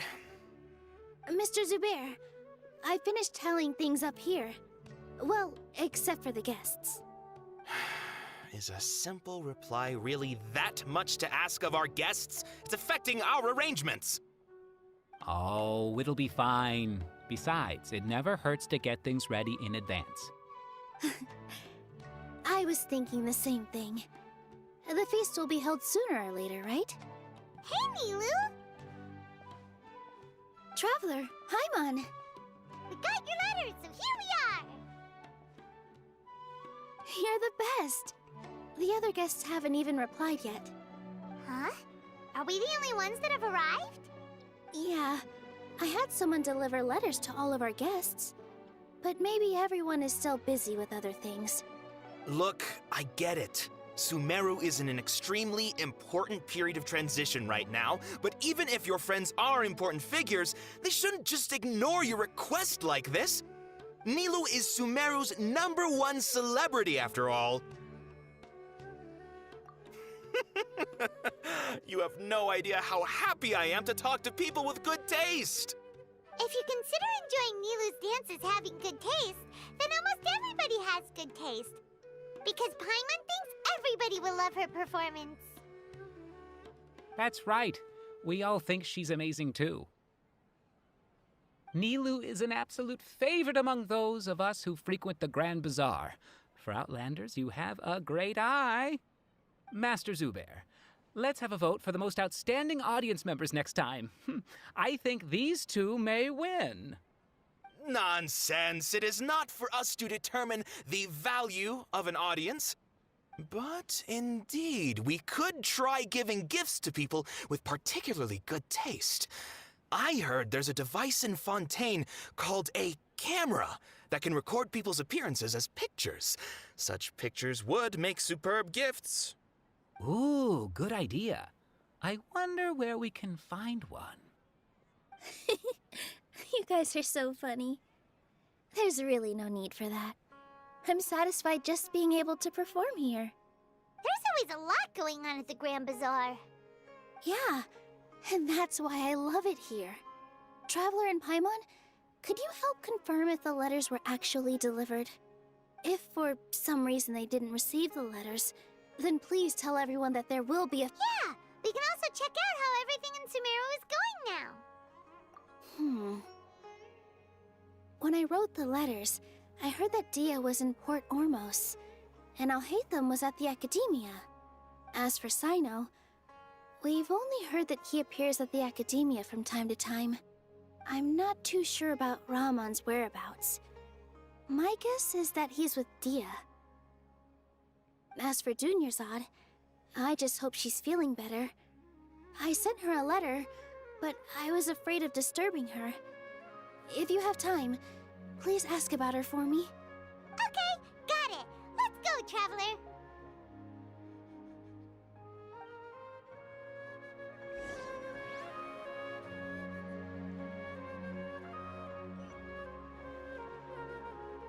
I'll go to the Adventurers Guild later and ask Ms. Catherine if she knows how to get one of those cameras. Yes, please do. I'm sure the audience would be thrilled at the chance of receiving commemorative gifts. It could be our special surprise that we prepare for everyone. I think it's an amazing idea. Who knows? If we take more pictures, they might even become the signature souvenir of the Grand Bazaar. And Nilou will become even more famous. Ha! It won't be long till people are fighting for front row at your performances.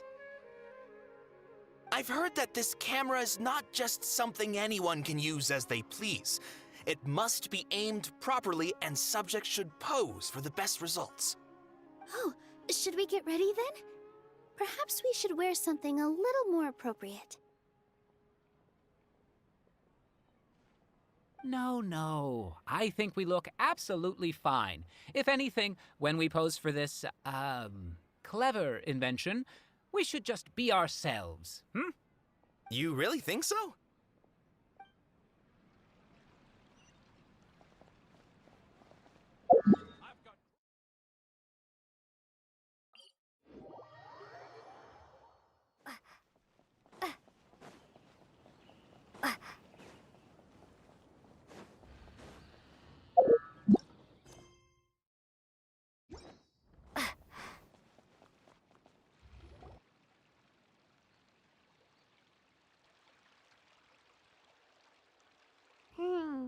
We haven't seen Alhaitham anywhere.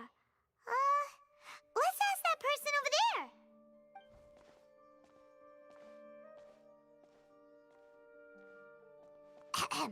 Hey there, have you seen Alhaitham around? Yes, it seems Scribe Alhaitham has gone to the House of Dana. You should be able to find him there. But you're already the second group of people I've seen looking for him today. He must be quite the busy man. Oh? Who else was looking for him? Mr. Cavey was just here asking about him. You wouldn't believe how terrible their relationship is. And now you two are here. Don't tell me everyone's here looking for gossip about the sages. No way! We're strictly here on business. Ah, I see. Sorry, I thought maybe everyone's as interested in rumors about the sages as I am.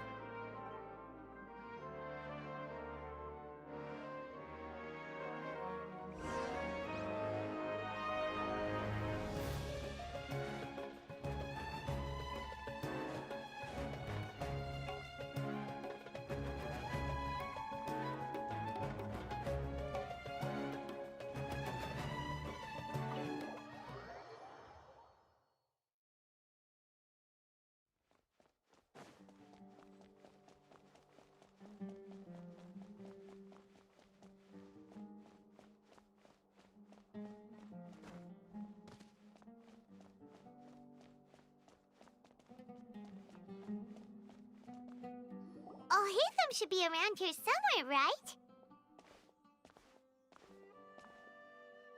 Oh, he's over there! But it looks like he might not have time for us. Just put down that worthless book and tell me what happened in the Academia. This is not just some worthless book. Do you have any idea how difficult it is to find a physical book like this in Sumeru? It doesn't matter. It's probably just another thing that you used your authority to get your hands on anyway. Just put it aside. Listen, I came back today only to hear that the sages have disappeared. Oh, you sound surprised. I thought you would already know the inside story. Would I be here asking you if I knew? You're the scribe, not me. So just tell me what you know already. Well, I almost became a sage. Huh? Oh, don't sound too surprised now. You're the renowned Kaveh, light of the Ksharawar. Besides, as a master builder and craftsman, chances are you'll be appointed as a sage too. Why do I feel like you don't really mean it? Huh. What makes you say that? Why would you question my heartfelt sincerity? Maybe it's because you've never said anything good about me before. Yeah, well, I share a similar sentiment, and anyone who knows you as well as I do would surely do the same. Ugh, you... See? This is why I hate discussing anything with you.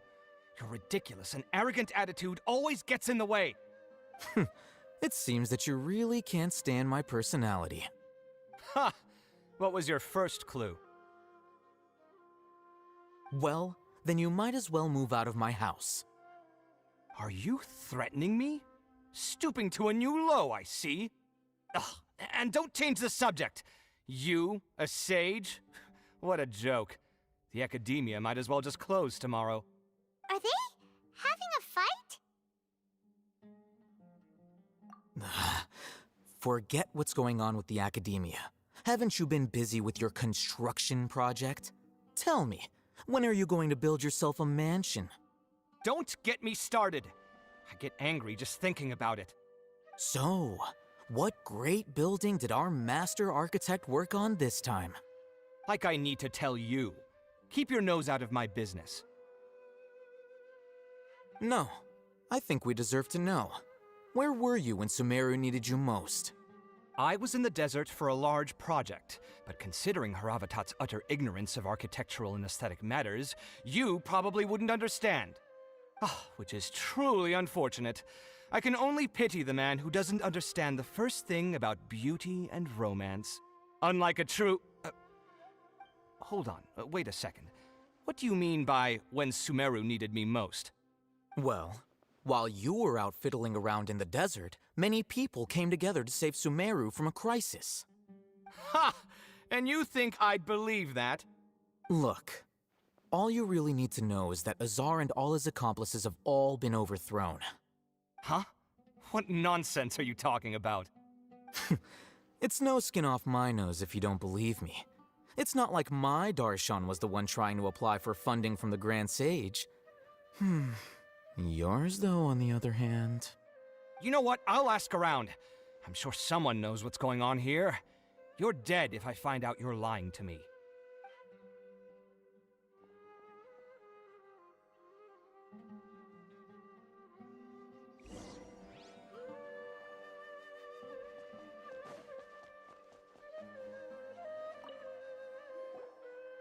Hatham? Oh, it's you two. What's the matter? We're running some errands for Nilou. Have you received her letter? Letter? Nilou said she sent out a letter inviting everyone to a celebration feast in 2 days at the Grand Bazaar. We'll also be celebrating Cyno's reinstatement as General Mahamatra. If she addressed the letter to all Hatham of the Academia, then the letter should have gone to my office. I've been busy these days, so I haven't had time to check for any new mail at my office. I only now have some free time to attend to personal matters. Have you always been so busy with your work? Of course not. I'm only busy these days because several sages have been dismissed recently and the whole Academia was practically turned upside down. Tainari told us they all went to train in the Avidia Forest. Apparently they will spend the rest of their lives there. That is already the best possible ending for the likes of them. 4 of the 6 great sages were possessed by their desire for power and attempted to create a new god. In order to pull it off, they even imprisoned the other 2 rational sages. To imagine... Yeah, you're right. Huh. Feels kind of strange to hear them called that after all this time. But then again, the 6 great schools sounded pretty impressive too. Yes, at least that's how they're supposed to sound. It's said that when the Academia was first founded, the Dendro Archon herself established the 6 great schools, each representing one of the 6 different types of wisdom.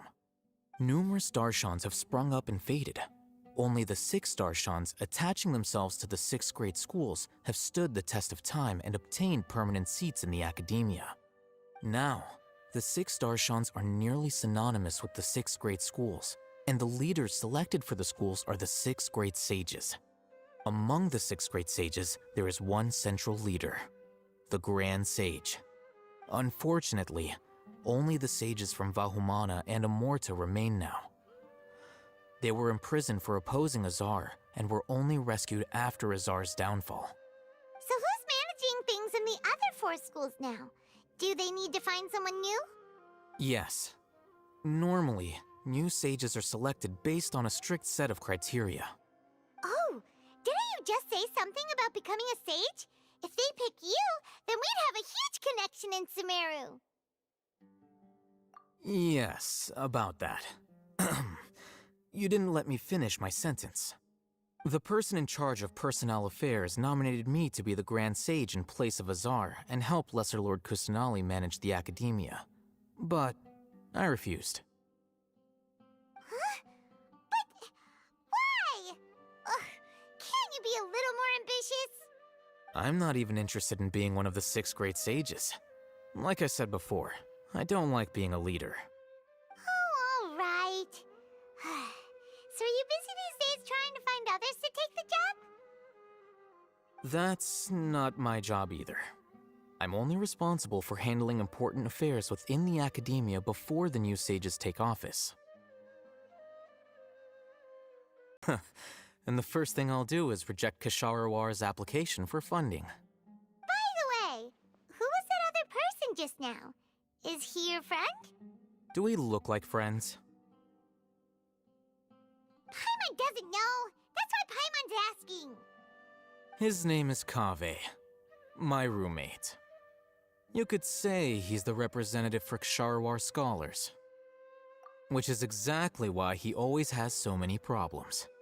So everything that's happened recently must be a huge change for the people of Sumeru. Such is the work of the Academia Scribe. Well, anyway, no matter how busy you are, since you are our planner, remember to attend the celebration feast in 2 days. All right, I'll see you there.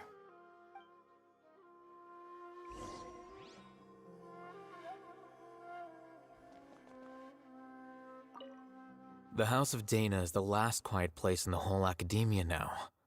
I was originally planning to stay here a little longer, but there's a chance that Kaveh might show up again. Tuh, what a nuisance. I'd better go somewhere else.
borrow something to read.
This is Port Ormos.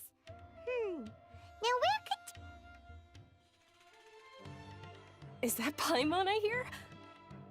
Huh? Oh, it's been a while. How are you doing? Dinnerzad! It's been so long since we've seen you! I'm doing well. I can go as far as saying I have never been happier in my entire life. I don't know if you've heard, but Elazar has completely disappeared, and all the patients have recovered. You kidding? Knowing them and the connections they've got, I'm sure they've heard about it. Yeah! That's right. My lady is feeling better now, so I'm accompanying her for a walk. Why do you still call me that, Dehya? You've already informed my father of your resignation. I guess I'm just used to calling you my lady. Old habits die hard. Resignation? You mean you're quitting? Yeah, I might start losing my edge if I keep being a bodyguard for the Homayanis. You know that my parents and I are fond of you, and that we appreciate you very much. It wouldn't be a problem if you wish to continue to be our bodyguard. I'm not a woman that's easily persuaded. You should know that by now, my lady. When I took this job, I had already decided that I'd quit as soon as you'd recovered. It's time for me to get back out there and chase that horizon. So what are you gonna do now if you're not gonna be a bodyguard anymore? I want to take a risky job and put my body to the test again. Huh? But we literally just finished one of the most dangerous jobs ever! Are you getting bored already? I know. If I hadn't joined in that plan with you, I wouldn't have come up with this idea. I guess I still get fired up by that feeling of going all out in a fight. It made me realize that I'm still a mercenary through and through. Life is short, and I'm happy that I got to be a part of that operation. But the whole thing also made me realize that there are still many problems in Sumeru, and as a desert dweller, I'm still not completely ready to settle down on this side of the wall. Well, I remember a friend had someone bring you a message. You mean I'll hate them? I didn't expect him to still remember that. I thought he was joking. We just came from talking with Alhaitham at the Academia. Did he tell you that he suggested that I come work at the Academia? What?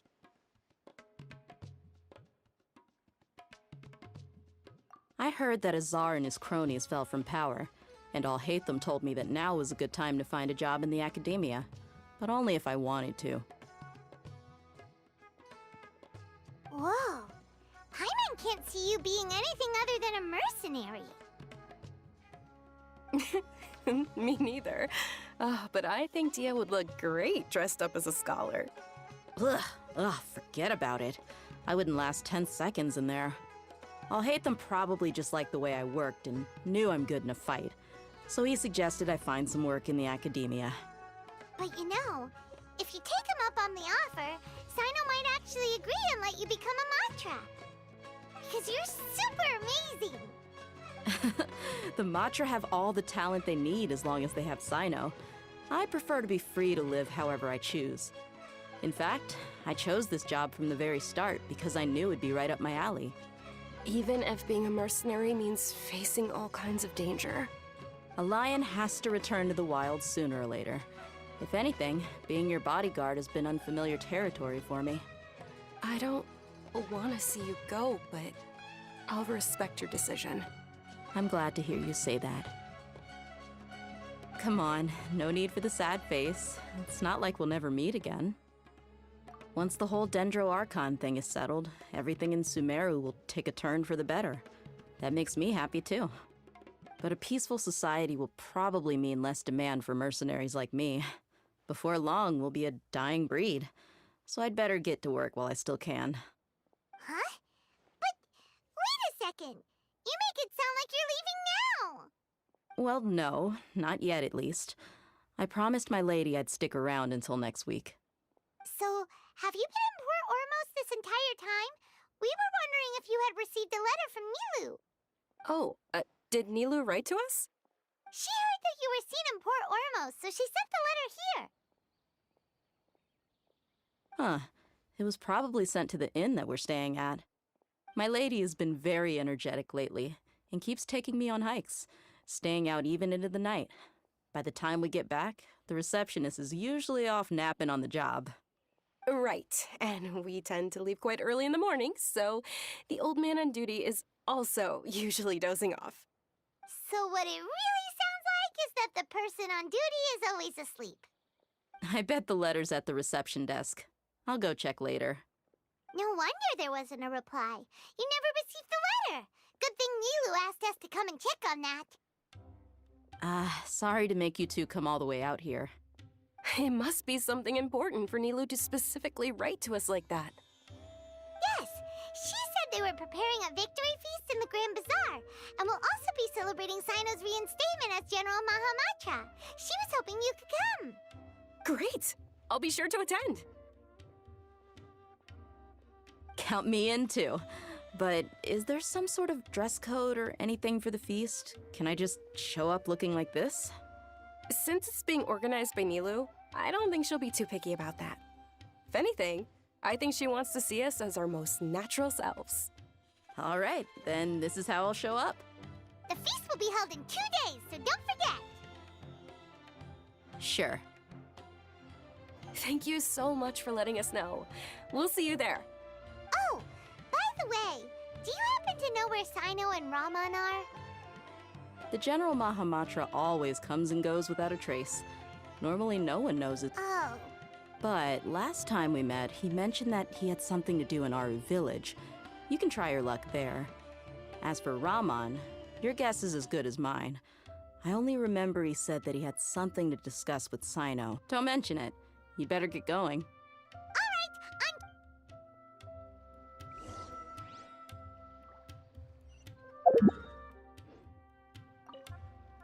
After recovering from Elazar, everything seems so different to me. When I look at the scenery I visited before, it has a completely different feeling. Yeah, you need to be stronger than an ox to take life by the horns. I think I've heard you say something like that before. But today, I finally understand what you mean. Is there any place you'd like to go? I can accompany you. I've got time. What if I tell you that I want to go to the desert? Fine by me. If we go to the desert, I can introduce you to my friends there. But we should prepare and get everything we need before setting off. Let's go! I'll go pack my luggage now. After we're done with the feast in 2 days, we can go have fun in the desert. You can count me in.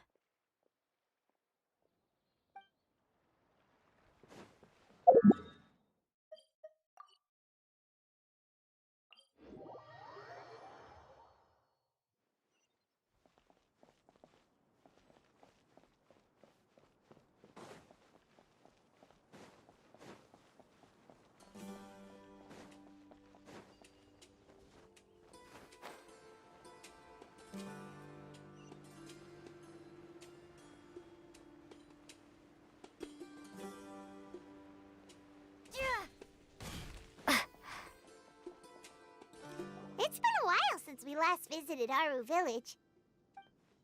Ah, there's Cyno!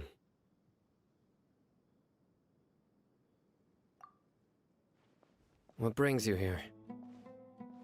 We recovered well, and Tighnari agreed to let us leave, so now we're out and about again. It seems Gandharvaville's medical treatment is still as good as ever. Mm-hmm, and Tighnari is recovering well, too. That's good to hear. Yeah, you're the one who brought us to him when we lost consciousness, right? Thanks for that. You're welcome. Tighnari has excellent medical skills, and Kale is quite attentive. It was the best place for you. But why are you just standing here like a dead tree? I'm meeting some people. Oh, you mean Candace? I've already talked with Candace and the village chief. They're still at the usual place. You can go there if you'd like to see them. But you know one of the people I'm meeting as well. Oh, by King Deshret's blessing, my friend suddenly appears in the desert. Don't tell me you've run into trouble and need us to help now. Raman! And, huh? Sataria? Oh, you know me? Oh, well, you're pretty famous in the academia. Don't worry, these are our friends. No need to be so guarded. I see. I'm doing well. Many good things have happened recently. Same here. Really, I feel that my whole life has started to shine after suddenly finding a new direction. Oh, tell us everything. Yeah, you go ahead. Alright, well, I suppose I should start by saying I've decided to leave the academia. What? It's not that I've given up on being a scholar. Instead, you could say I've found a new identity. I will no longer pursue research like a typical scholar, but I have not completely given up on my relationship to knowledge either. I can see what you're saying now. What do you mean? I plan to leave the academia and return to teach here in the desert. Wow, so you want to become a teacher? Sataria will return to support education here and teach people from the desert. She can't teach everyone on her own, but there are many of us Eremites all over Sumeru. She came to discuss a collaboration with me and hoped that I could bring her ideas to the Eremites. Yes, it's my hope that the Eremites can help me select a group of smart people with the best aptitude for teaching. I'll teach them, and after they've finished learning from me, they can go educate more people. That is the true meaning of education and the spreading of knowledge. The people of King Deshret suffer from sandstorms, exile, and ignorance. Miss Sataria is more than welcome to come teach here. Her arrival is like a star shining in the desert night. The stars have always guided caravans, thieves, soldiers, and travelers who get lost in the night. They lead those in the dark out of trouble and back to safety.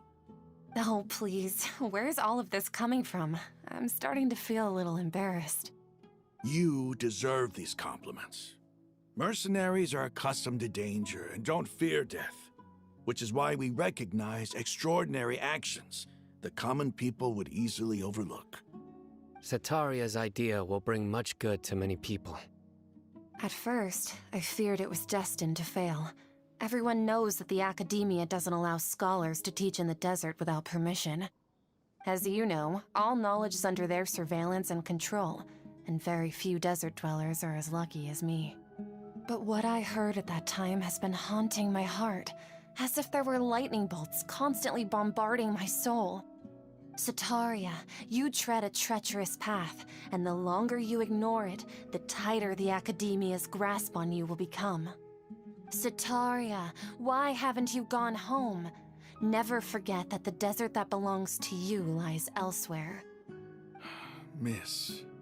These words sparked something in me, and I knew that I had to bring something back to my people after going home.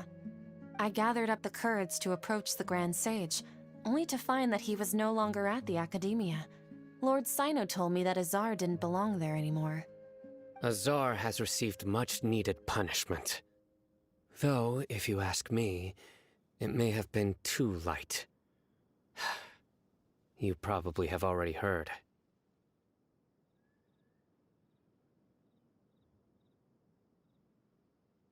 Lord Cyno helped me obtain permission to leave the Academia for the desert, and accompanied me here to discuss collaboration with members of the Eremites. My plan was able to go smoothly thanks to him and Rahman. You're all doing so much for the desert. Aside from that, I also have some other business to discuss with Cyno. Lesser Lord Kusanali has allocated many resources to support and develop the desert. I've done some business for her, and part of it required the assistance of the Eremites. I applied for a few batches of educational materials from the Academia, and sent them to several groups in the desert, as instructed by Lesser Lord Kusanali. I believe the people will make good use of them.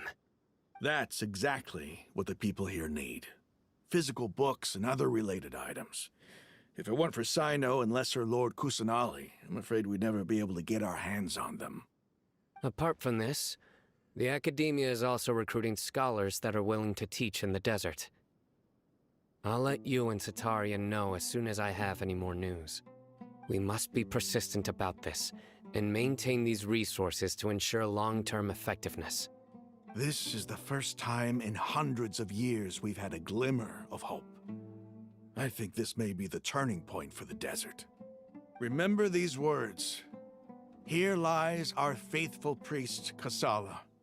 His wisdom is a miracle among the people, deserving of high praise and admiration. I hope people with wisdom like that priest will rise again among the desert dwellers. Then we'll once again see the wisdom and glory that once shook the world.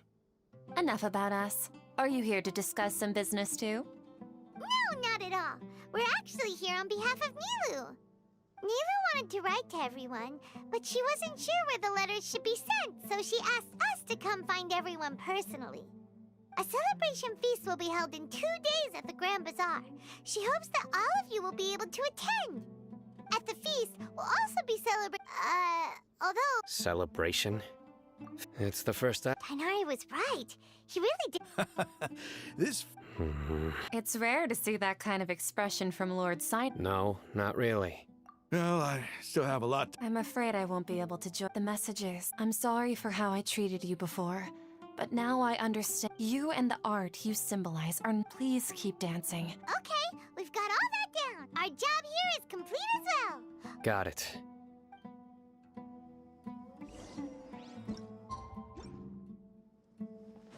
Anyway, our preparation is... Yes, even if you can't bring yourself to believe it, you should at least believe in those... Indeed.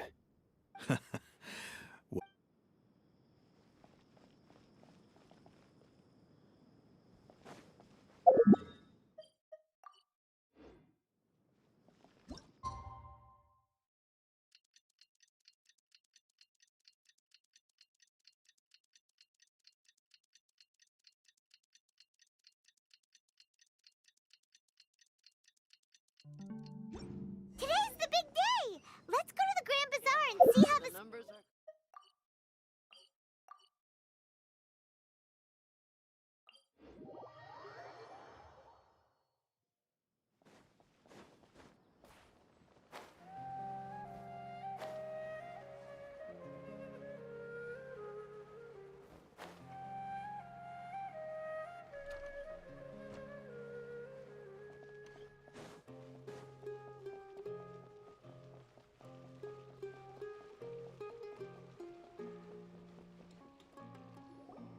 Everybody's already here. Looks like we're the last ones to arrive. You're here. Ah, there you are. Well, look who finally decided to show up. You look like you came here immediately after finishing up some work. I'm very happy to see you here. But we're not late, are we? It's just that everyone else arrived ahead of time. I propose that the last one who arrived be put in charge of today's speeches. Nah, there won't be any speeches today. Oh, really? Well, even better. Come join us over here.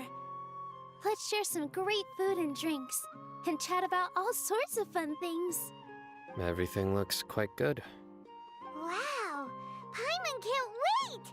Traveler, just look at all the delicious food here!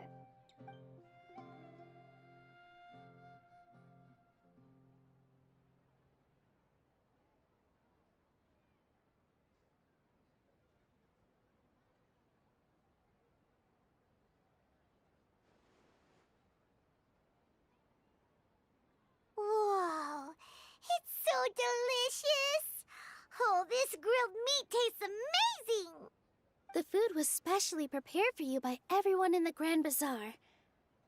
And we have gifts that were sent by the residents of Sumeru City when they heard we were holding a feast. Everyone that came said that you saved Sumeru, and wanted me to thank you all on their behalf. Ah, feels kinda nice to be seen as a hero. I could get used to this. Being a bodyguard is also a hero's job. You've always been amazing, Dehya. My lady sure has a way with words. Thanks. I'm glad to hear it. And I'm happy to meet everyone that participated in the great plan. Don't mention it. Come to think of it, we've really done something impressive together. It's unbelievable. We owe it to our abilities. And luck. Really? Why do I remember everybody thinking that luck was against us and feeling like we hardly had a chance of succeeding? That's how I remember it too. It's luck that brought us together, and it was luck that let us form a team. Then, it took even more luck for us to formulate a plan and implement it successfully. Moreover, judging from the results, everything worked out well. Yeah, everyone gave it their all when it mattered most. It was almost like a performance. We took the stage and put on our best show. Everyone played their part, and thanks to everyone's efforts, the performance was a great success. So, would you say we're good actors too? It's such a blessing that Lesser Lord Kusanali was able to return to power at the Academia. Yes, even after being abandoned and neglected. Lesser Lord Kusanali once used all her power in a great disaster, which resulted in her losing all her wisdom and memories of the past. The Academia This should be something everybody should remember. Huh? You look surprised. I didn't say anything wrong, did I? No, everything you said is correct. That's good. Something wrong? Yeah, what's with that face? You knew all of this already.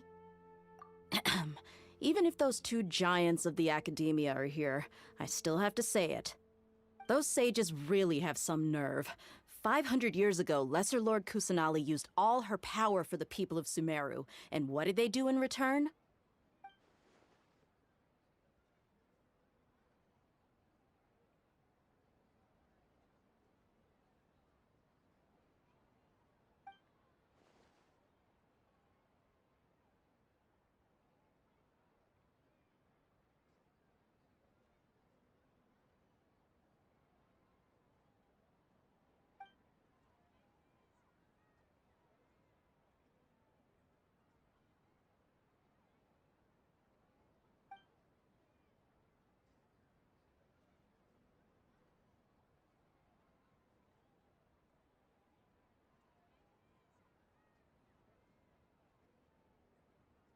If you bite the hand that feeds you, don't act surprised when it turns into a knuckle sandwich, right, Cyno? Perhaps I shouldn't say this, but their treatment of Lesser Lord Kusanali calls for a more... You could simply tell Lesser Lord Kusanali that you wish to have Azar and his accomplices severely punished.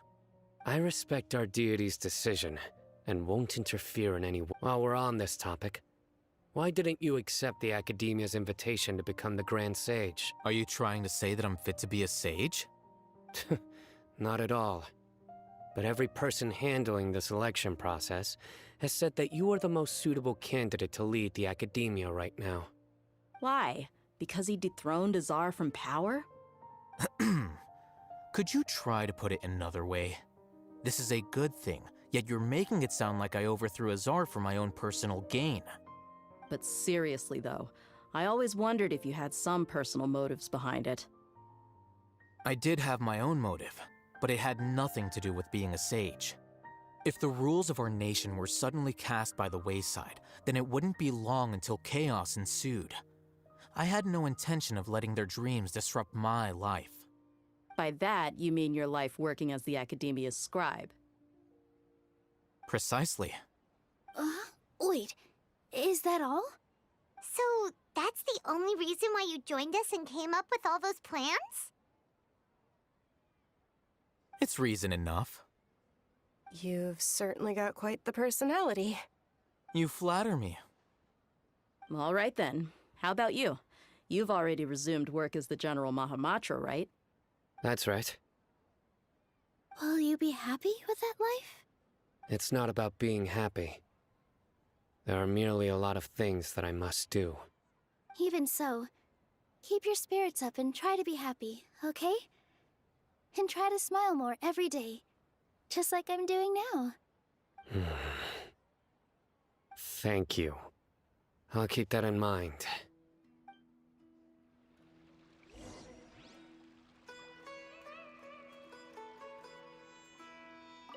I seldom participate in such lively gatherings, but the atmosphere here is quite good.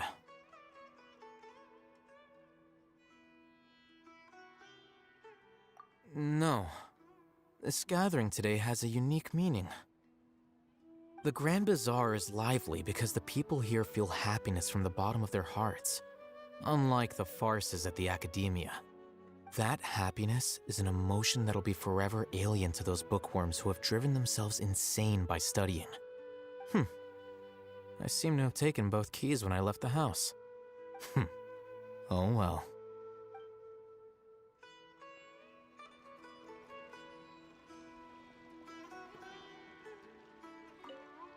My lady, the grilled meat over there is delicious. Have you tried it? Yes, I also tried some fruit just now. Oh, they're very sweet. What an amazing place to relax. No wonder everybody likes to rest at the Grand Bazaar. You said it. Oh, look who else is here. Hello! Oh, I'm so happy Nilou invited everybody. Oh, now I have the chance to meet all the heroes. Hey, less of that polite chit-chat and more eating and drinking. The feast is about having fun, not stuffy formalities.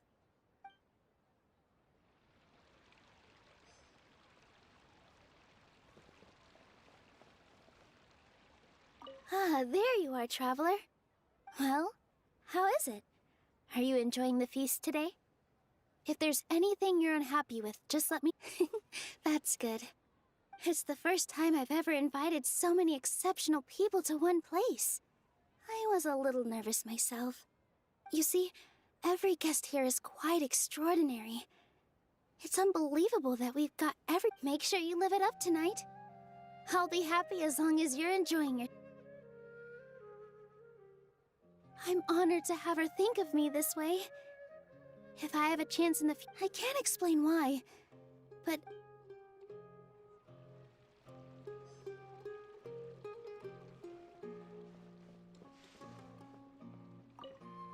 The atmosphere here is good, and everything is delicious. I don't often come to such places, but it feels quite good. I have a lot to handle these days. Otherwise, I could show you. There's always next time. This feast is pretty...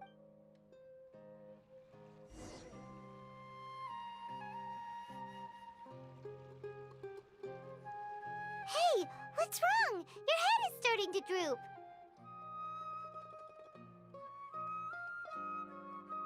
Hey, you can't just fall asleep here.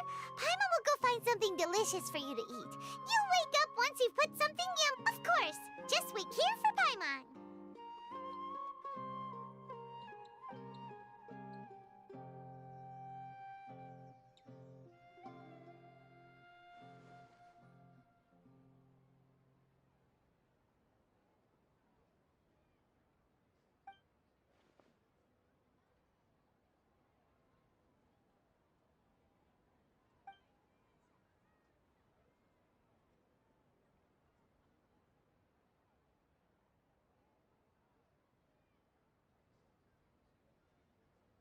It's me.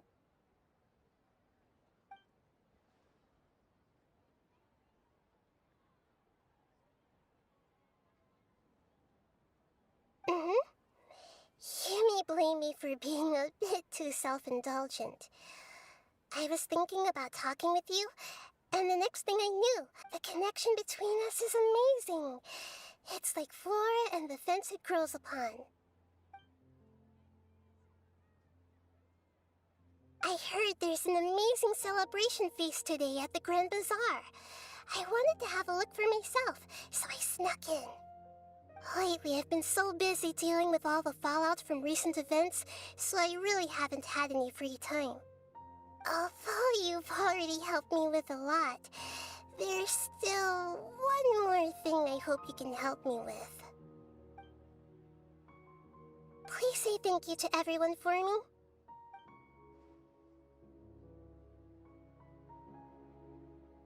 Oh, is it not convenient for you to do that for me?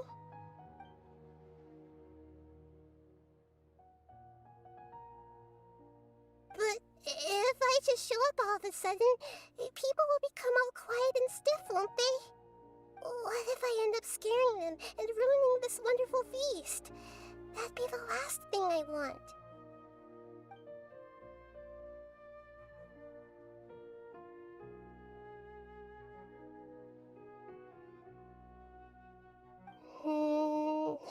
Let me think about it. Okay.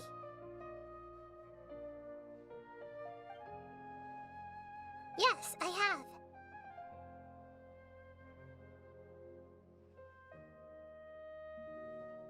You said I should go thank everyone as myself, right?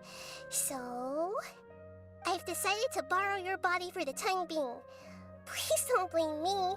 The flora also climbs up to the fence to get closer to the sky.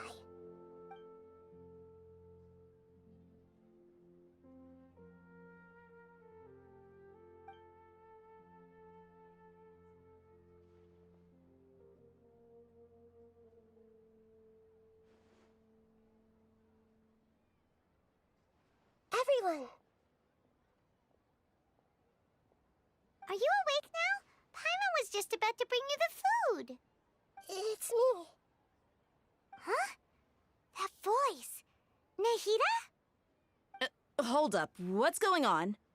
I didn't expect to have a conversation with the consciousness of Lesser Lord Kusanali in the Grand Bazaar. Interesting. Is this also a part of the feast? No, of course not. Are you Lesser Lord Kusanali? Hello, Nilou. You know who I am? Yes, I already know every one of you.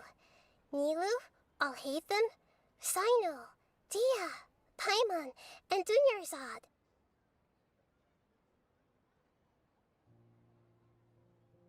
Lesser Lord Kusanali? I took the liberty of occupying the traveler's body so that I could thank all of you in person.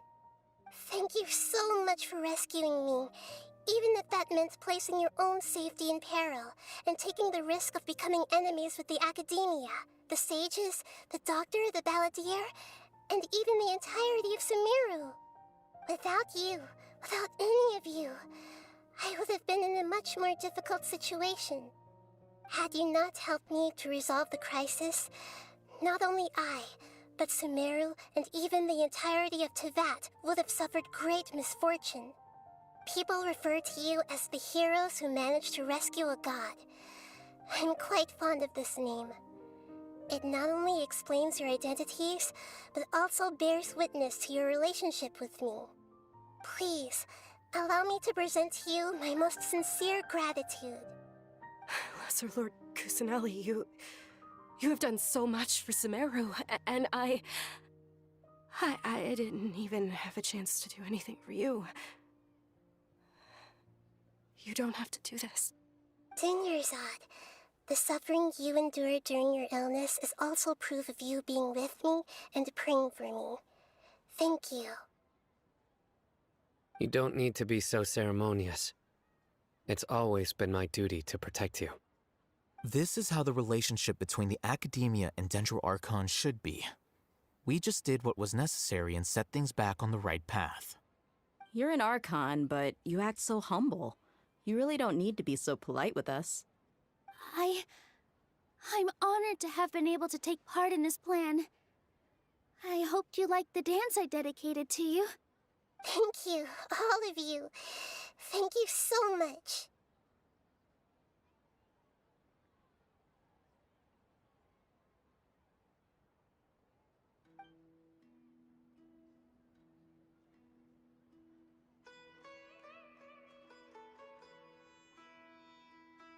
Yeah.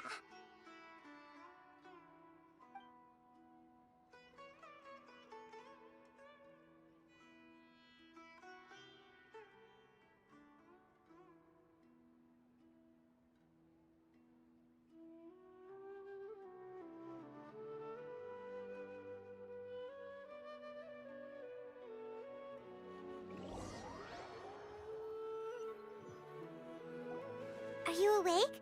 Did you rest well? After Nahida left, you ate a lot of food. You've become a glutton.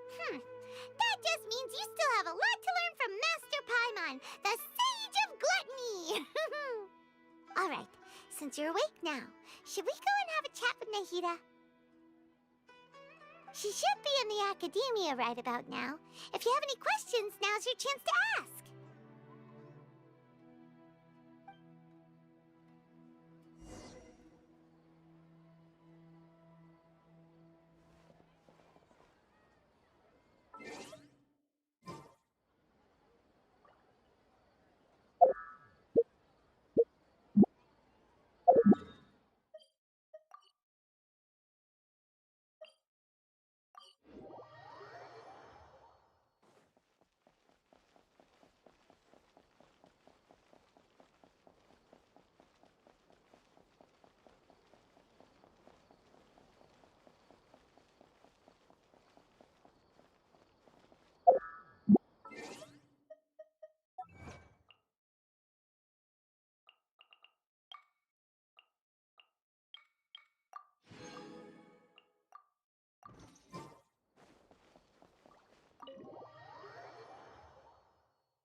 Hello, Traveler and Paimon.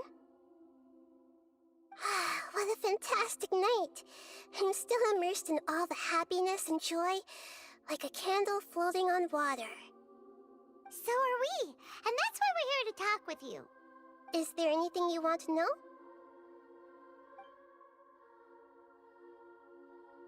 After recent events, the Akasha can no longer function as it used to.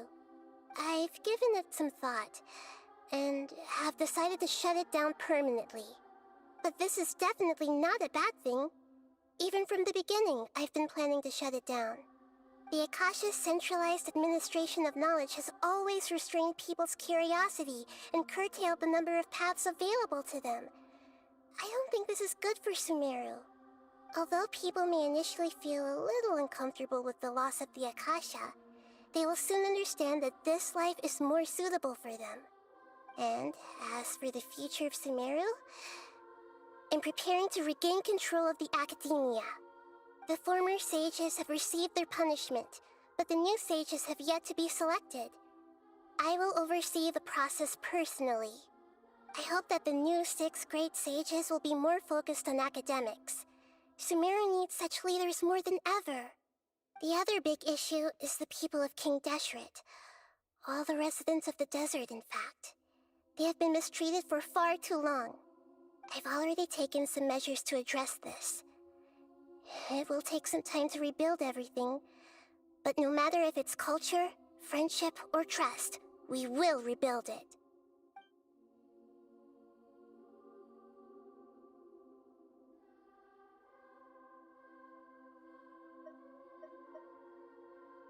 You mean, what happened after the doctor put you to sleep?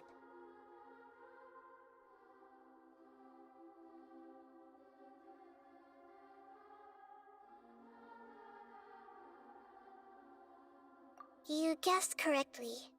The top-ranked Fatui Harbingers, up to number 3, possess power comparable to that of gods. I was no match for him in that kind of situation.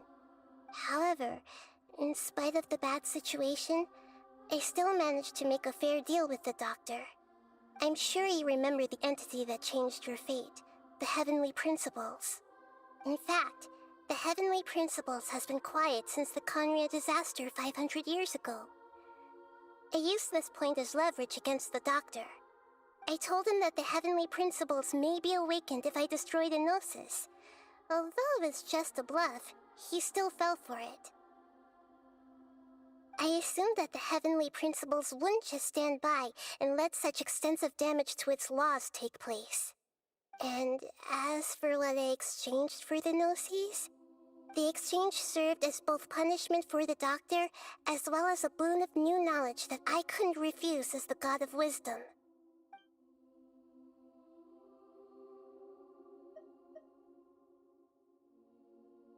He's still in a coma. I've hidden him like how one would hide a feather. I know you have many misgivings about him, but as someone who had become a god, he has retained a number of very useful features. Don't worry, I'll keep an eye on him and make sure he doesn't do any evil. In addition, there are still some mysteries left in him. Some things may be very clear from my perspective, but he is still yet to understand them himself.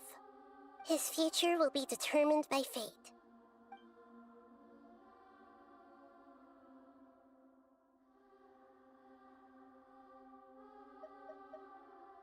Is that where you're headed next? Fontaine, the Nation of Justice? As far as I know, that nation operates in a judicial system. Does their Archon personally judge people? No, there's a Chief Justice in Fontaine.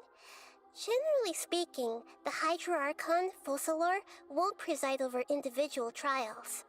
However, even then, Focalor will still make herself present at just about every trial.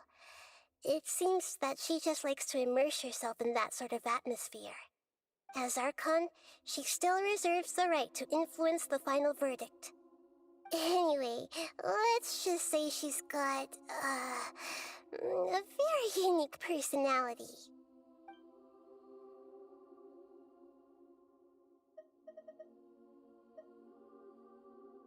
Are you sure?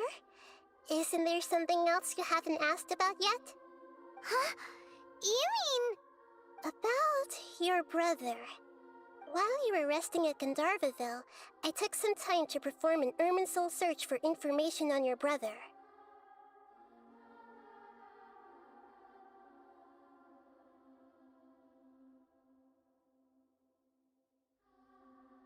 Yeah! Isn't Irminsul a repository for all the information and memories of Teyvat?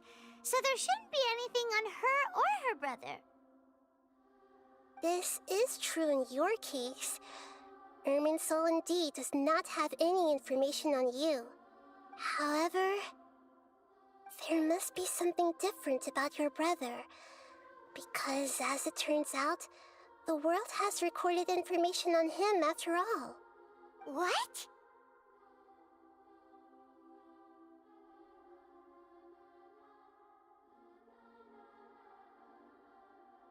There's only one possible explanation. He belongs to this world.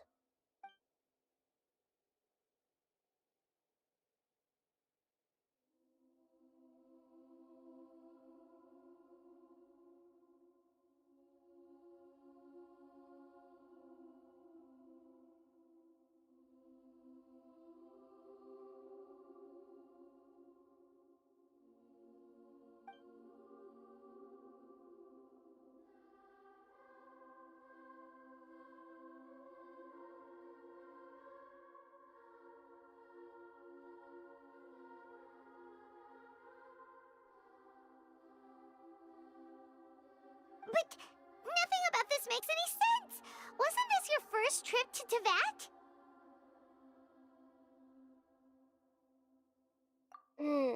According to the records I was able to access, your sibling suddenly appeared in Conria. After the Conria disaster, he began his journey through the 7 nations of Teyvat. But just as his journey was about to reach its conclusion, the Irminsul records on him suddenly become fuzzy.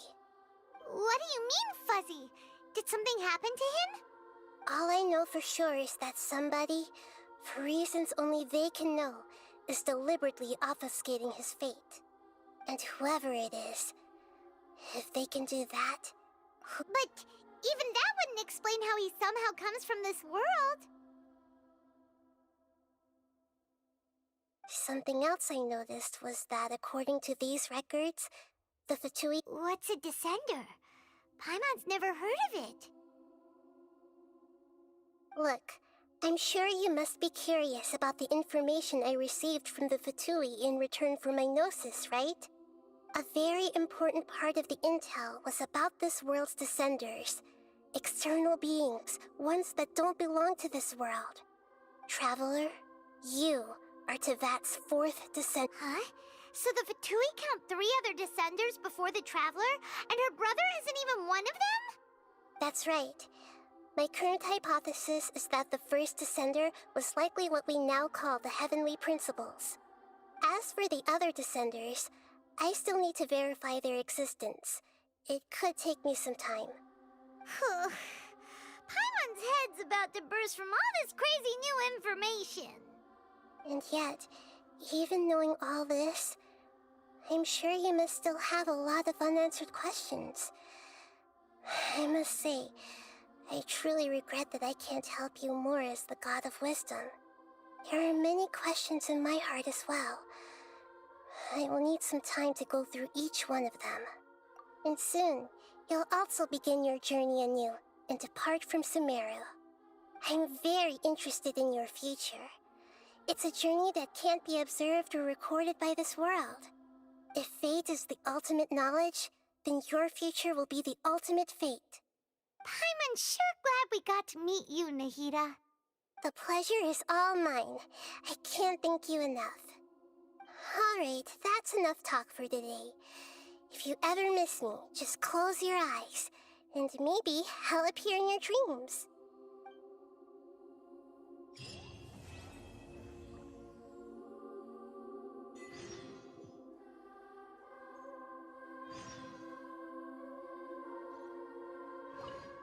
Is there anything you want to know?